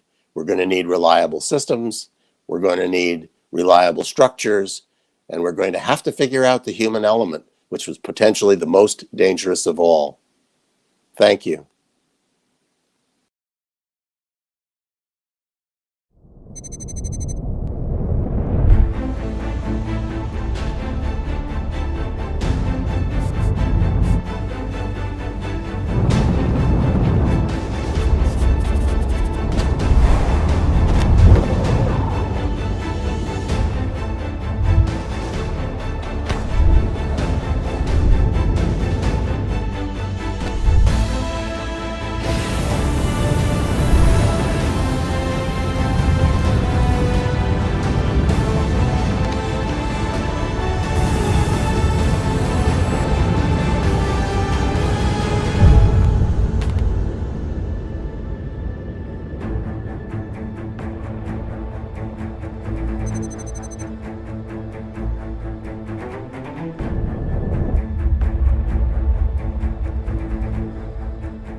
In terms of robots that go into space, the sampling and caching system on the Mars 2020 mission is the most complicated, most sophisticated thing that we know how to build. This is a system that allows us to take core samples of rocky material on the surface of Mars, carefully seal them in very sterile, clean vessels for eventual return to Earth. We've been working on this sampling and caching system for 7 years, and that's because it's a tough job. We're testing the equipment to make sure that it's going to work when we get to Mars. It has to function on its own. We have to think of all eventual possibilities and try them here first. And then if they don't work, change it now, because we can't make any changes later. To drill into the rock on Mars, pull out intact core samples, seal them hermetically, and to be all done autonomously by a robot hanging off the end of a rover on the surface of Mars has been a challenge. We've got actually 3 robots necessary to do the sample and caching system. Our big robotic arm out on the front of the rover, that takes our drill, pushes it against the surface, and allows us to take core samples.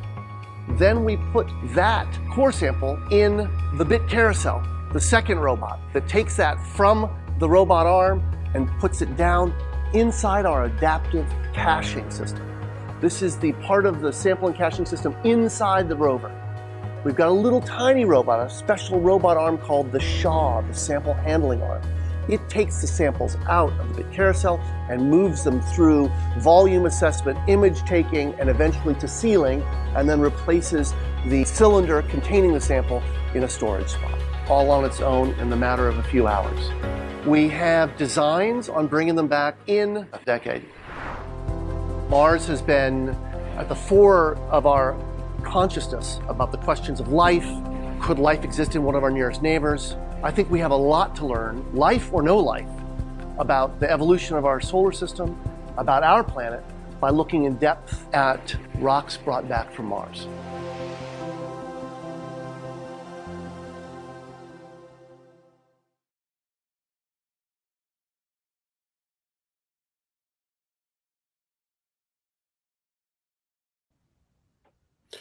Hello, Pascal. How are you today? Rod, good to see you. Good to see you. This is Pascal Lee, a planetary scientist. He leads the Mars Institute and works with SETI up in Northern California. It's a real pleasure to have you here today. Pascal and I have talked many times about space science, especially planetary and Mars science. And today we're going to be talking about the efficacy or not of living and settling in lava tubes and lava pits on Mars and the Moon, which is kind of a closely held notion by a lot of people who are supporters of space settlement. For years now, we've been seeing and charting and beginning to map actually some of the interiors of these structures on the Moon and Mars, and a lot of people think that's a really good place to settle. So what can you tell us about that idea? Well, the key motivation for thinking of caves on the Moon or Mars as potential shelters is because the environments at the surface of these worlds is so hostile to us. And so when you think about it, a cave on the Moon or Mars offers really three main protections, and then a fourth one that is sort of more operational. One is that it protects you from ionizing space radiation, not just the UV from the sun, but galactic cosmic rays, all these high energy particles that are streaming in from space. If you're underground, below about a meter or so of rock, you are essentially in much safer territory. The second thing is you're protected from micrometeorite impacts, so that if you have things like spacesuits or pressurized systems, they are sort of, the idea is that they are less exposed to puncture by micrometeoritic impact. Now, the third idea is that you are protected from the drastic temperature variations at the surface as well. So the lunar day and night, drastic temperature changes. Even the Martian day and night is relatively drastic. If you're underground, that's why we ferment cheese and keep wine in cellars, is because there's a relatively constant temperature in the subsurface. The variations at the surface are dampened by the time you're underground, and you are therefore faced with a more stable thermal environment. And then the fourth operational advantage is that if you're underground, then you can land rockets very near your base, because the sandblasting, if you will, of the rocket exhaust is not going to affect you. You're protected underground. But that's sort of the idea, and the idea looks very attractive up front. Why not just set up a base in one of these natural caves? Isn't that what early humans did when we, sort of took advantage of what nature offered us? Instead of being builders at first, we were just, settlers of caves. Why not, pressurize these underground worlds and, put in a bladder in there and you inflate it, or somehow strengthen the or seal the existing natural cavities and then pressurize them. So all of these first order advantages make the idea of living in a cave on the Moon sort of not just advantageous, but somehow doable. But when you think about it in practice, it really does not look so good. First of all, historically on Earth, even though early humans have lived in caves a lot, the caves that were used were not lava tubes. They were limestone caves. And there's a big difference there, because lava tubes are usually found on volcanoes. And in fact, the way a lava tube forms is that you have a lava flow, and then the top surface of the lava flow cools off more quickly. So the lava flow roofs over, if you will, with a hard crust. And then meanwhile, the flow of lava continues underground because it's thermally protected. And the lava flow, once the source of the lava cuts off, the lava drains away, if you will, and then you end up with this downhill winding tunnel that sort of goes down the slope of your volcano. And then, of course, over time, the roof caves in and collapses. And so on the Moon, we have many lava tubes that are collapsed lava tubes, and they're called rills. The Apollo 15 mission went to the Hadley rill. Right. Okay. So So there must be on the moon, just like we're seeing pits, there must be some uncollapsed lava tubes still, and in fact, we found a few as well, even in the close to the lunar poles, at the North Pole. But as attractive and as exciting as they are as scientific targets, especially the ones at the lunar poles, they might have ice in them. Whether or not we could inhabit them is an entirely different story. Lava tubes tend to be really rough. Very few have very smooth walls and smooth floors. The entrances to lava tubes are usually particularly rough because of the result of a collapse. Okay, and then once you're inside, you're not really sealed from the surface. There are cracks, especially on the moon. There's impact processes that have fractured the terrain, the regolith down to mega regolithic depths of hundreds of meters to kilometers.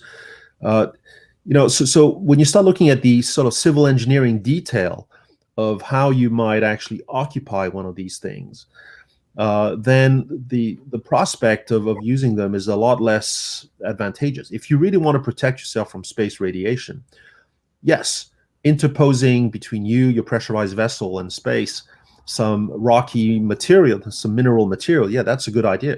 The best solution for that is sandbags. We have sandbagging machines that exist. They are, robotic machines that go along the flanks of your flooding rivers or seashores. They scoop up sand in the front. They essentially poop out a sandbag at the back, and you can use the sandbag to protect your pressurized habitats at the very surface, in a way that's very controlled, in a way that's very easy to model and understand thermally, in a way that is movable. If you have to grow your base, you just remove the sandbags, you replace them. It's a lot more flexible, and that will deal with your thermal variations, your ionizing radiation, your micrometeoritic bombardment. And so now you're just left with the issue of sandblasting from a landing rocket. Well, you land your rocket a little bit farther away, or behind a big rock or mountain, and then you are all set. So to me, the whole attraction of caves on the moon and on Mars in particular is their exploration potential. Some caves on the moon, and the ones at the high latitudes in particular, might have ice in them, and then the caves on Mars, because they might have ice in them as well and could be associated with volcanic centers that are still active, could actually be astrobiological targets. They could be places where we could find not just life but extant life. So to me, that is why we want to explore caves, why we should aggressively pursue the exploration of caves.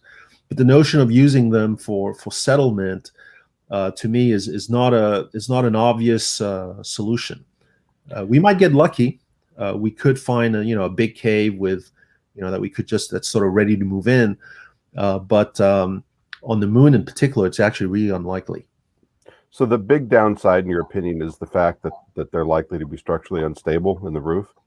Right. So all these caves on the moon or Mars are relatively ancient even those that are relatively young are ancient. Lunar volcanism goes back to about 1 billion years ago in its most recent forms. On Mars, it's maybe tens of millions of years at the very least for more recent eruptions. So these things have had plenty of time to be pounded by impacts. They are fractured structures.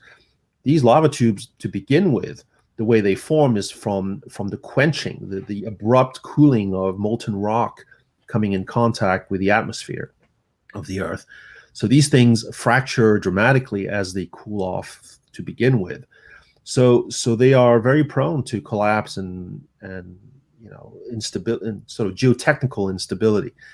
And going back to the point I was trying to make earlier, caves on Earth that were occupied by early humans were in limestone. Now, that is much more stable as an environment for a cave. The water dissolves the limestone, and over time it creates a cavity. But the other big advantage of limestone caves is that they were near water. By definition, that's how they actually form. So cave dwellers were able to not just have shelter there, but have access to a key resource, for their hygiene and subsistence, which was liquid water flowing. Very few early humans have colonized, or human societies have colonized lava tubes. I was in Iceland recently and going over the history of the use of lava tubes in Iceland. They were used by outlaws who were trying to hide from the population that was after them for justice. So they were treacherous places that nobody would sort of bother to go look for them in. That's how they were used, but they were places that really were not good for long-term shelter. For one thing, a lava tube is most often far away from any source of liquid water. You're talking about the flank of a volcano here. Again, historically, we have not used lava tubes a lot, not just for the instability, but for the fact that they are not associated with a local resource like water. On the moon, water would have to come from somewhere else anyway, or even if we found ice in that cave, I don't think we should just occupy that cave. We should study the ice, explore it, understand it's, maybe extract the ice as a resource, but the base from which you would do that could still be on the surface, buried under sandbags. So if you could talk a little bit more about, it was a very interesting conversation we had earlier about why you think there might be existing life inside lava tubes on Mars and caves. Well, yeah, thanks, Rod. So here, a lot of our focus on the search for life on Mars so far has been a search at the very surface of Mars, and of course, it's a good place to start. And nowadays, NASA is prudent enough to not say that we're looking directly for life, but we're looking for biosignatures, signatures of past life. So we go to places where Mars once had water in some abundance, the Pathfinder landing site, the Viking landing sites, the Curiosity, the MER, Spirit and Opportunity, and then the Curiosity site. And Perseverance is also going to a site where there was past water. So all of these are promising environments from the standpoint that they represent places where once there seemed to have been water very near or at the surface of Mars. Okay, but you're now looking for essentially a fossil signature of life. And the truth is, no amount of fossil finding on Mars will tell you whether or not you've actually found alien life.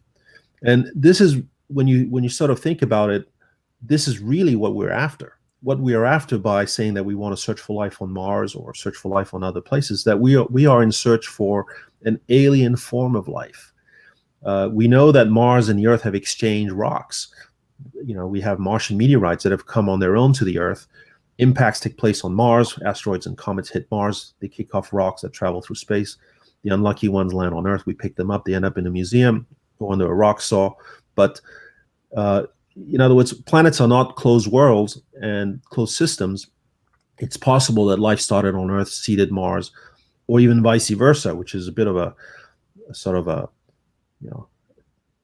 don't forget to check that box type of argument. But it's conceivable that life started on Mars and came to the Earth, and we're all descendants of these early Martian bugs. But the point, though, is life on Mars could be related to life on Earth. It could be just the same one origin of life that's spread to two planets.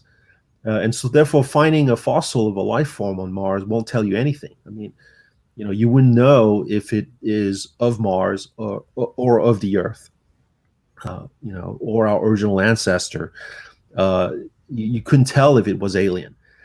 To determine that it was alien, you have to do genetics on it. And I'm not even saying DNA sequencing, because DNA sequencing is a process that really relies on the specific makeup of terrestrial DNA. But you want to do genetics. You want to figure out whether or not genetically what you found that's living on Mars is radically different from life on Earth, which all fits on the same tree of life, or if it does not fit on our tree of life, if it's part of its separate tree, its separate origin. To do that, you have to find living life. It has to be alive or dead for not very long. Okay, you have to be able to do genetics on it. Well, our only prospect today of finding living life on Mars, as far as we can tell at this point, is to go underground. Okay, now, sure, we're still looking for life forms that, would not be happy at the surface. Therefore, we think they could survive on the ground. There's still a bit of a terrestrial bias in that hope. But the fact is we haven't seen any evidence of living life at the surface of Mars today. And again, the best prospect to detect it would be to search for it, is to go underground. Now, there are two ways to go underground on Mars. There's the hard way and the easy way. The hard way is you drill your way deep into the underground. The other way to access the underground is the easy way, where there's a hole that's already made for you. And so that's lava tubes, lava caves. And those actually on Mars are particularly exciting because by definition, they're found in volcanic regions. And Mars has in some places such large volcanoes that they might still be active today. They're not erupting, but they're not necessarily dead volcanoes. They could be just dormant. Some of these larger volcanoes like Olympus Mons, Pavonis Mons, the Tharsis Trio, they have been active probably on timescales of billions of years, 1 or 2 billions of years. And right there, the chances of them being extinct now and never erupting again are actually small. So it's possible that we have underground magma chambers that still have hot magma in them, therefore releasing heat to the surface. If you go into a cave inside one of these volcanoes, you could be encountering an environment that's not just sheltered, like we said, but that's water rich from water being vented from these volcanoes, and that might have some higher temperature than even the outside. Okay, so to me, a lava cave, a lava tube on the flank of a large volcano on Mars is really where we should be focusing our search for life on Mars. It's the prospect of finding possibly living life on which you could do DNA or genetic analysis, which would allow you to establish whether or not it is alien. And of course, if it is, then bingo, we found, life did not just start on one planet, it started on two.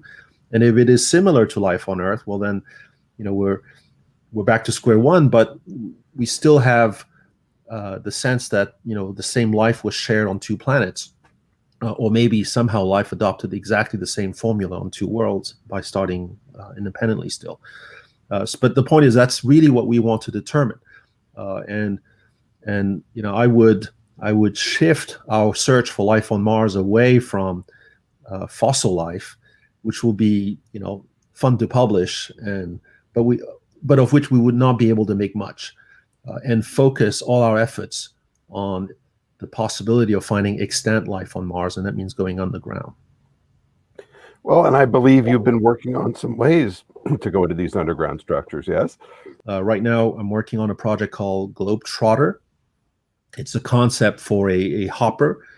So it's a thrustered spacecraft, but it's surrounded by a cage, if you will, like a meshed cage that protects the hopper from hitting or getting banged by rocks. And so it's a hopper that doesn't care how it lands. It's an all-terrain hopper. It just takes off with rocket thrusters, drops back down ballistically, bounces, hops again, and moves swiftly and over extremely difficult terrain, including cliffs, pits, holes, craters, lava tube entrances. And so one mission concept is to land one of these near the summit of a volcano and have it pinball down, if you will, until we target we target all the way along, but we target one of these volcanic pits, and it would drop into the pit, doesn't care how it lands. And once it's inside, it's looking for life by looking for water ice, for measuring temperatures. And it can fly out of these pits because it can remember the path it took, and it's a hopper, so it's thrustered, it can fly its way out. It recharges and it goes back in again. So it's a concept that again is not ready for prime time yet, but it's a very effective way of exploring many caves quickly and in depth, building during each visit a map of your surroundings so you can go deeper the next time in. You never cool down long enough. You never stay in the cave long enough to get frozen in, because bear in mind you have no more solar power inside. You have low temperatures, especially on Mars. You had very high altitude as well, so you sort of fly back out to catch the sun, if you will, and recharge until you go back in, and then you can do several cave pits like this over time. So that's a concept that we think is promising. I have great hopes for JPL's Globetrotter concept, and we're working on it. Okay. And just to wrap up, since the moon is probably going to end up being settled in some numbers long before Mars is, we think, unless Mr. Musk has his way, is there any scenario in which you see a productive partnering of surface base and some kind of subterranean structure that's not limestone, but it's either a lava tube or a pit? Just thinking in terms of trades of mass, the energy required to fabricate hulls, I assume that a hull would have to be slightly more massive and more rigid to be able to withstand the stacking of 10 meters of soil on it, say, than being underground. Is there some way to do a cooperative trade here so you have some above and some below? So I think that's a really good question. I think that it's a question we want to answer. I think it's a question we don't have the answer to yet. In fact, this is why we should really aggressively push the study of caves on the moon and, of course, on Mars. And here's sort of an interesting twist. On Earth, even when you're a volcanologist, okay, lava tubes tend to be mostly just curiosities or good places for some sampling, but they're not really treated as the gem of your volcano. They're just like I said, usually just a geologic curiosity. In places where the surface is so hostile, like the moon and Mars is, a cave really becomes a fantastic, unique scientific opportunity because it's a sheltered environment, and so you could find things that are more pristine. You can find things that are, temperatures that will allow ices and volatiles, other volatiles, to be preserved. So I think that they should become prime targets for scientific exploration in situ.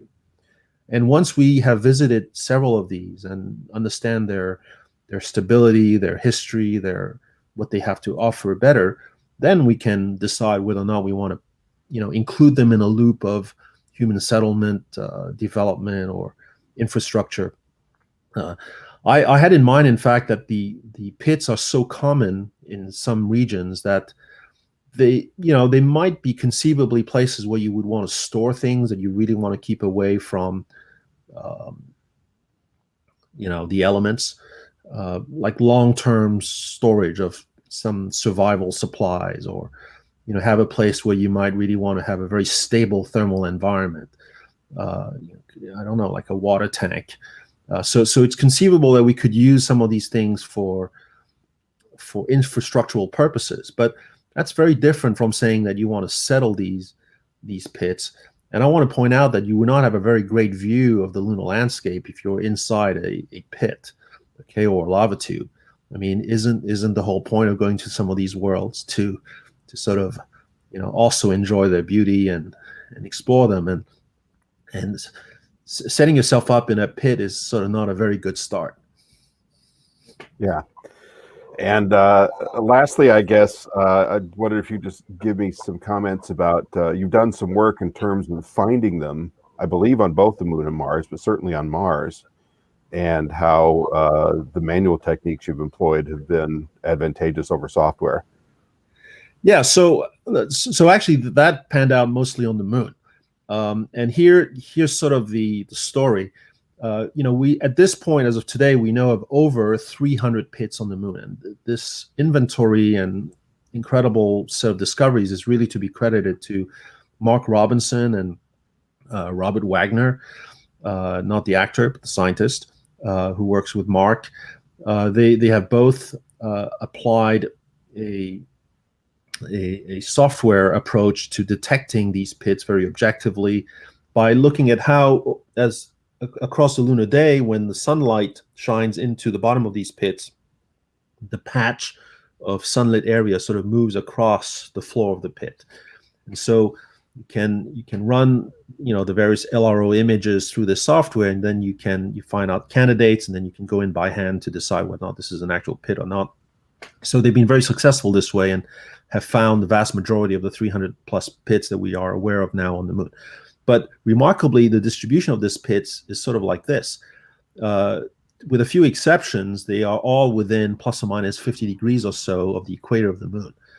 And there's no particular reason why they should be limited in reality to these lower latitude regions. It has to do with how the software works. Once you get to higher latitudes, sunlight no longer reaches the floor of these pits, and so you cannot use this approach anymore for detecting them automatically. So what I did, because I thought, well, in any case, all these pits and caves that have been found at lower latitudes don't really offer a good prospect for harboring water ice in them, because if sunlight's going to shine down to the floor of the pit entrance, of the cave entrance and the floor of the pit, then the rocks will warm up. They will radiate their heat into the cave, and the cave itself is at low latitudes where the ground is also relatively warm. So none of this is conducive to these caves trapping volatiles. And of course, I'm interested in finding volatiles. It's a potential resource, but also very, very exciting for understanding the history of the moon and Mars. So I did a manual search for pits in the lunar polar regions. I started with images. I started at both poles, spiraled my way away, if you will, and in Philolaus crater at 72 degrees north on the moon on the near side. If you look at the moon, it's near the top, near the north pole of the moon, towards the left a little bit.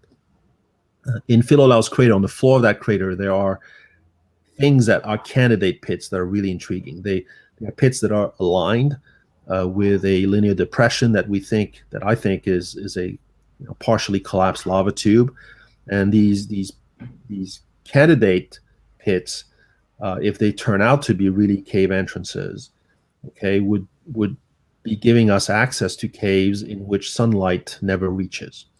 And so now you're talking about a situation that is very similar to the permanently shadowed regions of the lunar poles, except that you're not at the lunar poles. You're at 72 degrees north, so 500 kilometers away from the North Pole, in a place where you can see the Earth much better, by the way. And so there could be these caves at high latitudes on the moon that are cold enough to cold trap volatiles, water, carbon dioxide, other volatiles that are sort of floating around on the moon. And so that to me is very exciting. We ought to confirm that these things are actually pits the same way that we are finding them at lower latitudes. And number two, we should go explore them and figure out if they offer volatiles that incidentally would be a lot more accessible in a place that is a lot more practical for humans to settle than the lunar poles themselves. Well, this has been really interesting. I want to thank you for expanding our, at least for me, zone of thinking around how to utilize these structures, because I've known that there was thoughts about, some volatiles, water and so forth being trapped down there, but really hearing your explanation of how to explore them and how to utilize them has been great. And I hope to see you soon on the surface of the moon in my sandbag bunker. Thank you. Thank you, Rod. It's been a pleasure. Thank you. Take care and keep up your good work. Thanks.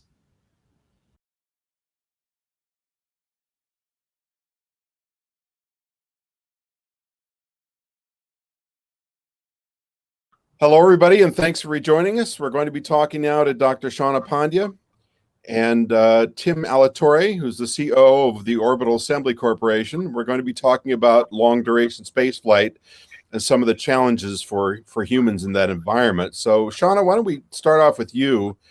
Can you give us kind of an overview of what you see as some of the most dire challenges of extended duration space flight for human beings?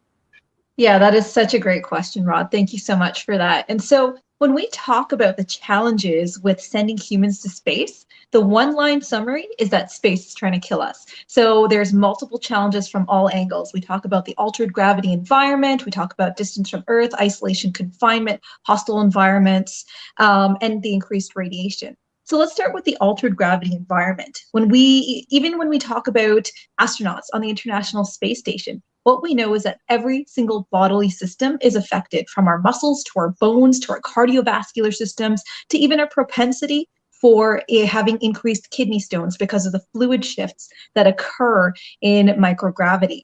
So if we're going to talk about space settlement and sending humans to space, not just to survive, but to thrive, settlement implies multi-generational, multiple generations of humans. And so we have a lot of problems to sort out.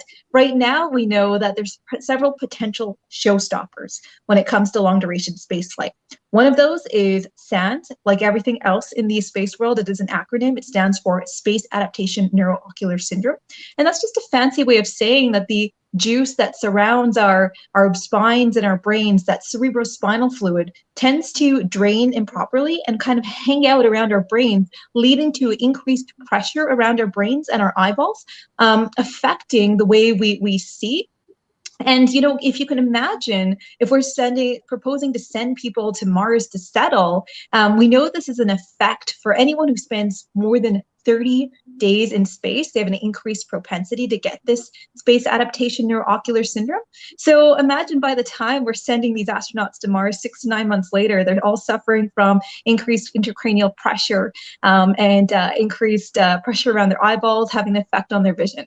So the bottom line, Rod, this is all a very long-winded way of saying that we have a lot of problems that have come up in the data from decades of human spaceflight of growing up and working in zero G, as it were. Every single one of us on this planet, all 7 billion of us, have had the luxury of growing up in 1G. So there's a gap that needs to be filled out. We know what happens in zero G, we know what happens in 1G, but if we're talking about sending people to the moon, to work, to thrive, that's 1/6 gravity. If we're talking about sending humans to Mars, that's 1/3 gravity. We still have a lot of question marks to answer about how does our physiology, how does the bone density loss, how does the muscle atrophy, how do the fluid shifts, how does the SANS operate, how does it react in 1/6 or 1/3 gravity? These are all answers we need to find out, and these are potential showstoppers that we need to really dig deeper and get more answers into if we're truly serious about surviving, thriving, and settling on the moon, Mars, and beyond. So I know that there's been talk for years about partial gravity and perhaps full gravity centrifuges on the space station, at least large enough for small mammals. It'd be wonderful to have them for people, but I suspect that's something way off in the future. What's the status of that as far as you know? Yeah, I'm glad you asked. Well, we are working on that today. There are, if I like to often say, if there is a sci-fi question that you have, there is someone out there working on it today. So I'm really privileged to be working as the director of medical research with a company called Orbital Assembly Corporation. And basically, this is exactly what we're doing. We are proposing to answer all of these questions that I just talked about in low Earth orbit. So by building a rotating commercial partial gravity space station, we can potentially answer all these questions about what happens to our physiology in 1/6 G and 1/3 G in places near to Earth as low Earth orbit, where our evacuation capabilities to Earth are much quicker than the place, say, like the moon. And we can potentially answer these questions and showstoppers before we go to a place that's 3 to 5 days away, like the moon, or a place like Mars, which is 6 to 9 months away. So, Tim, let's segue to you for a moment. As long as we're talking about trying to create some level of gravitation during extended spaceflight, both for testing and research and also for actually making that long jump to Mars, what are a couple of the most effective ways of doing that, do you think? Well, we've been studying that for decades. NASA has been trying to answer that question since the beginning of the Apollo program, and probably even before that, because they recognized pretty early on the effects of microgravity, like Shauna was explaining. And you were talking about potential experiments on ISS. There's a couple of different factors. We can spin things on very small scales easily. There's a number of centrifuges on Earth. There's a number of research laboratories on Earth where they're doing small scale, a couple meter diameter centrifuges and testing human adaptation and how long people can, how long it takes to adapt to those environments. And even on ISS, we can do small experiments, like you said, with mammals. We could do probably something very small, less than a meter, maybe 20 to 30 centimeters in diameter. But really what we need to know for human adaptation to low gravity environments is we need to get that rotation rate down. And so in order to get the rotation rate down, we have to increase the scale. So our first on-orbit experiment is actually going to be a 60-meter diameter rotating platform that we're calling Gravity Ring. And Shauna and I and some others on our team are trying to pull together different research organizations and different interested parties to mount experiments to this ring. We're going to be doing our own experimentation, which Shauna is working on. But it's really that scale, because then we can get the rotation rate down, which means that that adaptation period isn't negating the potential benefits of having that lower gravity environment. And really what we're thinking about when we talk about long-term habitation of space, it's not just highly trained astronauts that have been doing exercises for months or years to be able to adapt to those high rotation rates. We want the average person to be able to go up to space, spend a week or two, and come back without having to do years of preparation.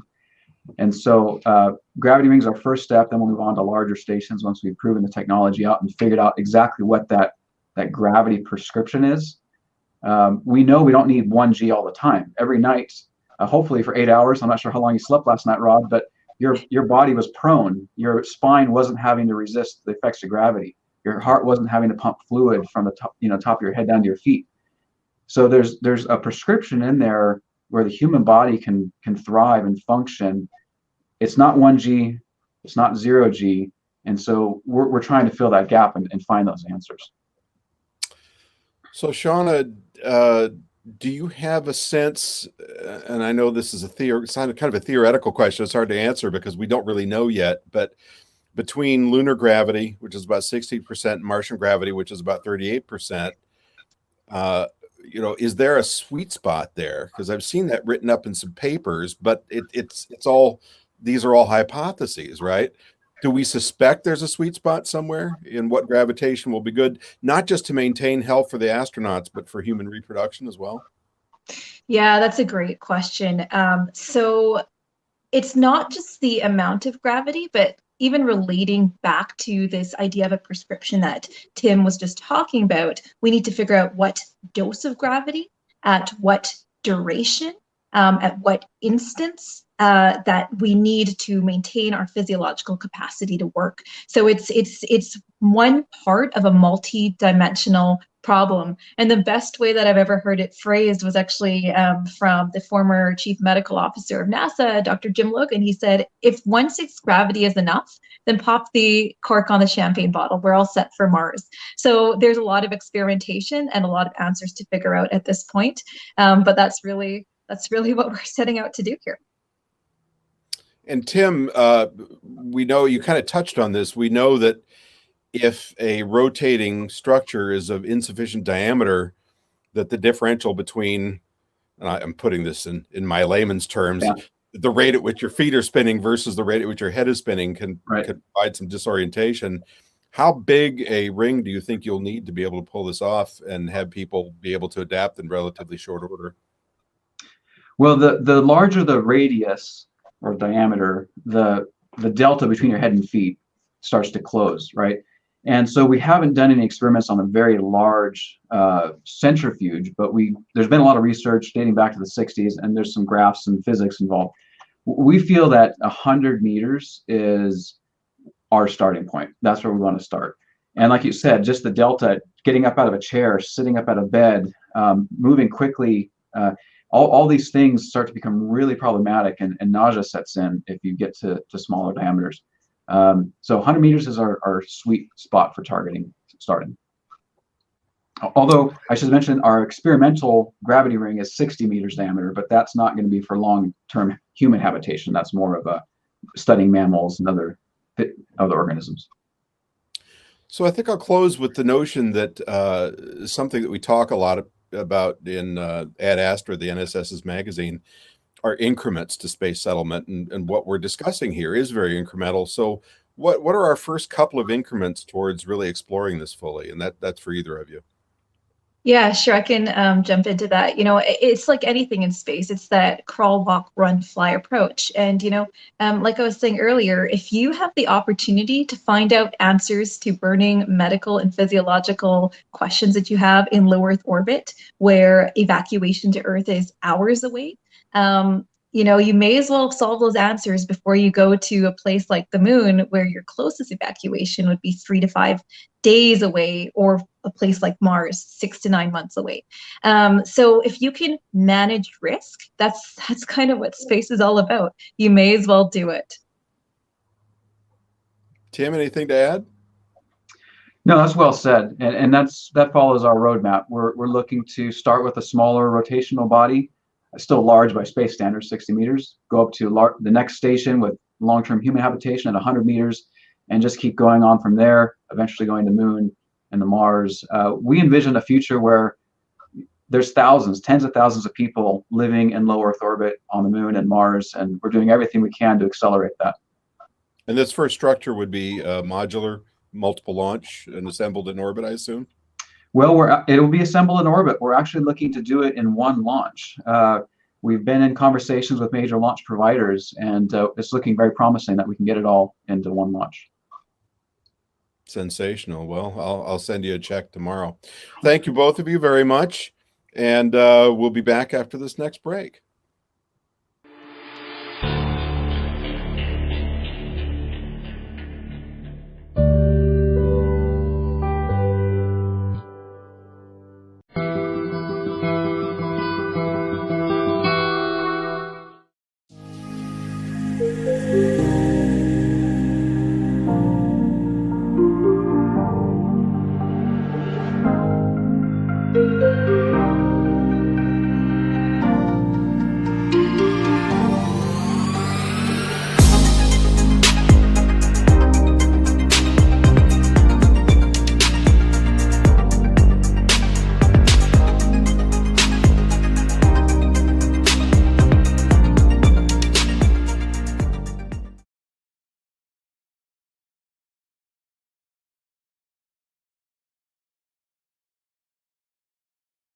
Welcome to the National Space Society's Space Settlement Contest Grand Prize winning presentation.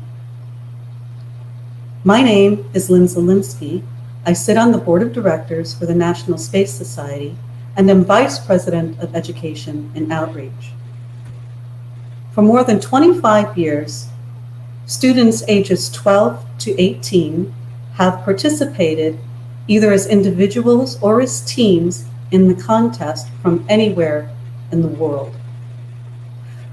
In 2020, more than 14,000 students submitted their entries to the competition, and it was about 26,000 entries that have come in from 22 countries, and that's absolutely amazing and very competitive.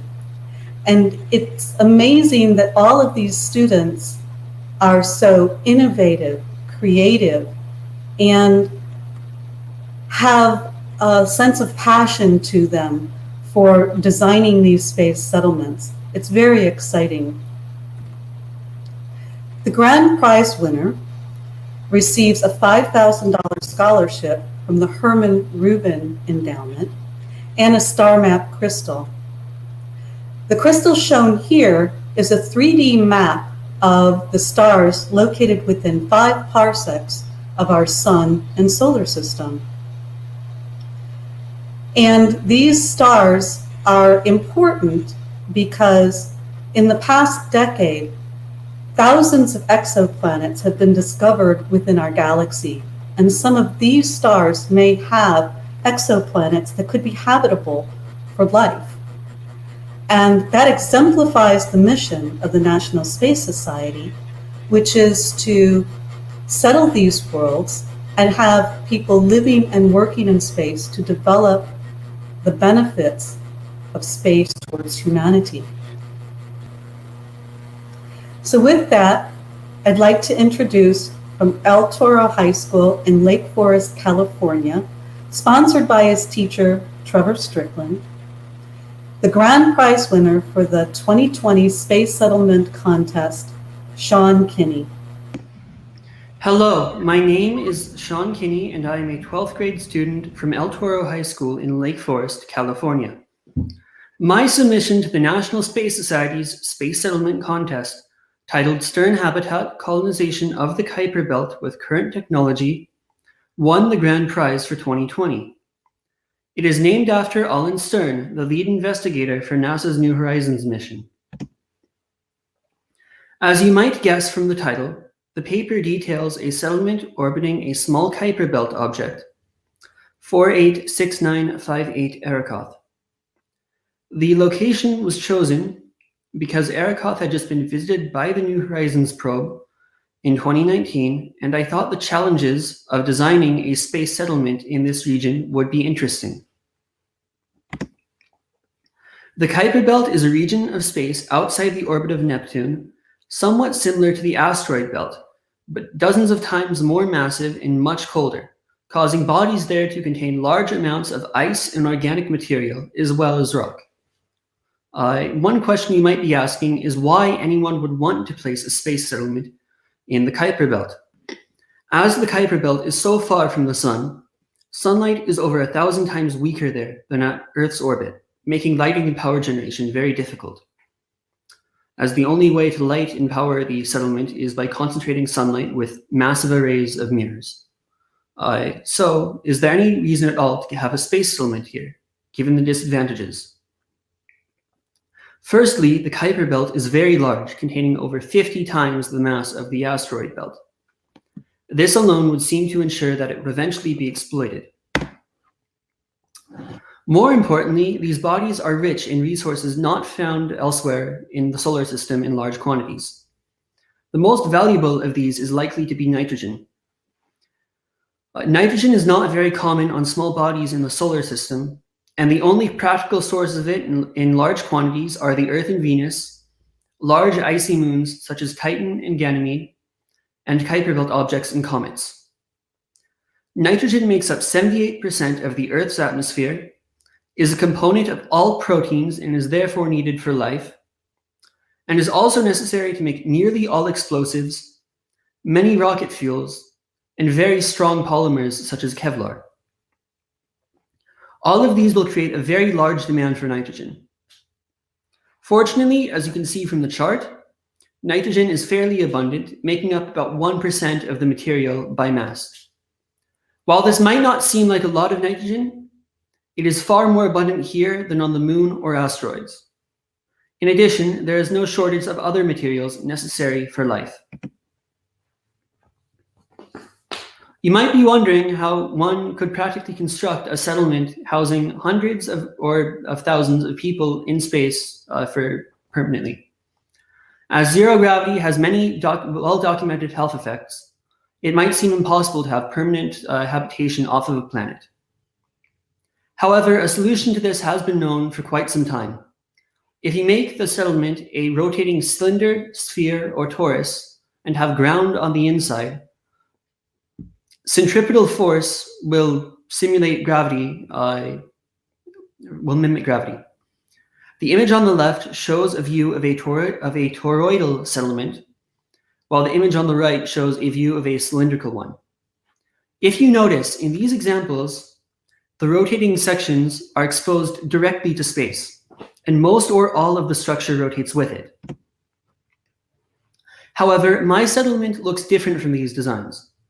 Here is an animation zooming out from a tower to eventually show the whole settlement. The overall structure is a disk with several concave depressions due to the need to concentrate light. In the middle of the depressions are towers, which we will talk more about in a bit. You saw two other concepts of space settlements on the previous slide, where the rotating cylinder or torus was exposed to space.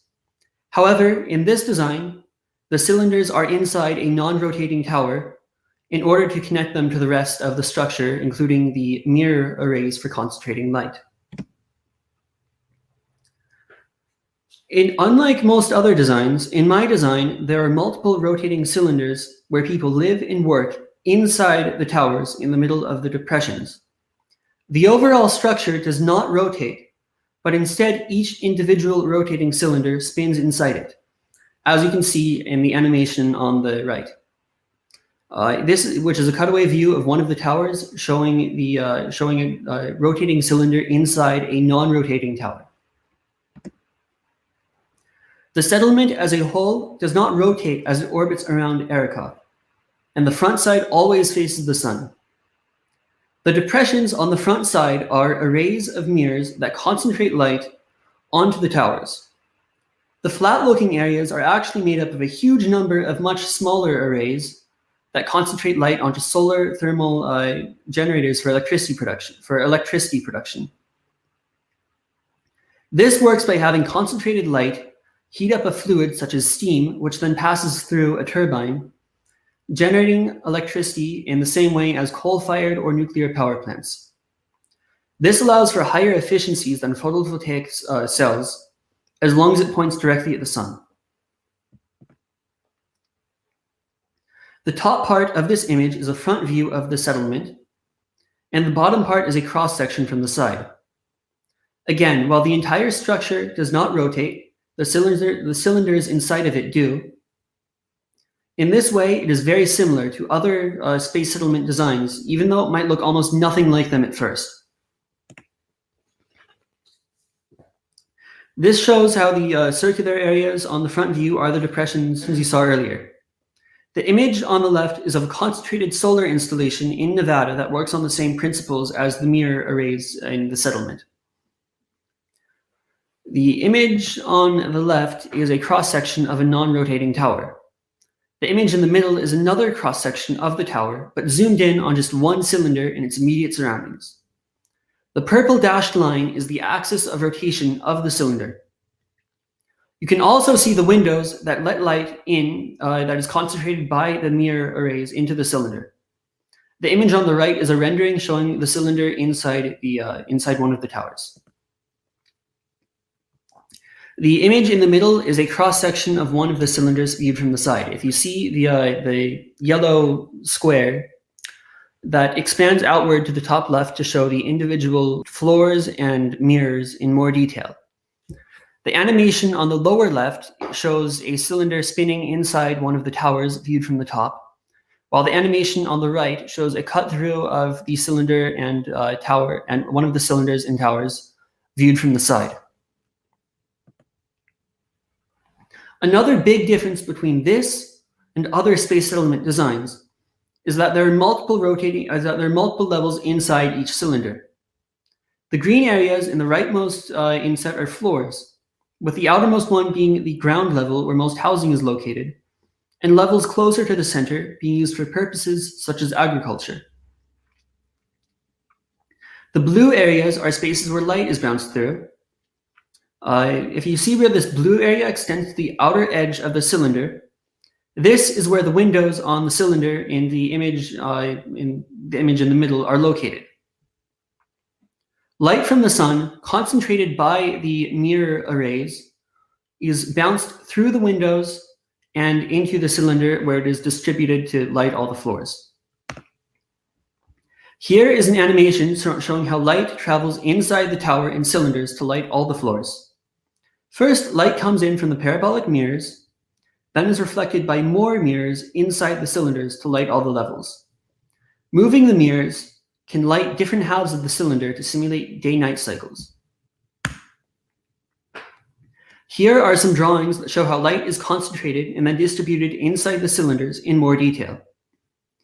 The section of this image on the left is a very zoomed-in view of the inside of one of the cylinders, while the part on the right is much more zoomed out and shows the mirror arrays and towers in their entirety. The mirror arrays concentrate light and then reflect it through the windows in the sides of the towers and cylinders to then light the inside of the cylinders. Let's go back to that picture showing the cylinder and its a cylinder and its immediate surroundings that you can see on the left. I mean the right. I'm sorry. There are two types of rotating cylinders in this settlement. The first are habitation cylinders, located in the large central depression as they need more light. This is where people live and also where food is produced.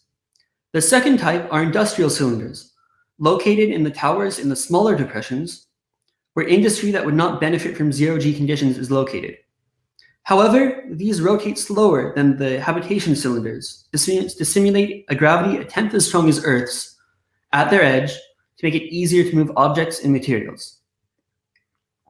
Some plants are grown in the industrial cylinders for pykrete, a composite consisting of plant fibers and water ice that is used as a structural material in unheated parts of the settlement. But electricity is generated outside the cylinders on the flat areas by solar thermal generators because they're much more efficient than solar panels. The sections of the tower near the cylinders contain areas for zero-G industry and pressurized dry docks for the assembly of large objects in zero-G.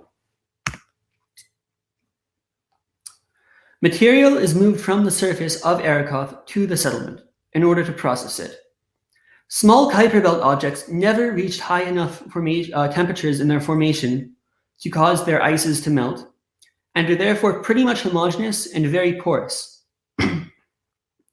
This means that automatically removing material from their surfaces should be relatively easy, with these materials then being transported to the settlement for processing in the industrial cylinders. This involves many steps to separate all useful substances from each other and would take too long to fully explain in the time I have been allotted.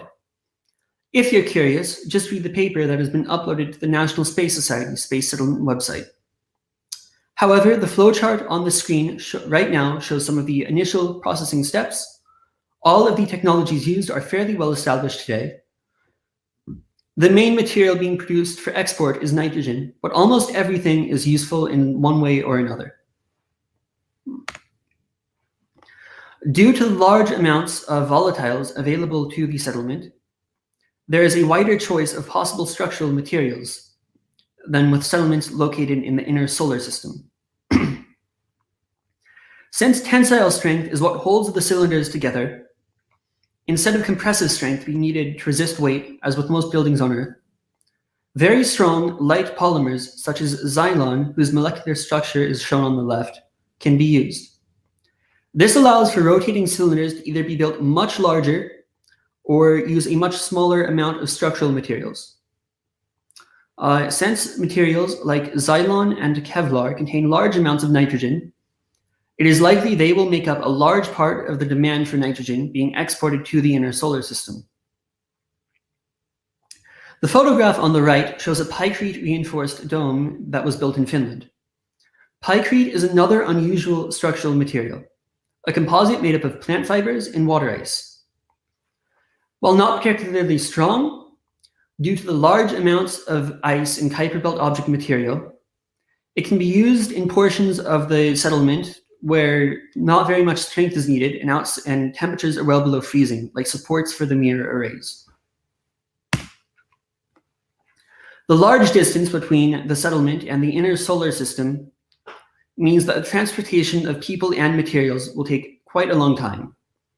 If only chemical rockets were used, only low energy trajectories, such as the one shown here, taking decades each way would be practical.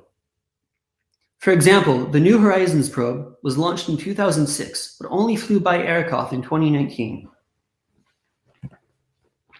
Fortunately, electric propulsion options, such as electrostatic ion thrusters and VASMIR, which stands for Variable Specific Impulse Magnetoplasma Rocket, exist today and allow for much higher speeds. One-way travel to or from the settlement to the inner solar system should take between 1 and 5 years, depending on what fuel is used, the percentage of the ship's starting mass that is fuel, and available power for the engines. This is much quicker than it took the New Horizons probe to travel to Arakoth, which is 13 years. A faster trajectory would look something like the straight yellow line. In most cases, VASMIR would likely be used, as it lacks a grid or other components that are in direct contact with the exhaust.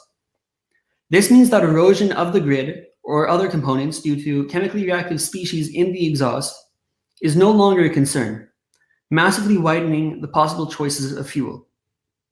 Electricity for powering the engines can be generated either by solar power with large light mirrors concentrating light far from the sun, or with a nuclear reactor. While 1 year is much shorter than 13, it is still long enough that passengers on a ship in 0G would suffer serious health effects. Therefore, ships carrying people would have to have rotating passenger sections in order to simulate gravity. Below about 200 meters in radius, a rotating habitat with a simulated gravity, the same as Earth's at the edge, would need to rotate fast enough that some people would get nauseous. So the radius cannot be smaller than this. However, the size and mass of this section can be decreased by making it a torus instead of a cylinder, and even more by only having portions of a cylinder connected by a central bar instead of an entire torus, as you can see in the animation here, which is a rendering showing what one of these passenger ships might look like. There is so much more to this project than I have been able to show you in the time I have been allotted. However, you could see that even with only currently existing technologies, it would be possible to build a self-sufficient space settlement even as far from the Earth and Sun as in the Kuiper Belt. I would like to thank my parents, my physics teacher, Trevor Strickland, the National Space Society Vice President for Education, Lynn Zielinski, for helping me put this presentation together, and Al Globus and the National Space Society as a whole for making it possible for me to give this presentation. If you would like to see my paper, a link just came up now. I thank all of you for your time.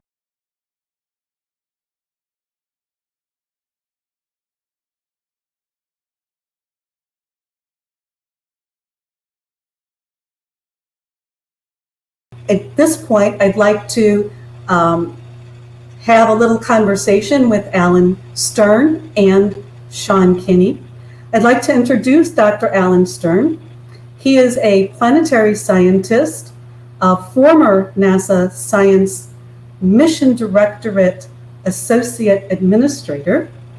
He's a former board chair of the Commercial Space Flight Federation, and he's a current member of the National Science Board, Okay. So in 2020, this is really amazing. Alan, Dr. Stern, was selected to fly as one of the first research scientists for a NASA-funded program from Virgin Galactic. So he will be flying, I believe, in the next year or two. This is really exciting news. So congratulations, Alan, on that. That's really great. Alan has also been on 29 NASA and ESA space science missions, I believe 14 of which he was PI, the professional, a principal investigator. And including the nearly $1 billion mission for the NASA New Horizons program, which flew a mission to both the Kuiper Belt and Pluto. It's a wonderful, extraordinary mission. And he's also coordinated many other programs. He is a fellow of the American Association of Science, the Royal Astronomical Society, and the Explorers Club. In 2007 and 2016, he was named the Times 100. So welcome, Alan Stern, to this conversation between you and Sean Kinney. Thank you. Thank you, Lynn. Why don't we begin? And let me start, Sean, by saying congratulations. Thank you. I read your report and I saw your presentation. And it's not only creative, but it's thorough. And you should be very proud of yourself to get this recognition from the National Space Society. Thank you. I'm very honored. So what I'd like to do is just kind of have a conversation and ask a few questions. But I wanted to say how honored I am that that you named the station in my honor. I never thought in my life anyone would ever name any spacecraft of any kind, much less one so grandiose as your station, for me. And thank you. It's flattering and it's an honor. But I also want to say I'm wearing a New Horizons mission shirt because New Horizons is really a big team of people that made the exploration of Arrokoth possible. All of space flight is a team sport. And so in honor of my team, I'm going to be sending you, Sean, this shirt, not the one I'm wearing, but one that is your size and which fits you, as a further recognition of the honor of this award in honor of your work. But let's jump, you're very welcome. And let's jump right in. How did you get the idea for doing a station, not only in the Kuiper Belt, but orbiting Arrokoth? Well, I was obviously I was following quite closely the New Horizons mission. And I was also thinking about, for this contest, how I could differentiate my station from other ones. And I thought, what's one of the worst possible places in terms of available resources, available energy, etc., that I could put a space settlement where it still might be viable? And I thought that the Kuiper Belt, being so far from the sun and Earth, would be a good choice for this. And also, Arrokoth had just been visited by the New Horizons spacecraft. It was a small Kuiper Belt object and the only one that has been visited by any spacecraft or observed in detail. So I thought that would be a good location for it. And because of the challenges it would and opportunities that it would create. Okay, well, let's talk about the solar concentrators a little bit. How did you get the idea for them as opposed to just using very much larger solar arrays to power the station? All of the math and stuff I did myself. I'm not aware of any really detailed stuff for space settlements that has involved solar concentrators like that. However, the idea, I did see it before, even if it wasn't in too much detail. I think both on one of O'Neill's original papers back in the 70s, and also from the YouTube channel Isaac Arthur, which I believe has also been awarded an award by the National Space Society for 2020. That's really cool. I didn't know that about the O'Neill stations doing that. But let me ask you about the gravity level inside the cylinders. Is it going to be a full 1G? In the habitation cylinders where people are located, it is 1G at the outermost level where most people live. Closer to the center, it will obviously be a bit lower in that. So agriculture is mostly located there, so you don't have people living there full time. That would hurt. That could cause negative health effects. In the industrial cylinder, in the industrial cylinders, it does rotate still, but it's slower. So the gravity at their outermost level is only 1/10 of the gravity at Earth. This is so it's easier for structural stresses for the cylinder as a whole, and also for any industrial equipment inside, and also just to make it easier to move around large amounts of materials. I came up with that idea myself. I haven't really found it anywhere before. It just seemed like something that might be a good idea to me, and it may not under more professional investigation. So when you were putting this all together, when you were doing the design and the creative part of the work, what was the hardest part? The hardest part was probably coming up with the processes for processing the material, because there were a bunch of different papers that I had to sort of all piece together to get a complete list of stuff and in what concentrations it was present. Mm-hmm. Also, what was a lot of work was making the 3D renderings and animations that you saw in the slide presentation. those weren't in the original paper because I didn't have time before it was due, but I think it really was useful for the presentation as a quick way of explaining what everything looked like and how it came together. And what was your favorite part of the whole project? I really liked most of the stuff in the project. I enjoyed the work and coming up with different ideas of how to solve all the different problems. And I obviously really liked winning it, and I liked pretty much everything. Well, that's great. So, what role did your physics teacher play in coming up with this idea and then actually executing it? I did most of the creative stuff and writing myself. However, he was very useful in that he looked over the paper and helped me proofread it before I submitted it and caught any flaws that were in there. That's really great. He could do that. So we're running out of time, but we still have a couple of minutes left. What's next for this concept? Do you have any further plans to develop it or publish the description?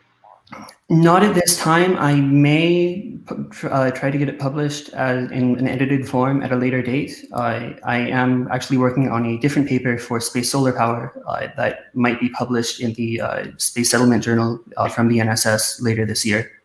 But yeah. This is a tremendous amount for anyone to accomplish in high school. I am so impressed. And I did a lot of science fair projects, but nothing of this scope. So I am really impressed. Tell us and tell the listeners, the audience, what's next for you after high school? What are you planning on doing next? I applied to a few different colleges, mostly UCs and Cal States, as well as one or two out-of-state schools. Depending on which ones I get into and how much it would cost, I may go to those straight away, or I may go to a community college first for 2 years, so I'm in less debt after I graduate. I'd like to study chemistry in college, and ideally do some graduate school stuff as well, because yeah. Do you see yourself more in the vein of becoming a scientist, or more like an engineer? I'm not really sure as of yet. Both seem very interesting.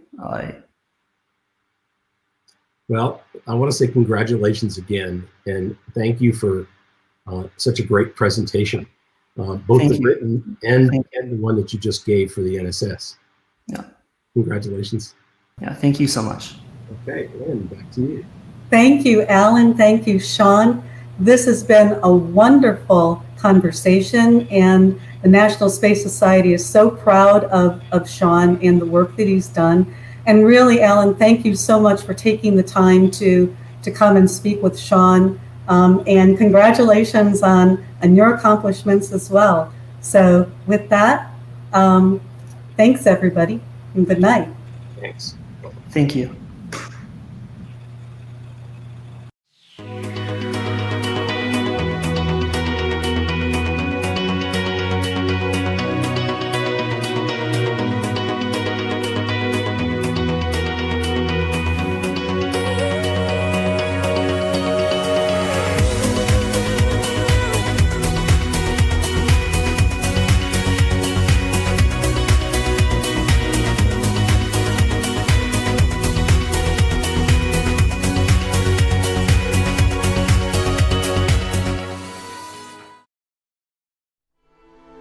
From this distant vantage point, the Earth might not seem of any particular interest. But for us, it's different. Consider again that dot. That's here. That's home. That's us. On it, everyone you love, everyone you know, everyone you ever heard of, every human being who ever was, lived out their lives. The aggregate of our joy and suffering, thousands of confident religions, ideologies, and economic doctrines. Every hunter and forager, every hero and coward, every creator and destroyer of civilization, every king and peasant, every young couple in love, every mother and father, hopeful child, inventor and explorer, every superstar, every supreme leader, every saint and sinner in the history of our species lived there. on a mote of dust suspended in a sunbeam.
From this distant vantage point, the Earth might not seem of any particular interest. But for us, it's different. Consider again that dot. That's here. That's home. That's us. On it, everyone you love, everyone you know, everyone you ever heard of, every human being who ever was, lived out their lives. The aggregate of our joy and suffering, thousands of confident religions, ideologies, and economic doctrines. Every hunter and forager, every hero and coward, every creator and destroyer of civilization, every king and peasant, every young couple in love, every mother and father, hopeful child, inventor and explorer, every superstar, every supreme leader, every saint and sinner in the history of our species lived there, on the mote of dust suspended in a sunbeam.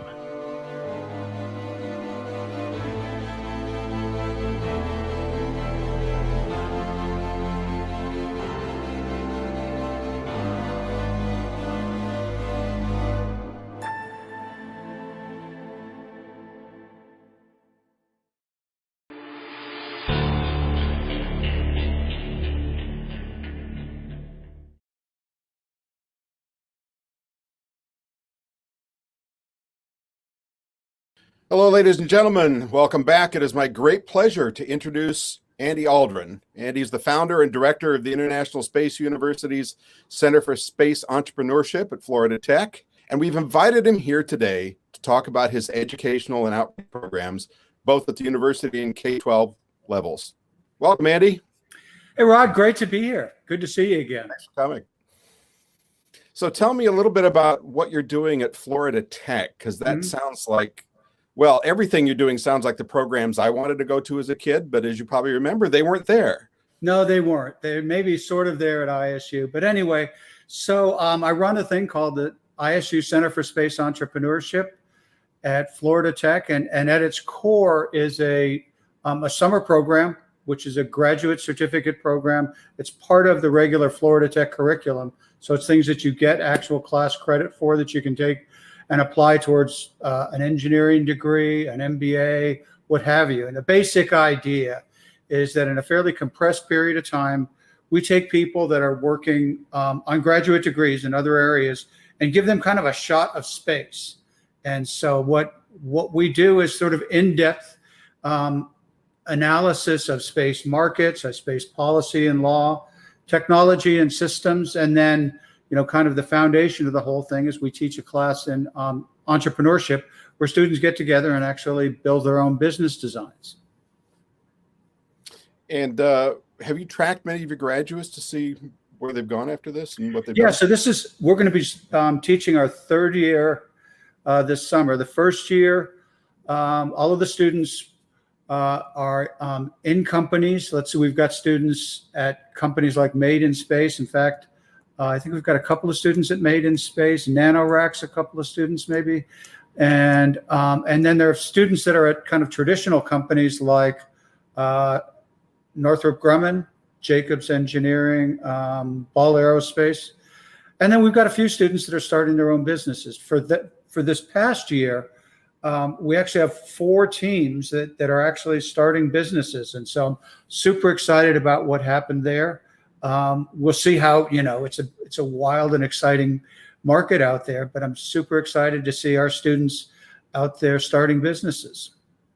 It sounds great. So how long does the program last? So we've been kind of adjusting. The first year, we actually did an entire semester, 12 credit hours in 6 weeks. And that was a lot. Last year was a different thing altogether. We planned initially to just kind of stretch it out and have 6 weeks at the Kennedy Space Center, which at the visitor complex, which is where we actually teach the courses. But of course, COVID came. And we kind of scrambled and had to figure out what to do. We came up with a hybrid format where we would have 8 weeks of instruction online and then go to the Kennedy Space Center visitor complex for 2 weeks. And that seemed like a really, really great solution. Unfortunately, by the time we got to July, it wasn't possible. So we ran the whole program online. And I'll tell you, running the program online taught us a lot of things. And I think I became convinced that it's a format that can really work, particularly at the graduate level. One of the great things about it was we were able to get students from all over the world. We had 3 students from Africa, 4 students from Europe, students from all over the United States. We had a student from Sri Lanka. And so that was great. The other thing that was fantastic is because we were doing it online and it was basically just 3 hours every morning, more or less. I mean, sometimes you would actually do things and you'd have assignments that you'd go off and work on. And so maybe you'd only have an hour, but it enabled students to actually hold down full jobs. And we had probably half our class was holding down full-time jobs. The other thing that was really, really important is we feature a lot of guest speakers. And so the first year we would bring people into Florida as we could find time in their schedule. But last year, what we were able to do is actually slot people in so that they could deliver the lecture as it kind of pertained to what we were talking about that day. And we have a fantastic kind of lineup of guest speakers that I think, our students tell me that's the most important part, which I take as a personal affront.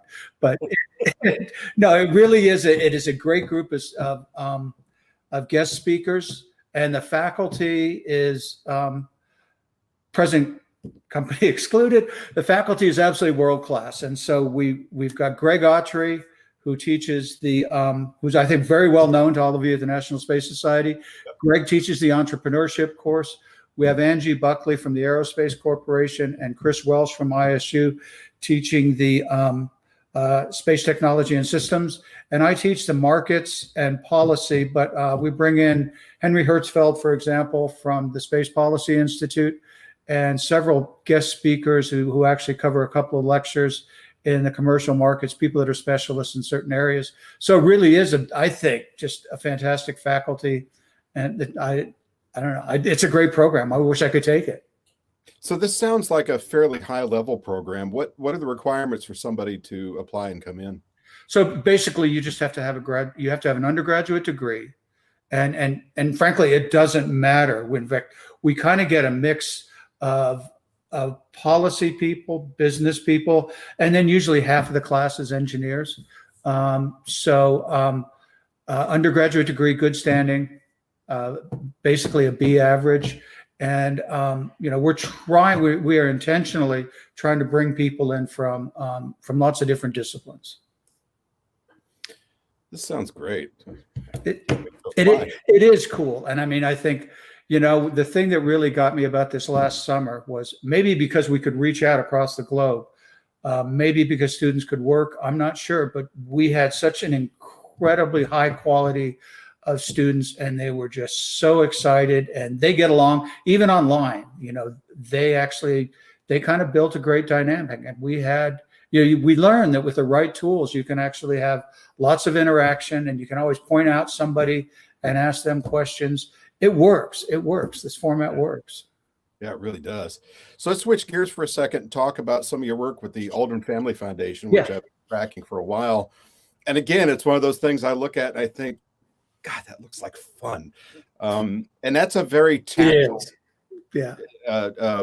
engaged kind of thing in a different way than you talk about. So, the basic function of the foundation is we're trying to bring the excitement of space into the classroom. And, it's sort of, it's an old aphorism that the kids love two things: dinosaurs and space. And what we found out is they get over the dinosaurs by the time they're 10 years old, but they never get over space. And that's just a fantastic thing. So what we've got is these giant moon maps and Mars maps. And so what we literally do is we put the kids on the moon or on Mars, and we've got our lesson plans, and we sit down and work with the districts to make sure what we're doing is matching the standards so they can bring it into the regular curriculum, right? That's always our objective, that this isn't an extracurricular activity. It can be, but, and then we work with them, and the teachers and then the students come up with amazing things. There's one thing that, it's a story I love telling, because it's in a district in upstate South Carolina, very poor, 95+% free and reduced lunch, and very, very diverse. And last place you would expect to see excitement in space. And so we have a program there that we work with Clemson University, we work with Limestone University, bringing their grad students into the class. And what happened was amazing. Third grade students across 9 different schools, each one of them picked a spot on Mars. And what they did is they say, okay, this is where we're going to be on Mars, and we're going to look for signs of life, or we're going to look for water. And they came up with their function, and they set up a trading regime.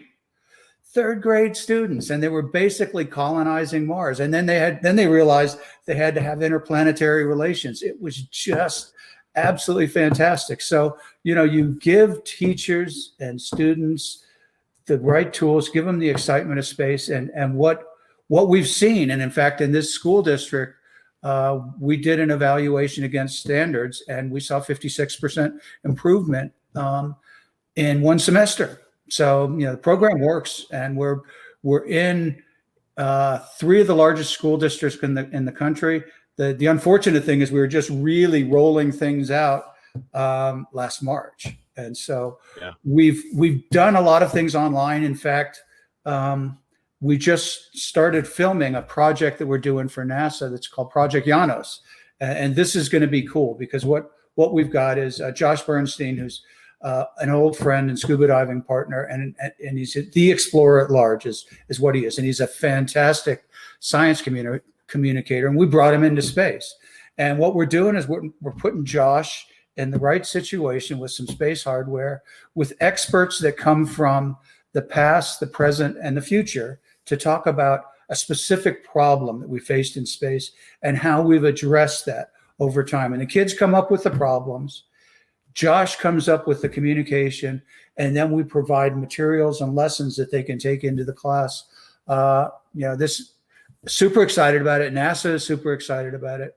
It'll be a few months before we start coming out with it, but we are doing stuff in the online space. But like everybody else, we're eager to get back in the classroom, and it's a lot tougher to do online work, and when you're talking about middle school and under than it is. Grad students are easy. As long as they're excited, grad students are easy. Right. So if people want to get more information on either of those programs, especially teachers, I think probably snapped to attention when they heard that metric you offered about improvement in engagement. No, it's amazing what space does. So the Aldrin Family Foundation is aldrinfoundation.org. The Center for Space Entrepreneurship is isucse.fit.edu. And check us out. You can Google it and find it. We are just, actually, I think today was the first day that Florida Tech is accepting applications for summer school. It's literally the traditional, you go in through the regular Florida Tech enrollment system and tell them you're interested in this program and they'll take care of you. It's going to be great. Fantastic. Well, I'll as soon as I jump off, I'm going to start filling out my application. Awesome. By the way, Rod, we used your book last year. Yeah. We used it again this year. Awesome. Yep. If you need more copies, let me know. I will. We'll be putting in our order. Thanks so much. I really appreciate joining us today. Thank you, Rod, for everything you do. Thanks for having me. My pleasure.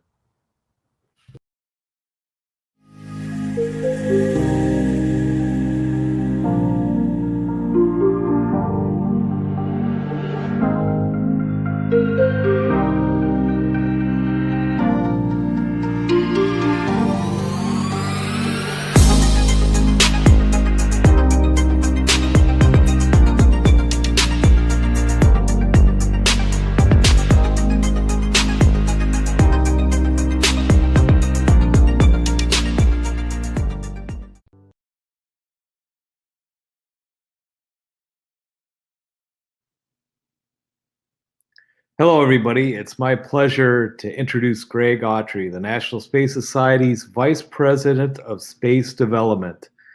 Greg's been very busy lately and has a lot of great information to share with us. So at this point, Greg, tell us what's going on in the cislunar environment. Well, I think everybody in NSS knows that it's an exciting time in the moon agenda. We've got the Artemis program from NASA pushing us forward. You've got a lot of private companies preparing to do moon exploration and exploitation, either with NASA under programs like CLIPS or to some extent on their own. SpaceX's Starship program is moving along step by step, and Boeing's got the SLS Green Run coming up in just a week or two, and we're excited to see that we're going to have some big rockets that can get big things to the moon soon. So that excites me. I'm also excited about the support mechanisms that are coming in place for infrastructure and economic development that will follow on, because it's not just about going to the moon again, in regardless of how you get there, whether you go through Gateway, whether you use Starship, whether SLS Orion and a lander system go directly to the surface. These are all viable options, and it's great to have a number of options, but what do you do afterwards? So the fact that we're looking at ISRU, the government is very serious about a sustainable presence on the moon, and commercial companies are aligned with that, and our international partners are aligned with that. It's so exciting to see the Artemis Accords that have come out on October 13th, and the countries that have lined up behind that. People in the UK and Italy, Japan, United Arab Emirates are all going to be contributing very significant amounts of funding and materials to this return to the moon plan, and doing it in a way that will keep us there. So I think this is huge for humanity and the broad goals that National Space Society has fostered for so long.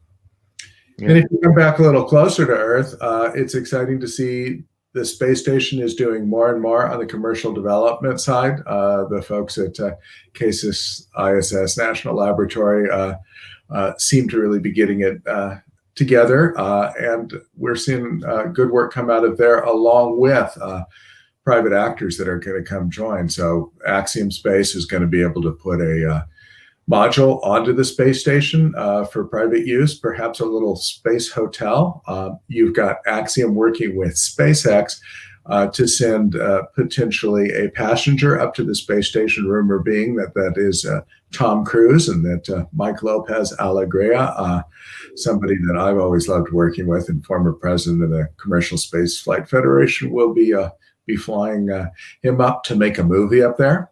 At the same time, apparently the Russians are making a movie on the space station. So a lot of commercial activity going on in LEO. I'm hopeful to see that continue on the station, while at the same time we get commercial opportunities going, so that at no point do we cede LEO to either nothing or to an aggressive foreign competitor. This is a good time to be a member of NSS, and I encourage you to go get your spacefaring friends out to join for that ride. Then so great. What can NSS do to support these movements? I mean, we have a fairly decent following, and there's other space groups that we could orchestrate as well to help support these efforts. What would you recommend? Yeah, well, I already think NSS is doing great work there. You know, what I would say to the individuals is don't treat space like soccer hooligans. We all have our teams, and you know, there's some people who love Company X or NASA Program Y, you know, our international partner, whomever. That's great. We're all going together. It's all about humanity and in our country broadly and driving the commercial sector forward. Nobody wants to see space dominated by a single monopolistic actor, whether that's a government or a commercial entity. And we don't want to have just one way to get there. Think about that. If you're going to be actually living and at risk on the moon, do you want there to be only one spaceflight system capable of getting you off of the moon if you need it?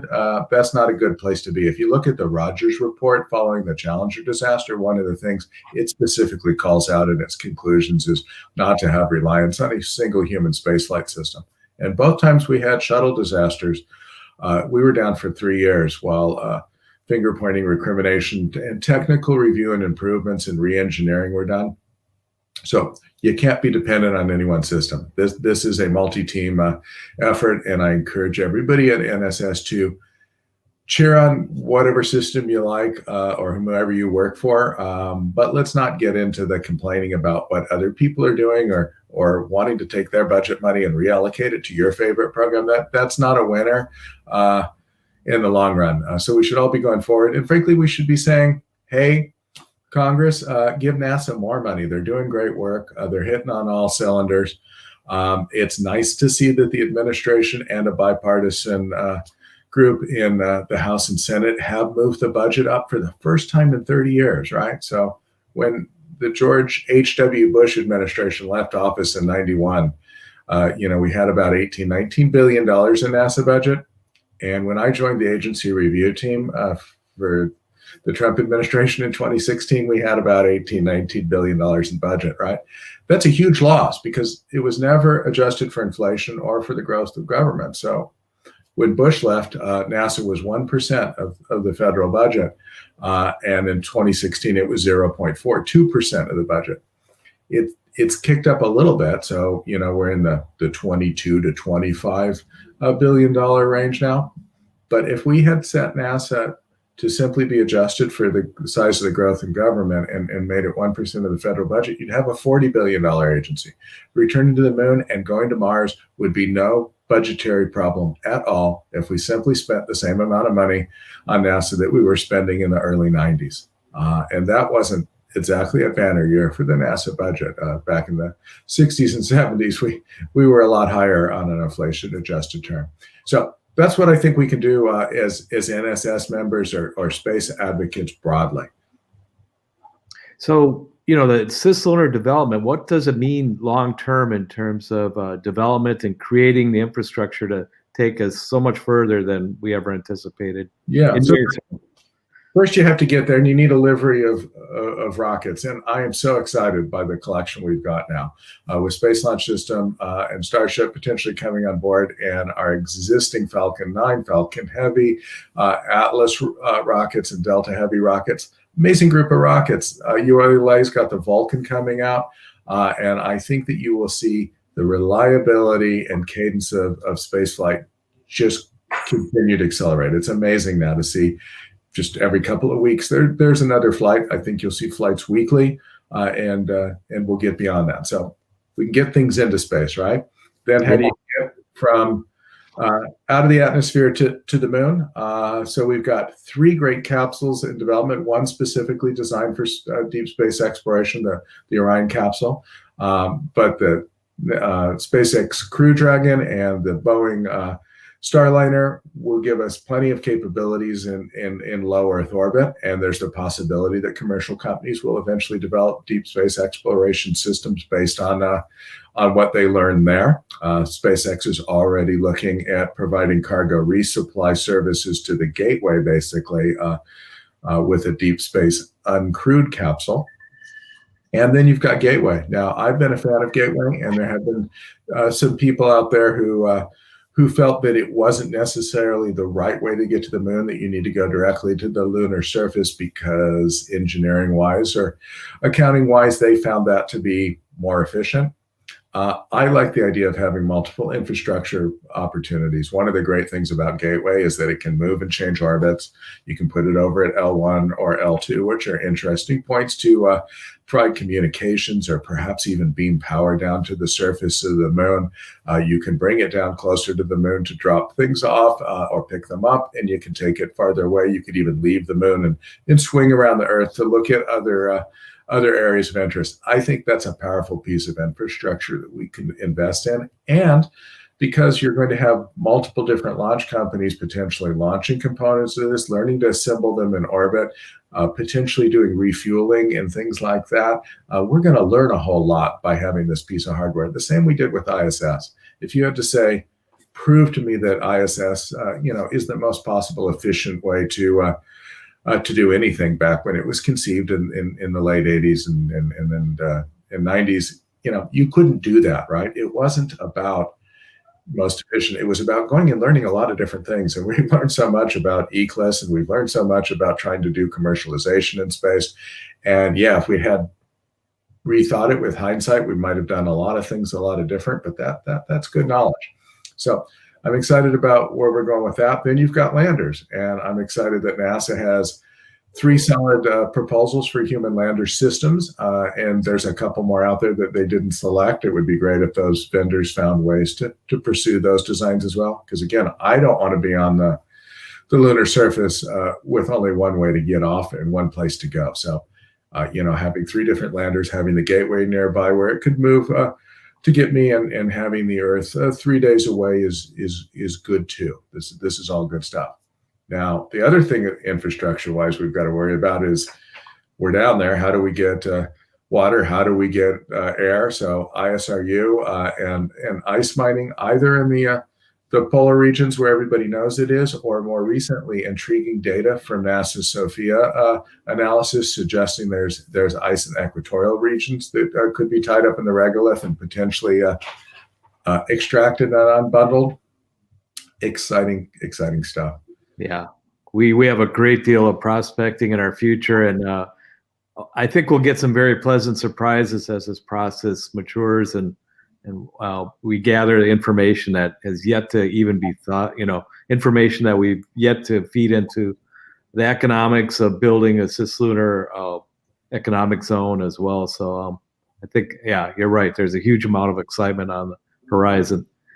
And I would say, Dave, one of the other important things to think about this in context is, yeah, we're going to have a lot of nice surprises. We're going to have some bad surprises too, and we've got to be willing to accept that, things that are not going to work or could be disappointing. And when you're talking human exploration and potentially human commercial spaceflight, there could be some very unfortunate events.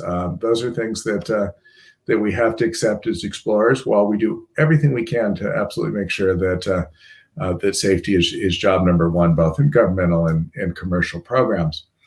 But that said, you learn when things don't go well, and you improve them, and you move forward. And we've done that so well in space for a long time.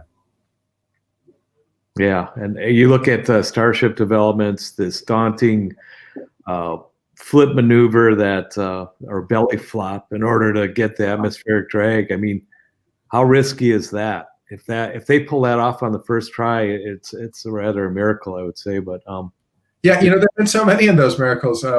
Watching those first Falcon boosters land, watching the Blue Origin flight abort test, and the booster actually stay intact and land after the capsule boost boosted off. That was amazing, right? Watching Virgin recover from an incident they had back in 2014, and it looks like they're going to be ready to fly people soon. There's so many good things happening in space, after you had problems, right? And we've done so much testing. A lot of people don't think the Orion capsule, for instance, first flew in 2014 on a Delta Heavy test, and they learned some things from that. And they're making it better too. So it's going to work. The armchair engineers who like to sit at home and say this is the one correct, true path to get to the moon or Mars or do LEO development. I'm very skeptical. I'm not putting all my eggs in one basket. I like competition of ideas out there and economic competition too. It's a beautiful thing. Absolutely. Greg, thanks so much for joining us. You bring all aspects of industry for us to consider, and we look forward to talking with you in the near future. Thank you very much. Thank you for the opportunity, Dave.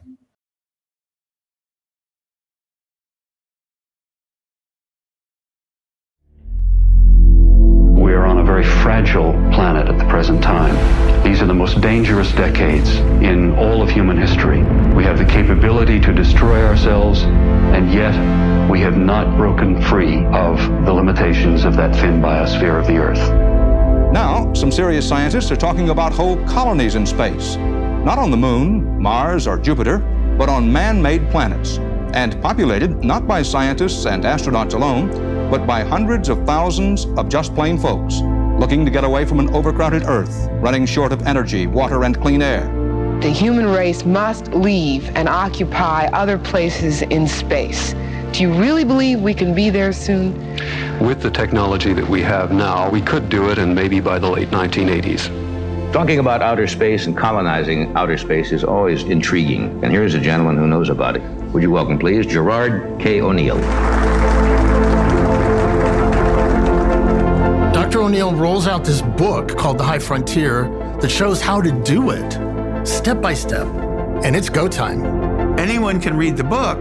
That will change how you think about space forever. It's possible to make habitats which are relatively big enough to be very Earth-like. 90% of the people on Earth in 100 years would move out into space and leave the Earth. We'd call the Earth the old country. Jerry O'Neill asked, is a planetary surface the right place for an expanding industrial civilization? The episode of human life being confined to Earth is coming to an end. Space will be the next civilization. Industries and colonies in space may sound incredible, but we who are working toward them know that most of the building blocks are already in place. Jerry O'Neill is a physicist with a brilliant reputation among his colleagues. O'Neill might have stayed in that abstract world, but he has always been intrigued by space. Jerry had a dream of going into space, and he went through the whole program, all the rigorous, grueling physical and psychological tests. I was really worried that O'Neill's influence and his greatness has not been publicly understood. But then as somebody with the wherewithal of Jeff Bezos actually tries to implement it, that's transformational. And it's this generation's job to build that road to space. Professor O'Neill was very formative for me. I read The High Frontier in high school, and as soon as I read it, it made sense to me. Space isn't just something that's just the engineers show up to. You know, this is something for artists and writers and business people. We were a bunch of young, intuitive punks. We're all Jerry's kids. We're all, in one way or another, caught up in this idea. 3, 2, 1, 0. Yes, it was crazy. Yes, it was science fiction. Yes, it was way out there. But the steps were there. It was hard work. And all of us were willing to do the hard work. We, you and I, are the only people who will ever have the privilege of saying, we explored the solar system first. This concept is so enormous in its scale and the change of human events that's going to happen inevitably as a result of this. It's very important that it be about everybody, that we stay true to Jerry's vision. We're all Jerry's kids, and that's something to be excited by and a legacy that we can all live into. life is extraordinarily rare, extraordinarily precious. Opening the high frontier means making possible and ensuring the survival of the human race.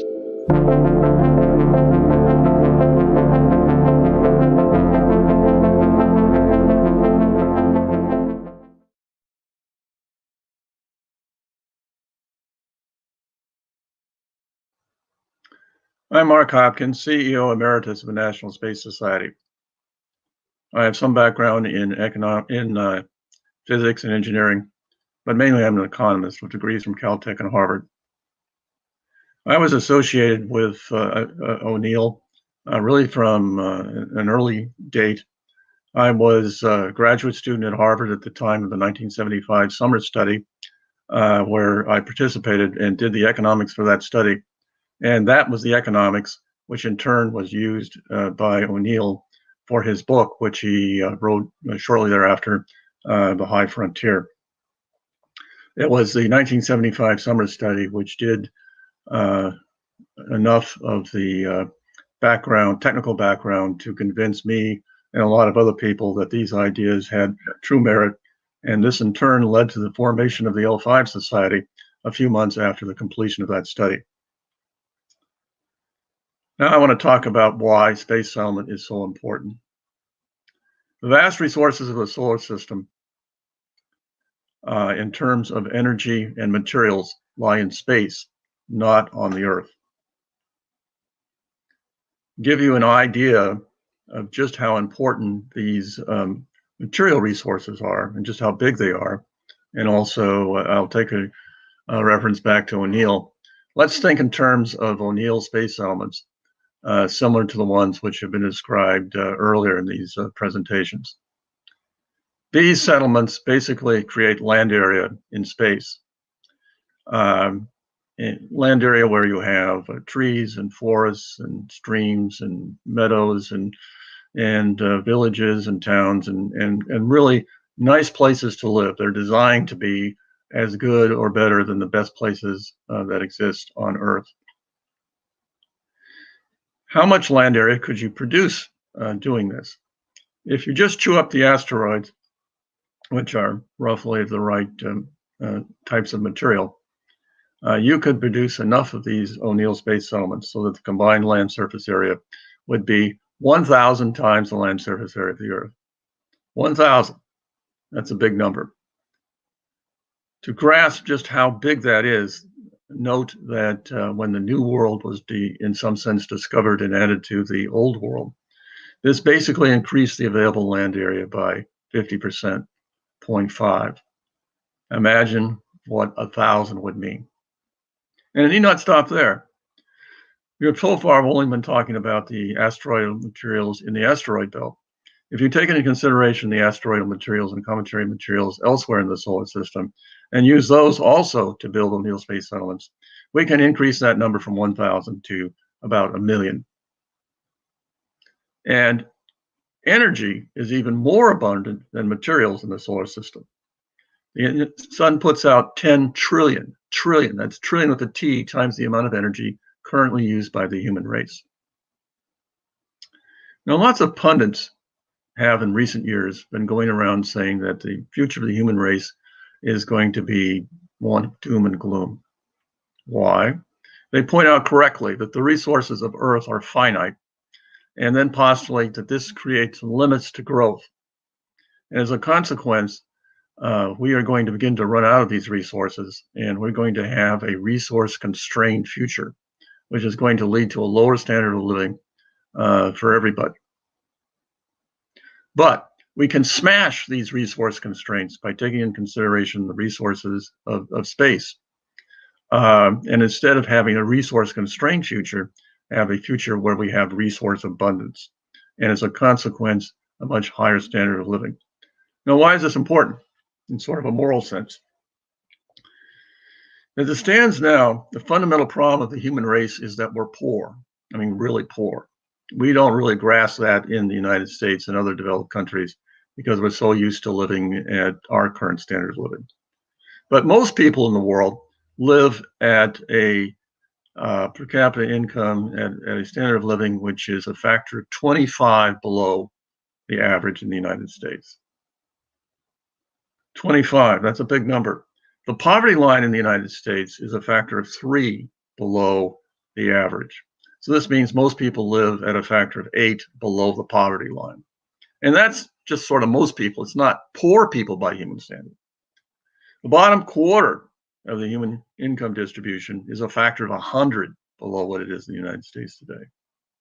With the resources of space, we have the potential to bring everybody up to a standard of living which is similar to what we have in the United States, and also increase the standard of living in the United States and other developed countries by large numbers. We can create a future which is not one of doom and gloom, but a future of resource abundance, a future of prosperity, a future that's hopeful for all humans. That's why space settlement is so important.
From Uruguay.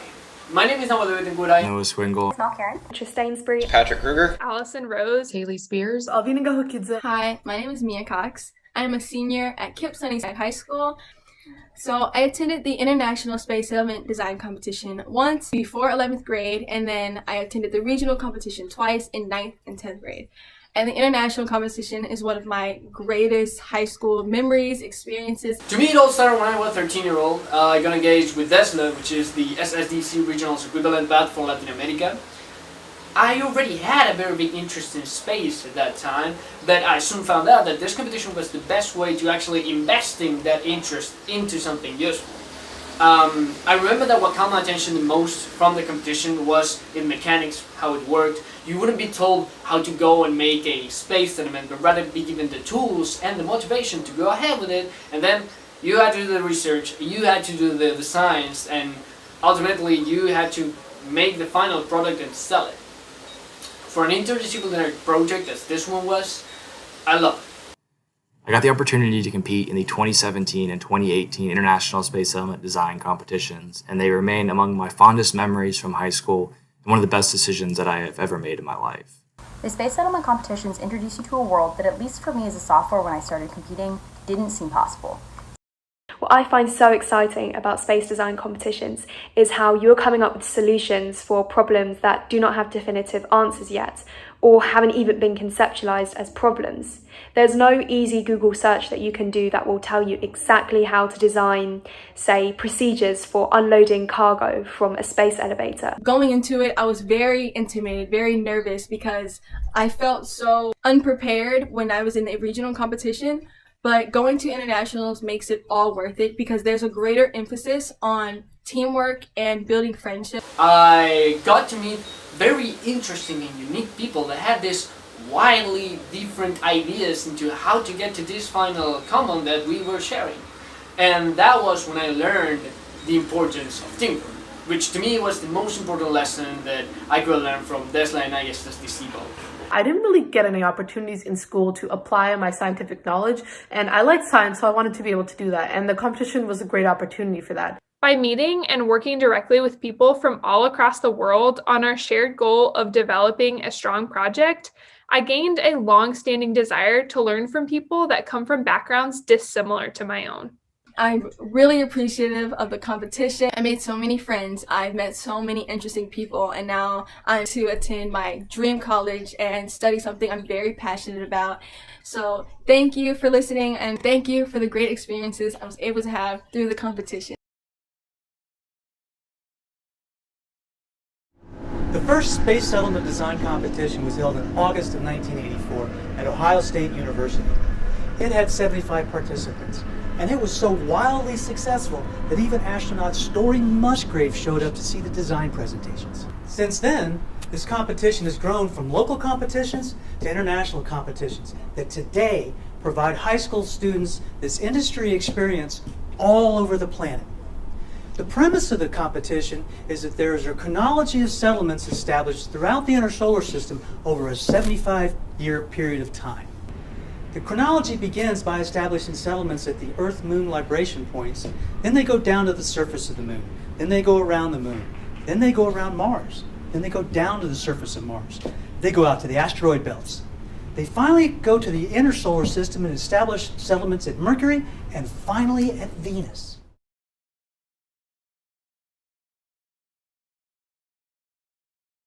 My husband and I were asked to create a fun thing to do all day about space for the National Exploring Conference in 1984. And we thought, well, what could be more fun than designing space settlements? We didn't realize then what we had or what it would become. And it wasn't until we were doing truly international competitions that we realized we had what's called STEM activities, science, technology, engineering, and math. We also realized we were creating an industry simulation. We were emulating real life. So we created an experience for students like working on an industry proposal team. And we didn't realize in the beginning that we were also inspiring students to think about what they would do with their careers, and maybe engineering was a good career choice. We've had students that have chosen to go into science fields. There are doctors, there are people who run nonprofits, an amazing number of career paths that have come out of alumni of the design competition. When we started seeing this, we realized we had something terrific. The space settlement competitions introduce you to a world that, at least for me as a sophomore when I started competing, didn't seem possible. Space settlement was science fiction. It was something that I didn't think that I as a student could productively contribute to. When you get to the actual event, you see how things work and how the problems are broken into these pieces that you can start to take on as your own projects and explore why things work and why they don't in space. To me, space settlements are so exciting because they represent a major milestone, not only in space exploration, but in the technological capability of mankind. But to achieve this goal, you have to develop a certain level of talent and expertise. I think that's exactly what design competitions like ISSDC do. I participated in 2 regional and 2 international space settlement design competitions, and I can honestly say that the experiences changed my life.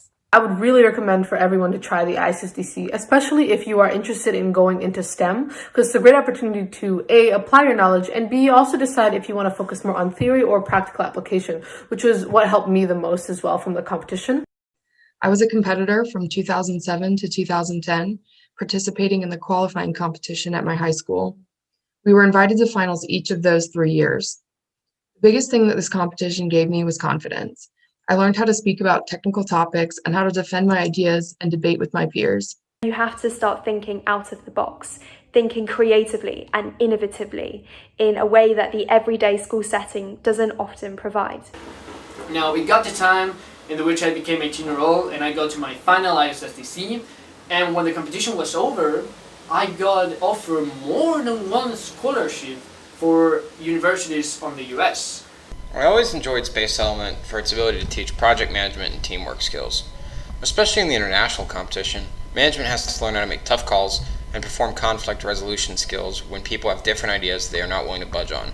There's like so many people from all over the world, and we have to learn from each other despite any language barriers or cultural barriers or barriers of understanding. And it was very fun, and I made so many friends, and so I 100% recommend it.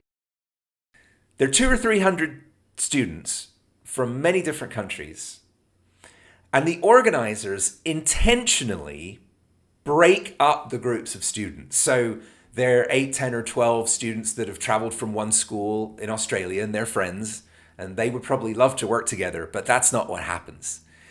These students are broken up into a small number of different teams which represent fictitious aerospace companies. So from the outset, these brilliant, innovative students are forced to work with people from completely different backgrounds, many of whom don't speak English as a first language. And so not only do they have to overcome the challenges of designing a very complex space-related structure, they have to do it with people they don't know and with people who may or likely have a very different worldview. That's exactly what it's going to be like when we are establishing permanent settlements in space and embarking on long duration space flight.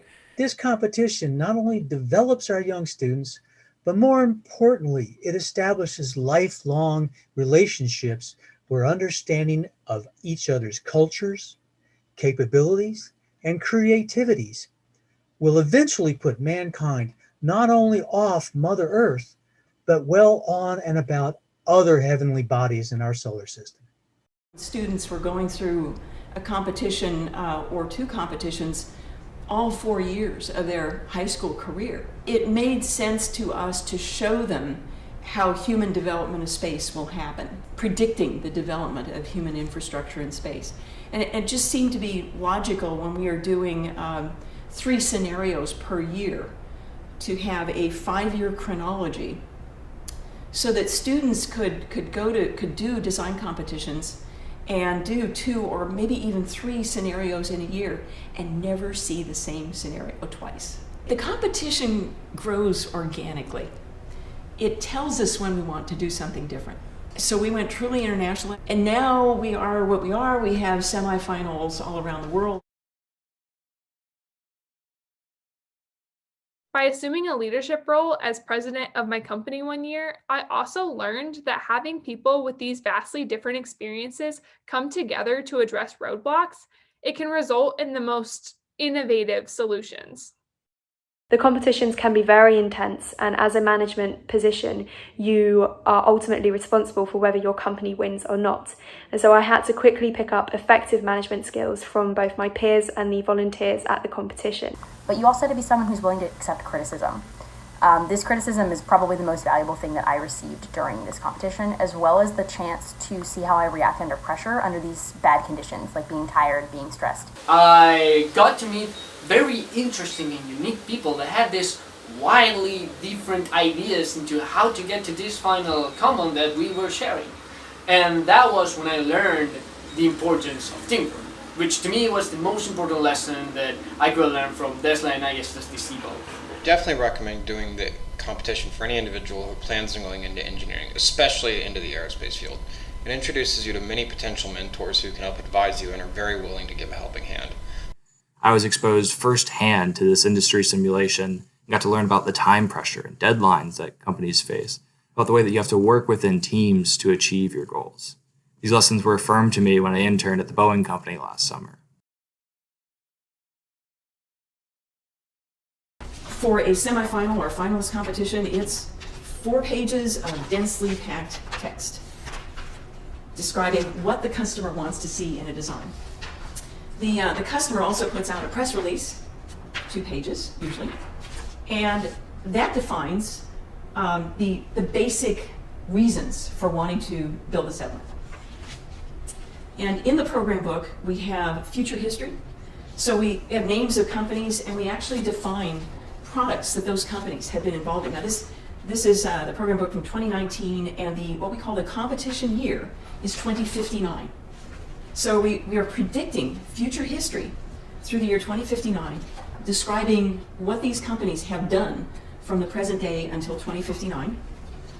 We also presume that there's a customer. So when we say Foundation Society, that is a customer. This is a customer that is expanding its membership through settlements all around the solar system, the inner solar system. And this customer puts out the request for proposal in order to ask for a particular space settlement. And we have multiple scenarios of space settlements. A really key component of this being an industry experience for students, so we have an organization chart. And this organization chart has changed very little from the very first time we ever did this. And one difference is that when we did the very first one in 1984, we did not have automation engineering. But in the organization chart, we have a chief executive officer who is a volunteer, like Jack Gafford is a chief executive officer, and we'll oftentimes have 2 or even 3 co-CEOs. The president of each design competition company is a student. There are, in the finals, we have a systems engineering department. These companies, when we say company, at the finals, this can be 64 students. At semifinals, it's usually around 50 students working together in a company.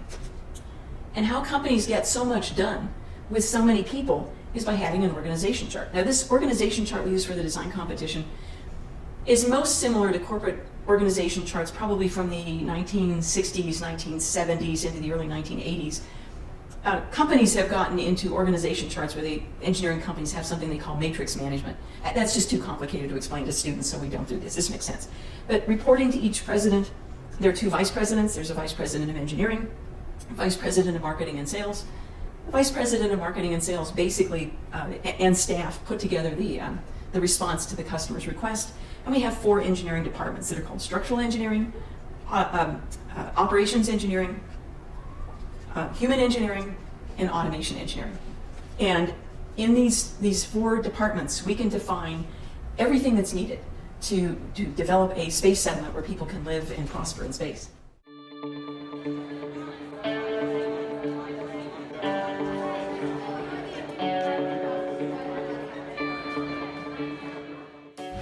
I have all of your tickets for NASA.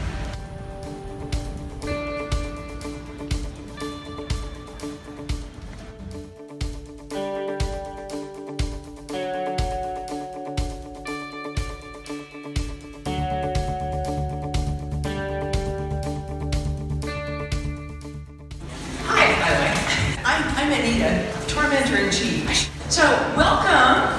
This is the 25th annual major milestone, 25th annual International Space Settlement Design Competition Finals. Okay, so do we have Frank Herbert?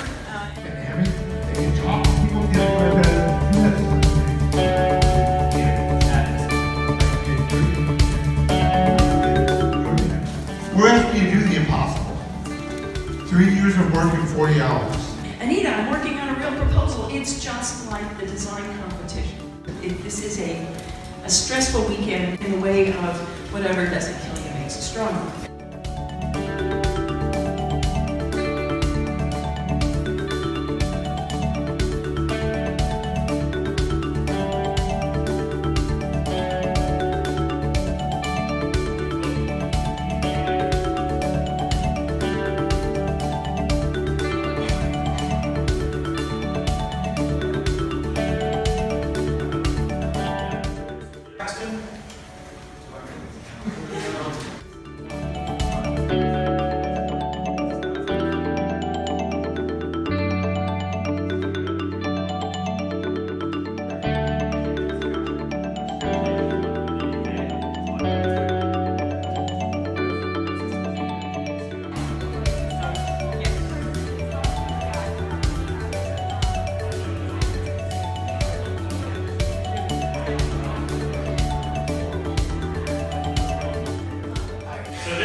encourage you guys to take a break, go get your dinner.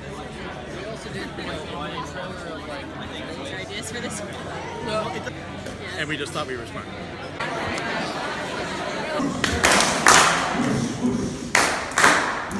Thank you guys. Hope you guys had a good dinner. A couple notes, and then we're going to go over the structure. They're going to give us a brief presentation on what the structure looks like.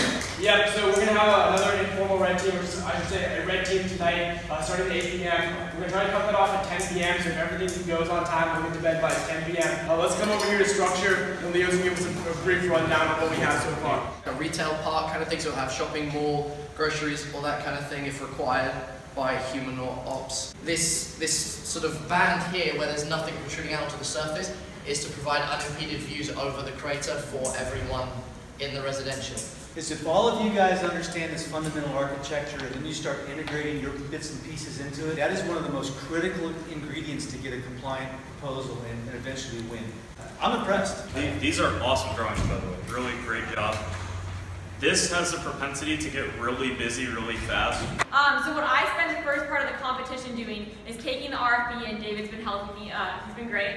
And what we do is we skim the RFP and we see where do points overlap. And the biggest issue we usually find in this 42-hour competition is that people don't talk to each other. And so tomorrow, starting at 8:45 a.m., you're going to get really familiar with my voice.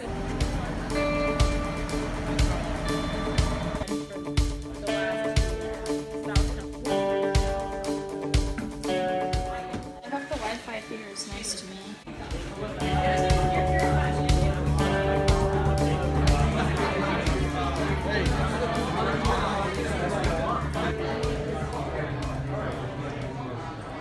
Say that they're interested in it now. Do you not try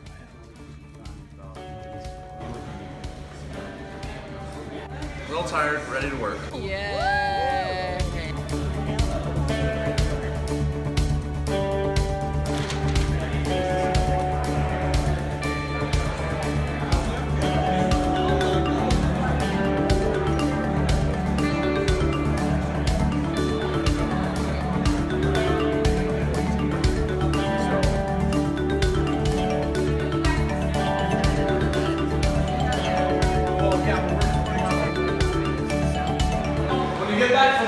Start putting stuff on red team slides. And this is where good enough really comes into play. We're finalizing the designs that we already have, and we're putting them on red team to present to the red team around 3 or 3:30.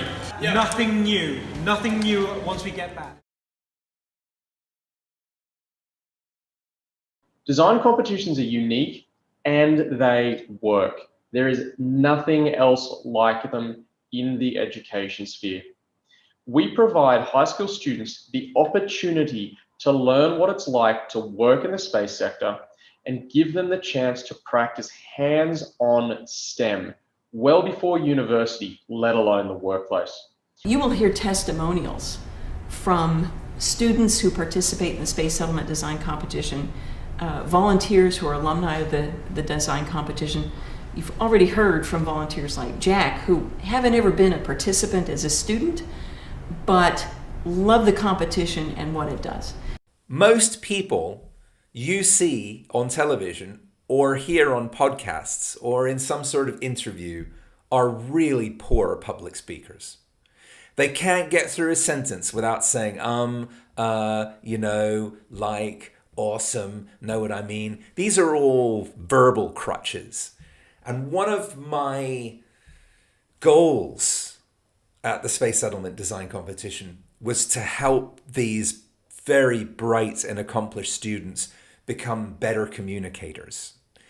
When we run a Space Settlement Design Competition, we volunteers literally see students coming in on a Friday evening, and they have no idea what we're going to do to them. They come in as a bunch of teenagers. They don't even know the people they are going to be working with in that organization chart over the weekend. And by Sunday morning, they have prepared a very complex design, including schedule and budget, and they are ready to present by 9 o'clock Sunday morning, a very detailed design.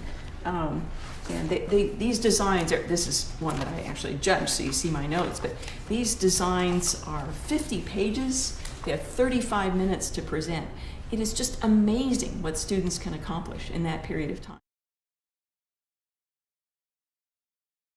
So a couple of things, a couple of notes on red team, because be specific about your design. Another thing to look at is spell check. Make sure that you're spelling things correctly. Anyone who's an imager or can do CAD, can you please stand up? We're going to finally set up an imaging table. If you have anything that needs to be drawn, rendered, or put in CAD, come to these guys. They'll start putting it together. We're like at the point right now where I think we could win the competition, but if you guys don't come forward with your images, we're totally going to lose the razzle-dazzle effect. So please step up and come to these people. A hand-drawn image, a scanned image, a CAD image is all better than a blank screen. And you guys have the ideas, we just need to convey them visually.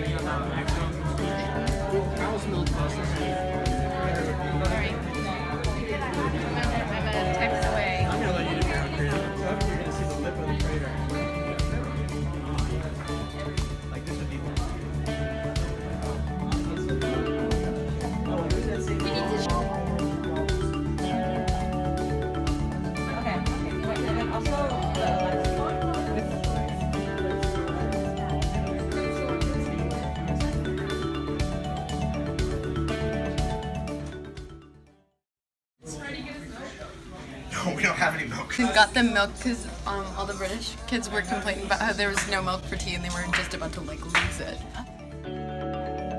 It's a dust mitigation system for casks.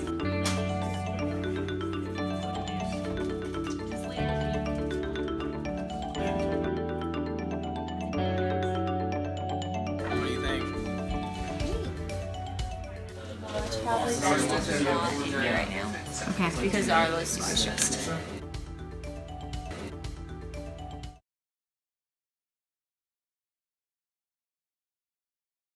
Good morning everyone, we are Rob Donald and we are here to give you our vision for humanity's first large settlement on the moon, a last call. We're going to start right off by the big picture, overall structure.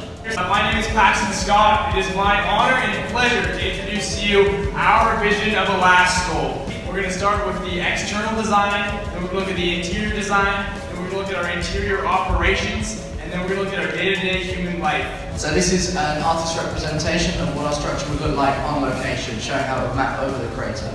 Pizza slice, it's you can pick your brand, Papa John's or Domino's, really doesn't matter. We've tried to keep the percentages in line with what they were in Seattle at the time of the Alaska Gold Rush. Honey, I'd love you to the moon and back. We suggest you change that. I'd love you to Earth and back. Next slide. What am I doing for fun? So, let me tell you what you're doing for fun. We have a couple different options. We are Google Diamond. Thank you.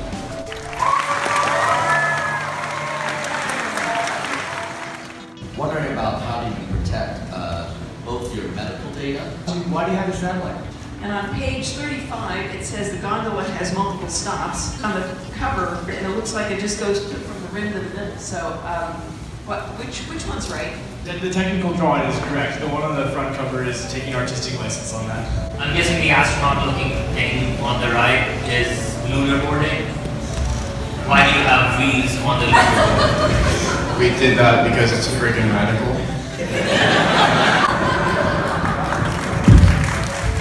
Can I get the last parting shot of my group? And I'm looking at breathable atmosphere in the key, and I don't see it in the map. Thank you. That is a mistake in the color overlay. On behalf of everybody from Grumbo, thank you for your time today. You say that you're going to do lab grown meat. Use stem cells to grow meat. You're Jewish, it's actually kosher. Thank you, I was thrilled on the Monday morning when we saw the final presentations of the competing aerospace companies, the enormous improvement that every student had shown from a 1 hour class and a little bit of practice and employing a few tips that I gave them. They had become much, much better speakers. In some cases, excellent speakers after just one class. And that's something that the world needs. I learned over the course of time how important it is to provide this experience and not try to drive it. Since learning that CEO attribute, I have seen and been involved with the maturation of many student competitors and the impact that this competition has had on them. It has also been a learning experience for me. I have added to my own professional skill set in the areas of project management, leadership, and mentoring. So the long-term goal, the ambitious long-term goal, is to enable the Space Settlement Design Competition experience to be available to any student in the United States. I'm going to focus on the United States. We have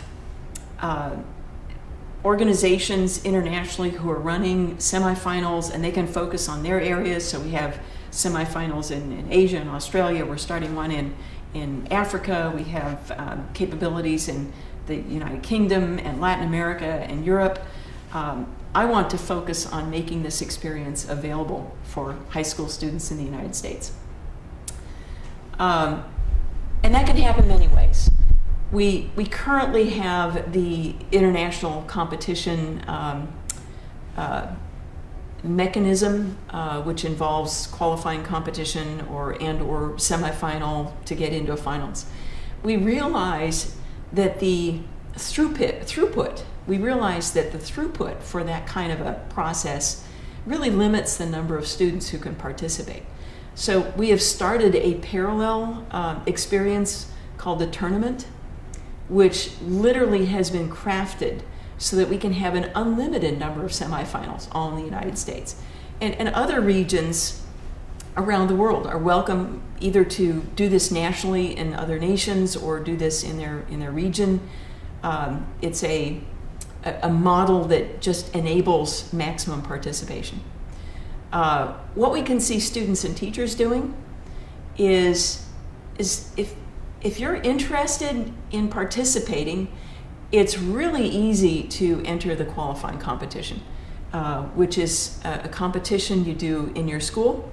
You can find that through the website spaceset.org, spaceset.org, which is the design competition website.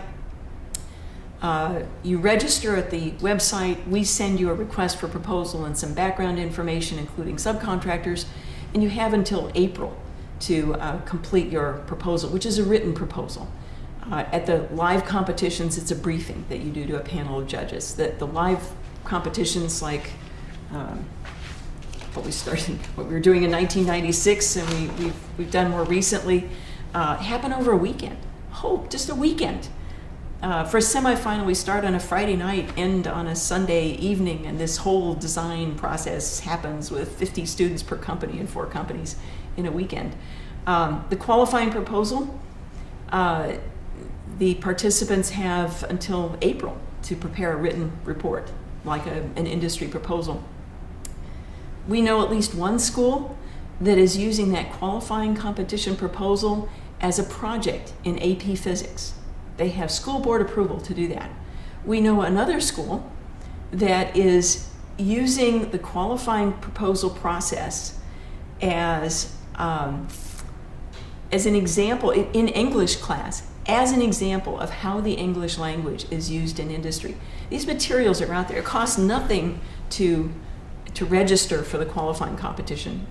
Now, if you're selected, you have to get yourself to Kennedy Space Center to go to the finals. Well, not in COVID times, but in a normal year. So registering for the qualifying competition is one way. There's a school district in Brownsville, Texas, that is prototyping this tournament model, so we're figuring out how to do that. If students in your school district want to do a tournament and not be connected with having to go to the finals if you win, just get in touch with us and we will be happy to help you run this experience in your local area. I would highly recommend competing in the design competitions because they offer an opportunity for growth no matter what your current interests are. Personally, I will be attending medical school next year, but I chose to highlight one story from my involvement in the design competitions during the recent application phase because that moment had such a long-lasting impact on who I am as a person to this very day. And I can honestly say that the experiences changed my life. My favorite thing about the ISSDC is definitely the people there. I'm still in contact with volunteers and students that I met.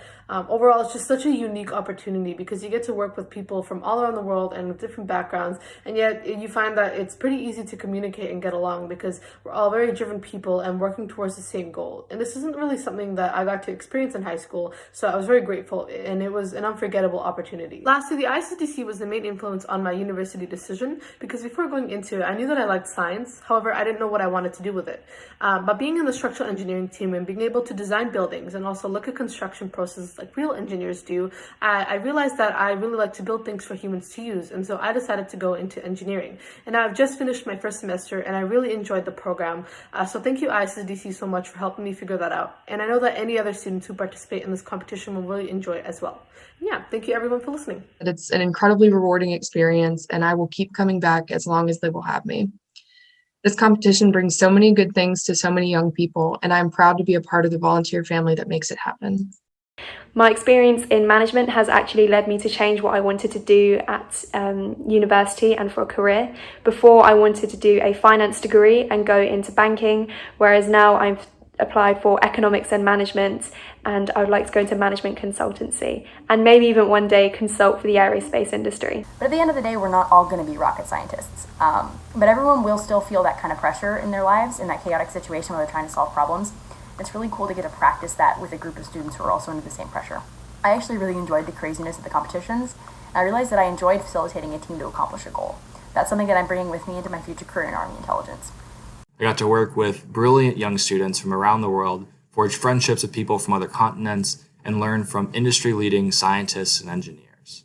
I can say without a doubt that I would not be where I am without competing in ISSDC, and I cannot be more thankful for the people who are involved with it. I'm a senior at Kip Sunnyside High School, and I recently found out that I will be attending Swarthmore College in Pennsylvania, which is my dream college, so I'm very excited. So thank you for listening, and thank you for the great experiences I was able to have through the competition. I even got recommendation letters from NASA engineers, which, at this context, I don't even have to explain the weight they have. So that's, even though I could speak about this the whole day, I'll have to stop.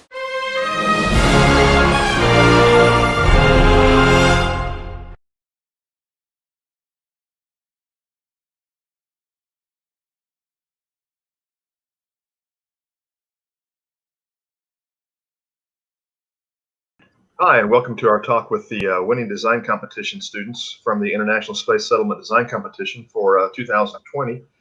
We have some of the winning team members with us today, and we'd like to just kind of go around and ask them a few questions, talk with them about what their experience was on the competition, some of the things they took out of it, and some of the things that benefited them going forward as they continue their schooling and development as students and people coming up in the world. So with that today, we have Freddie Scarrett with us from the winning team, Jonah McDonald, Nathaniel Smith, Jaskirat Singh, and Mitra Stainsbury with us from all over the world today. So we're going to ask them a few questions and try to kind of dig in to see what they got out of the competition and what how it meant to them and what it's meant to them going forward.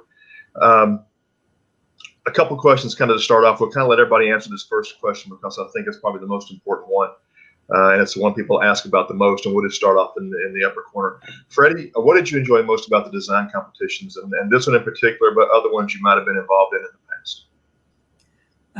I think the thing I've enjoyed most about them is there's something quite special about seeing the product come together, as it were. Going from having absolutely nothing at the beginning of a period of days to having these beautiful CADs and these really thought out scientific principles. The idea of moving from having nothing to having these really in detailed designs, that kind of visually seeing it really is the thing I've enjoyed most about it. Very good. Thank you for that. Jonah, how about you? What did you enjoy most about the design competition? Well, it's intense. And the thing about the Space Design competition is it challenged me in a way that I haven't really been challenged by anything to that extent before. I mean, it's odd because it's extremely intense and you're really, I mean, my brain was running 400 miles an hour for 3 days straight. But at the end of it, you sort of feel like, wow, I really did something, and you get a real sense of achievement and a sense of sort of that you've put your mind to good use, I think. Very good. Thank you for that. Jaskirat, how about you? I think the thing that I enjoyed most about the competition was the people. So the fact that people from different countries who want to work towards the same goal can come together so beautifully and actually figure out a way to work together is beautiful, I feel. And it surprises me that even though everyone just wants to win, people have different ways into how that can come about, and there are still conflicts, but you're still together in the whole process, because there'll be minor disagreements, but you all know that, okay, we're here to win. And just watching as everything comes together, and it just develops this feeling of togetherness, which I think you don't get anywhere else, because in the pressure of those, say, 48 or 24 hours or whatever the deadline is, you're like a couple of friends in a pit, and you're just forced to work together even if you hate each other. And then you just learn to love each other and then just come out of the pit. Very good. Very good. Thank you for that. Mitra, how about you? I think I'd have to concur with Jaskirat. Honestly, the people in this competition really make it so fantastic. You meet people who are so incredibly gifted at engineering and science and medicine and psychology and loads of different fields. And being able to learn from those people is such a unique experience and opportunity. And as Jaskirat said, when you're under that kind of pressure, it's just such an amazing feeling knowing that you have these incredible team members around you that you can rely on to help pull you through and pull the team through and hopefully win at the end of the day. Very good. Thank you. And Nathaniel, how about you?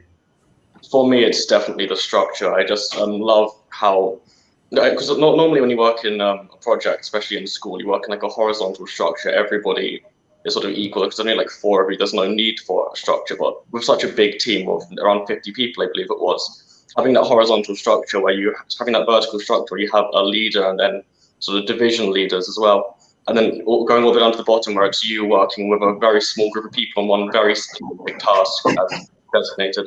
I just like how you can sort of control, because like was said earlier, it is incredibly hectic. But I like how the structure made that hecticness at least organized on a small level. So you can work on one very specific thing and do that one very specific thing to the best of your ability. Very good. So it sounds like there's a common theme from everybody about a lot of hard work. A lot of non-stop hard work, but also about the people part of it, the relationships and the people you understand, and understanding people, how they work and how to work together, even though, like Jaskirat said, there are conflicts along the way. But at the end of the competition, you wind up, being a team and working through those conflicts to come to the product everybody's going for. So next question now is, how important do you think the international aspect of the design competition is? I know there are a lot of regional contests that lead into the international, where you pretty much are in one country or one part of the country. But the international is probably the first time that all the teams get to come together from all over the world. So if you could take just a minute or two, and we'll go around again and ask about how the international aspect was a good thing, bad thing, how it influenced or how it impacted what you thought about the competition. And we'll start with Jaskirat this time. All right. So I think it's the most important part of the entire competition, because the challenges that we will face in the world, or the world is yet to face in the future, they're big challenges. And to solve those challenges, everyone in the world needs to come together. You can't expect one country to just work alone or come up with different solutions. Like take space, for example, which I think is a great example. So all the countries are working together in the International Space Station. You see coordination from smart people all over the world to build new technologies. Everyone's adding up, everyone's giving their own contribution. And at this stage, especially at this age, when you're working with people from different countries, you understand that it's a necessity. And in the future, you will have to work with other people in the future. So I think it's just an exposure to what is going to be a very important stepping stone in all of our careers. So I think it's really important. Very good. Mitra, how about you? I think this year it was a online format, so dealing with all of the different time zones was certainly a interesting challenge, and it's definitely a challenge that exists in the industry where you might log off at the end of the day, work in one place, and in another office around the world they're just starting work. So being able to overcome that and work on that, the time zone challenge was definitely very interesting, but I feel like we got the hang of it by the end of it. Very good. And Nathaniel, how about your thoughts on that? Yeah, I very much have to agree with Jaskia right here. Like, as we all get more interconnected, especially as technology advances, everything is going to get more international. We're going to have to learn to work with other countries on a very consistent basis and get over time gaps and distance gaps. So it's definitely a core skill we all need to learn, but it also gives a sort of sense of progression for us competitors. We're going from regional rounds of just the local 10, 20 schools all the way up to the entire world. I mean, it's a great progression to work towards. And Jonah, your thoughts on that? Well, I think in the international aspect is where the whole, because everyone's been talking about the relationships you form, and I think it's in the international aspect where that really comes into its own, because there's such a difference between working with someone you see at school every day or working with someone who might live an hour, 2 hours away from you, or working with someone who's 2,000-3,000 miles away from you, and you have to sort of, it's that sort of cooperation, and that's what makes it very, very unique, is that whole, well, I've got to coordinate with these people from India, America, Uruguay, from all over the world, and it makes it really special. Very good, thank you. And Freddie, how about your thoughts? Yeah, the international aspect of the competition is one of its most rewarding parts, that you get to interact with people from all across the world. You become friends, you get to know people that you would not in any other context really have gotten to work with or to interact with, and that people bring ideas or things. I mean, you learn different things in school, even in different countries. So you kind of brings a lot of intellectual and design diversity to it. It also has been, some of the most challenging bits. There are, areas of cultural divide, or there are areas, or this year's competition, the time zones. I remember working till very early in the morning in the UK because of having to work alongside the time zones of other countries. But again, it's the biggest challenge and the biggest reward of the competition. Yeah, very good. Thank you guys very much for that one. So if you had a chance for other students in other schools, other countries coming up, trying to decide about do they want to be a part or partake in a design competition like this, what would you recommend to them? What would you tell them that would be the benefit? What's the selling point for this design competition for them to get involved with? And we'll start with Mitra first this time.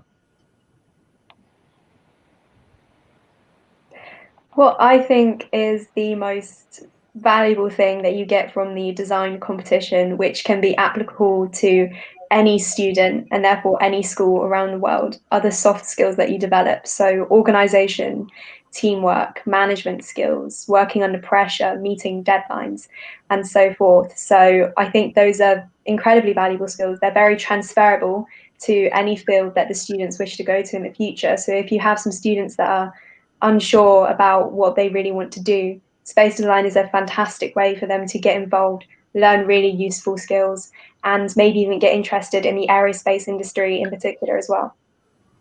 All right, thank you. And Nathaniel, what were your thoughts on that? What would you recommend to other students looking to get into this competition? What's the benefit to them? What I will say, and what I have said to other students, is just do it. I mean, no matter how far you get, it's going to be an incredible experience. You really don't know how you handle pressure until you're under pressure, and having the pretty insane time constraints, especially in the regional rounds, it will sort of show you how you handle pressure and how you can improve yourself. So I'll definitely say to just go for it. Very good. And Freddie, your thoughts on that? I would say that it's an opportunity to do something you'll never get to see really in school or in a traditional educational format. So it's really an interesting experience that way. And also, I'd say it's a really good way to meet people, to make friends, and to kind of get these new experiences that, again, you wouldn't see in school. It's kind of a really broad horizon because you get from this competition. Very good. And Jaskia? Well, adding on to what Mitra said, I think the soft skills are the most important thing that this competition gives you. Whenever I feel I'm a walking ambassador for the Space Settlement design competition. Whenever my friends ask me about it, I just go on and on about it, telling them how great it is. Because even when I talk to adults about this competition, they relate to me immediately and they tell me this is exactly what we face in our offices, or this is exactly what you're going to deal when you're an adult. Say you don't agree with your manager, you don't agree with what a person who's superior to you feels, and then you have to deal with it. You have to learn to not be angry about it, but just put yourself aside and think logically, and then uh, come up with a solution together. And that aspect, at learning it at this age and just forming a development for it, I think that's the best thing this competition gives you. That maturity of dealing with people, the leadership skills, understanding when you're wrong, even when you really don't want to admit it. All those things are just, they humble you, they teach you so much. Very good, thank you. And Jonah, finally for you, what are your thoughts on that? Well, what I would say, I think Freddie hit the nail on the head when he said it's nothing like anything you do at school. And okay, let's say you're top of your class, you're sitting there bored, you're getting A stars left, right, and center. No matter how smart you think you are, when you go into space design, you will find something that just makes your head explode. But that's sort of the best feeling. It's going in there and going, wow, I really have to think about this, and then spending 3 hours figuring out how to make oxygen from sand. It's that sort of joy, and that's what I got out of it, was that sort of finding new ways to use all this, because I love science and everyone else here does, and just finding new ways to investigate it and sort of feed my own interest. Very good. All right. Thank you very much. So it sounds like there's a common theme along all of the answers about, in addition to the technical aspects of the competition and the technical things you do and learn, there's a big part of it that's how you deal with people, how you work in an environment with a team where you may not always have the right answer or the popular answer. And there's those things you don't learn in school about how you interact with that team, how you deal with those teammates to get the right answer as a team. So with that, I think we're through with the questions today. Thank you all very much for your time and coming in and answering these questions for us. You guys did a great job this year, and hope to see everybody back next year if we could do it again. So thank you very much. Hi, folks. It's Jack again, and we're here with Saba El Sawa. And Saba is one of our more productive volunteers. She helped put together the Canadian regional that we held for the first time back in 2018, and we'll be talking a little bit about that. And Saba has just finished her master's degree at the Space University, and she'll talk about that. So, Saba, if you'd like to talk a little bit about yourself, introduce yourself, and we'll get going. Sure. So thanks for having me, first of all. I first got involved in this competition back in 2018 when I met Anita at the Society of Women Engineers Conference. It was in Minneapolis that year. And I was working at Intel at the time. I was still in Vancouver, Canada. And I went up to her after her talk on space settlements because she mentioned this competition. And as far as I knew, we didn't have it in Canada at the time. And I expressed interest in, getting it started. So we managed to get the first competition started in 2019. And so I'm currently in the Netherlands, in Europe. As Jack mentioned, I was doing my master's degree at the International Space University. So I just finished that this month, and I was doing an internship at the European Space Agency, focused on the environmental impacts of space exploration, working with the Clean Space Office. And yeah, that's more or less where I am right now. Reach up to speed on what Saba's been up to. You're a very, very energetic young lady. Well, talking about the Canadian regional, I know it was a lot of work because you and I, spent quite a bit of time putting that together and arranging all that. So talk a little bit about all the things that we had to do to get that competition started, and how hard was it, and what all the things that needed to get done just to get it kicked off. Yeah, absolutely. So it really started that very first night when I met Anita at the conference. I emailed her right after. I expressed interest again that we wanted to get it started in Canada. She sent me probably the longest email I've ever received in my life with all the information about the competition, all the things that we needed to do. And on my end, I was focused mainly on getting everything set up locally. So since I was in Vancouver and I actually went to the University of British Columbia, I managed to get some volunteers from the UBC rocket team that I was on, and then also to get the space to have the competition in person. This was pre-COVID, so we were actually able to gather together. And then I had a lot of support also from the US volunteers, yourself, Jack, and everyone else who came out. So kind of mentoring the kids, judging the competition and things like that. So it was very much a group effort to get it started. Yeah, we thought it was a real success, and we were really impressed with the presentations. And I think they had 2 12-hour sessions or something to put the presentations together. So they really stepped up and did a good job. So you're involved with other competitions. You've got France-Germany competition and the Jordan-Palestine competition that you're helping to set up. So talk a little bit about those. How are those going on, and how do they compare to what we did in Canada? Yeah, sure. So this year, or I guess last year, when I first started at the International Space University, I wanted to start this competition there as well. So really the reason I got involved with the ISSDC is because I want more students to have access to these same opportunities. So I worked with a professor at ISU who helped me set up initially what we thought was going to be an in-person competition because it's based in Strasbourg. So it's right at the border between France and Germany. So we decided to do a combined region and invite students from both places. Unfortunately, then COVID hit and we knew that it wasn't going to happen in person. But with that came the opportunity to also plan a virtual competition for Jordan and Palestine, which is where I'm originally from. And yeah, so because of COVID, we did kind of an essay competition in a way. So students participated separately, either in groups of 2 or individually, and they came up with their own plans. So we had a simplified RFP. It's of course not the same as the in-person competition. You know, there's a lot you don't get from not having that kind of interaction and being all in the same room and working with the different teams. But I think it was a good way for them to, you know, kind of learn more about this organization, this competition as a whole, more about space in general.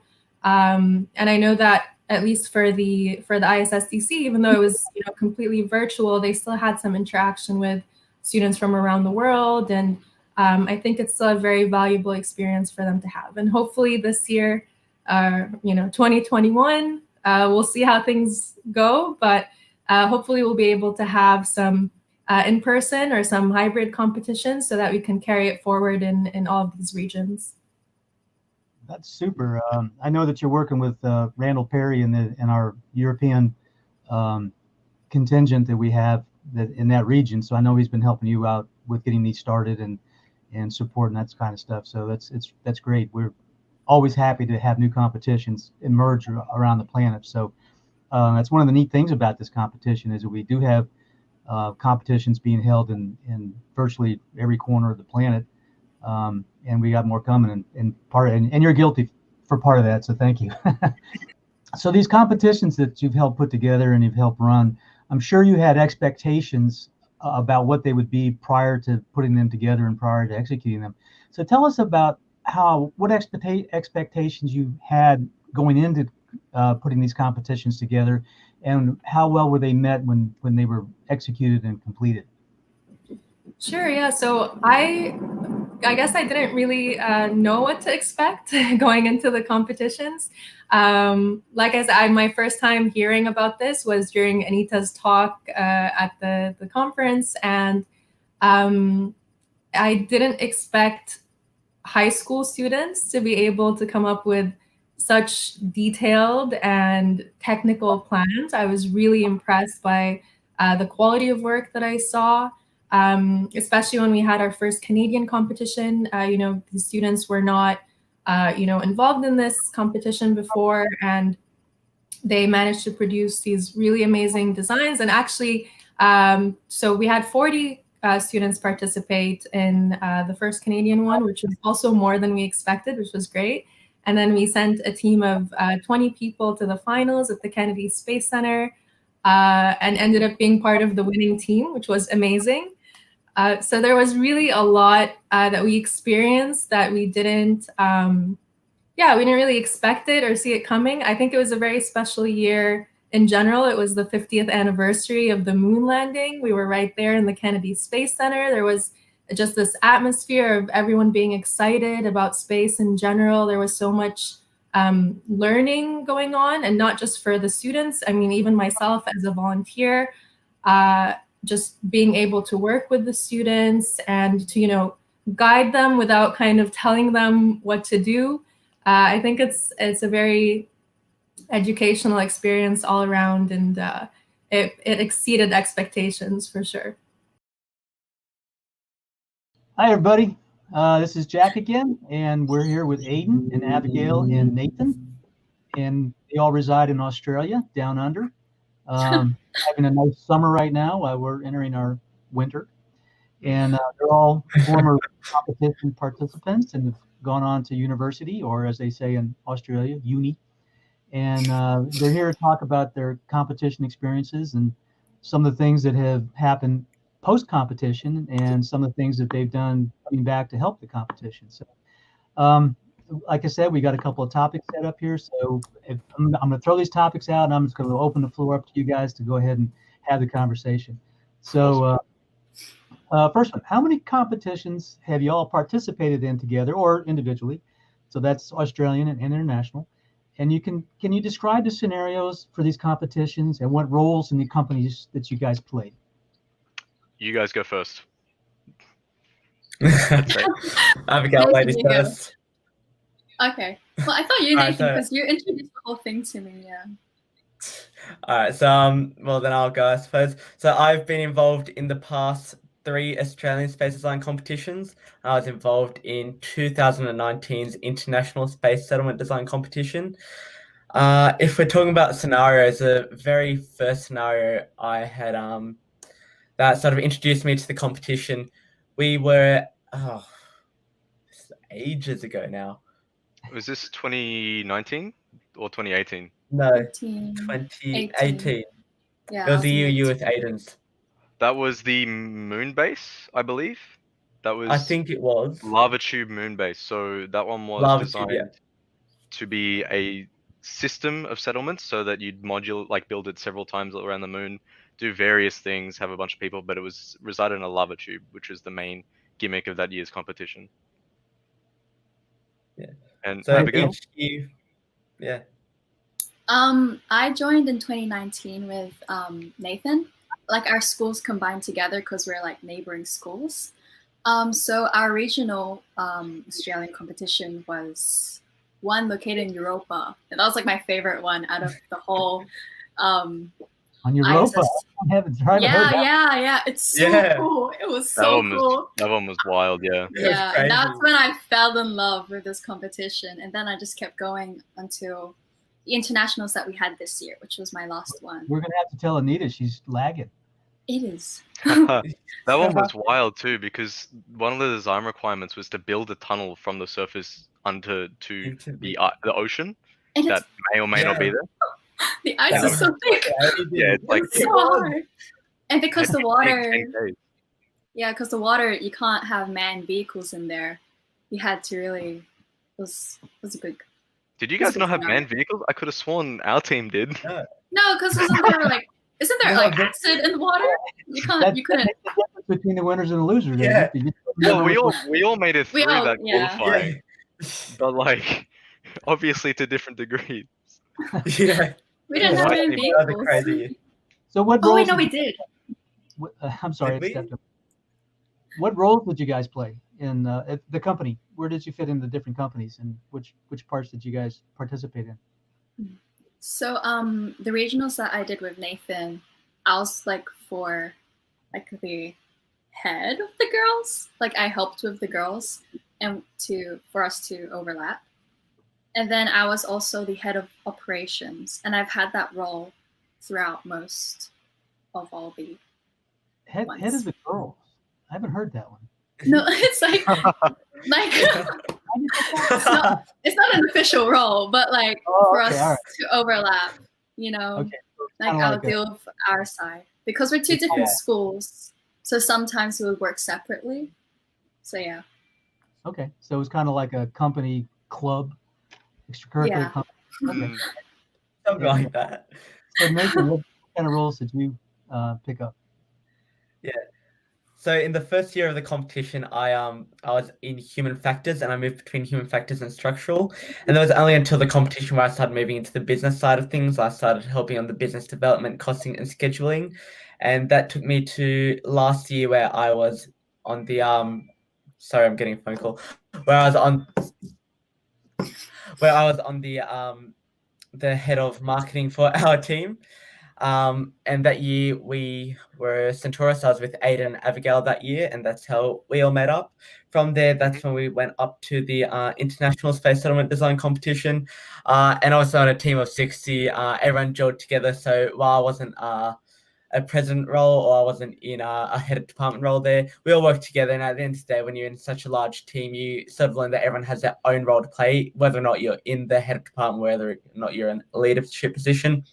And then this year, I became the president of my school team, where we were building a orbiting settlement in an Aldrin cycler orbit to act as a point of transportation between Earth, Moon, and Mars. And so I got to work really closely with all of the individual members of our team, which was really insightful to learn how everyone works. Yeah. That's a classic scenario. Yeah, the president. Yeah. Really So tricky. good. It was OG. Yeah, and I think Aiden had some experience in that one, right? Yeah, so that was my second national competition back in 2017. Yes. So I've been doing the competition since 2015 qualifying, 2016 nationals, because we run our qualifying the year before and then do the national competition in January. It's all very weird. Maybe it was the year after. Maybe it was 2016, 2017. Doesn't matter. I've done 4 national competitions in Australia as a student. I'm going into my second one as a volunteer January. And I also did the internationals in 2019 as a student and volunteered this year virtually, this year being 2020. And then, yeah, And we're going to that's me for talk a little now. about that in more detail in a little bit. But yeah, and thank you for volunteering. It's appreciated. Okay. It's as much fun for me. Yeah, it's addictive. All right, next topic discussion. Can each of you talk a little bit about where you are in your after high school planning, be it at university or if you're going to go to a career? What are you using that you learned from the competition and your current endeavors, and where do you see yourself in 5 or 10 years based on how the competition has helped direct you to that in those locations? So, Abigail, you get to go first. Oh, I was gonna tell Ada to go first. Okay. So I recently graduated high school like a few months ago, and now we're in like the period of choosing what university we want to go to next year.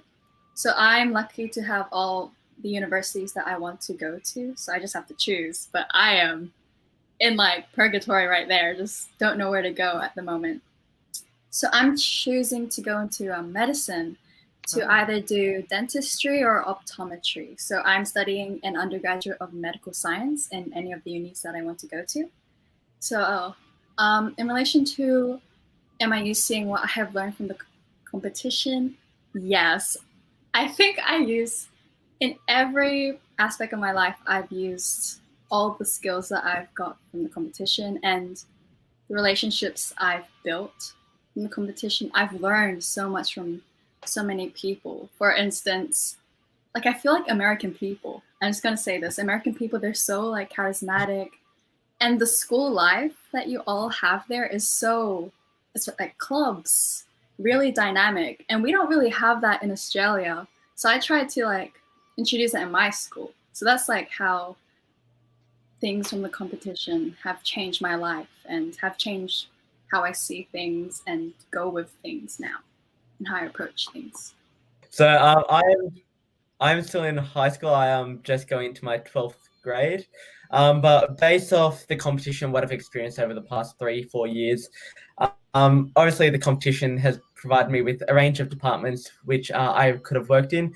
And over those 4 years, I've worked between all the 5 departments. So business, structural, operations, human, and automation. I've done aspects in each department. I think that's really shaped my pathway to the future. I'm more of a business-oriented person. I'm not really into the engineering side of things, but even participating in the competition, it just goes to show how no matter if you're in a more business discipline or engineering or sciencey field, that they all interrelate. And at the end of the day, like especially in business, each larger industry, they're going to have business departments for you to work in, and just experience the competition and seeing the dynamics of such a industry simulation.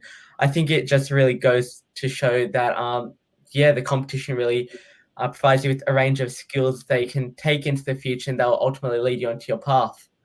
I think that's what's really good about it, and that's what I've gotten from the competition so far going forward. But that's from a obviously post-university perspective. You got a few more years of influence than with us. Yep. So I have two more competitions to go, and I can't wait for the both of them. Well, we'll gladly have you. So, Aiden, how about you? Talked a little bit earlier about some of the things that you're doing that post high school. So, go ahead. High school is speedily becoming a distant memory for me. I'm going into my 3rd year of university as of January, and it's I'm studying engineering and physics, specifically aerospace engineering and mechanical engineering as a dual thing, because that's what my university offers.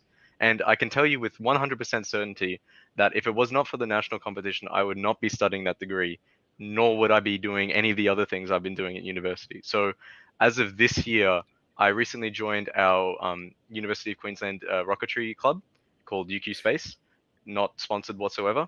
And we, I've been working in the recovery department, so working on how to recover our rockets as they come down from very high speeds. And more recently, we've been looking at doing something pretty ridiculous on paper. We're trying to launch a 100-kilometer rocket as of July 2021.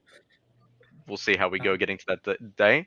But for that rocket, I've actually been working on a mechanical separation system. So once you get up into apogee of that rocket, we're going to have trouble separating it using black powder like we normally do. So my job at the moment have been designing and trying to work out a system that will work for separating that rocket.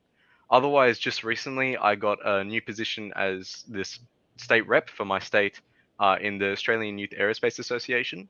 So I hope to use that to, get more ties with industry, not for myself, but also talk to a lot of my peers in aerospace, a lot of my friends at university, and a lot of people I know going into engineering and aerospace engineering at university, and hoping to get them connections into industry and other, interesting experiences to get them to love aerospace just as much as I have learned to love because of the competition.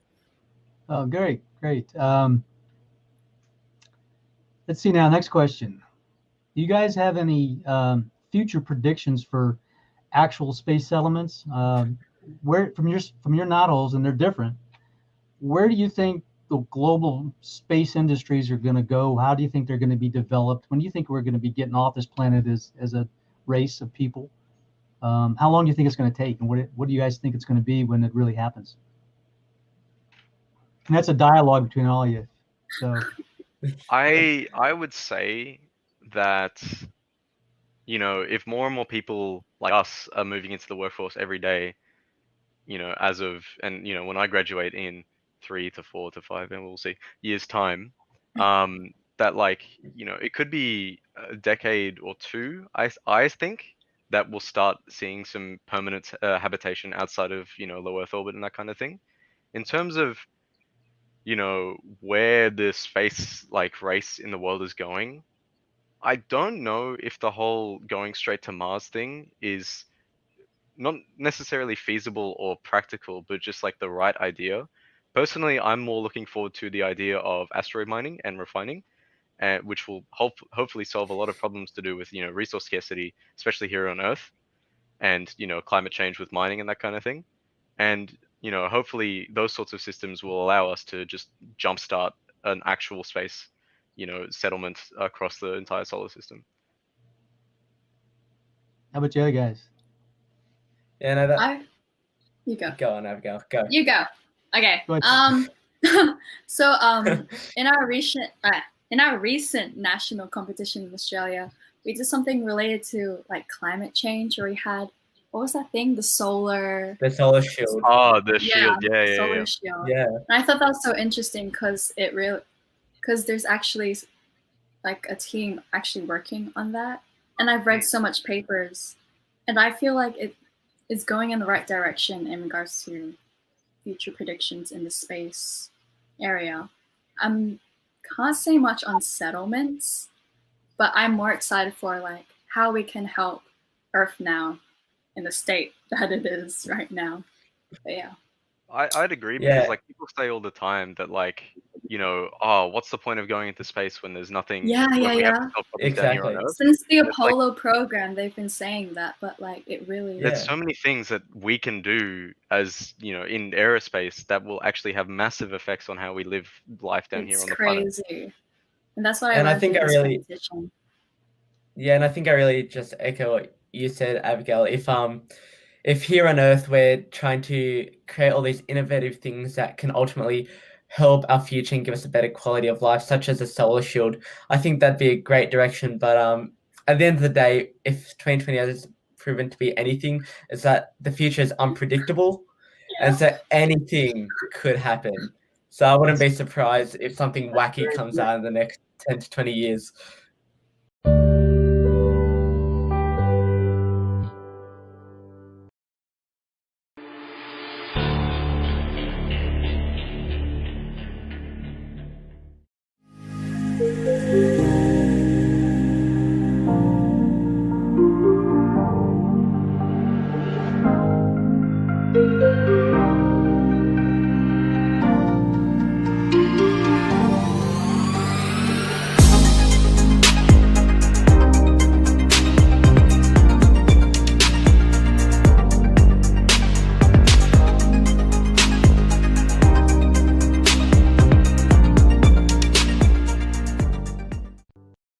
Wow, what an amazing day it has been.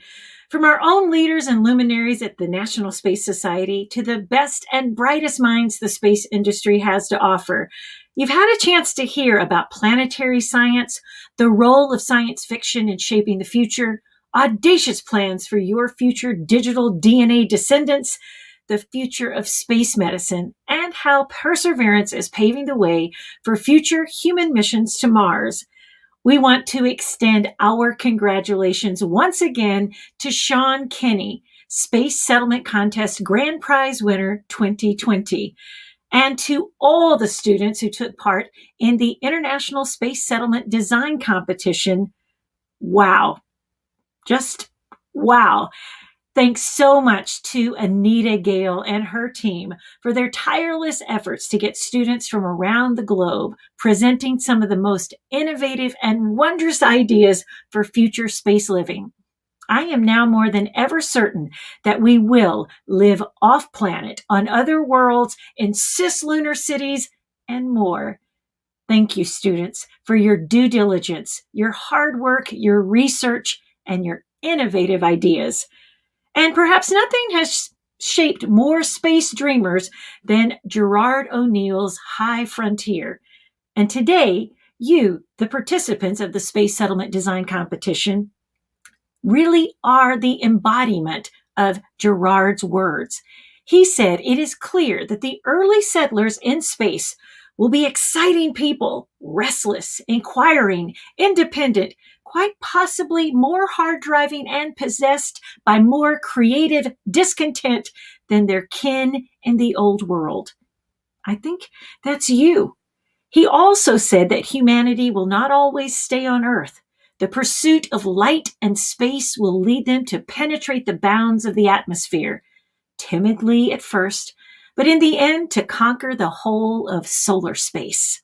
So, we want to thank all of our speakers and guests who gave so generously of their time, talents, and space wisdom. To all the students, well, again, we want to say we have great, great faith in each of you. So, go out there, Draw it, build it, dream it, invent it, innovate it. Go predict the future by creating it. Go shine brightly as you were meant to, because indeed you all are 100% star stuff.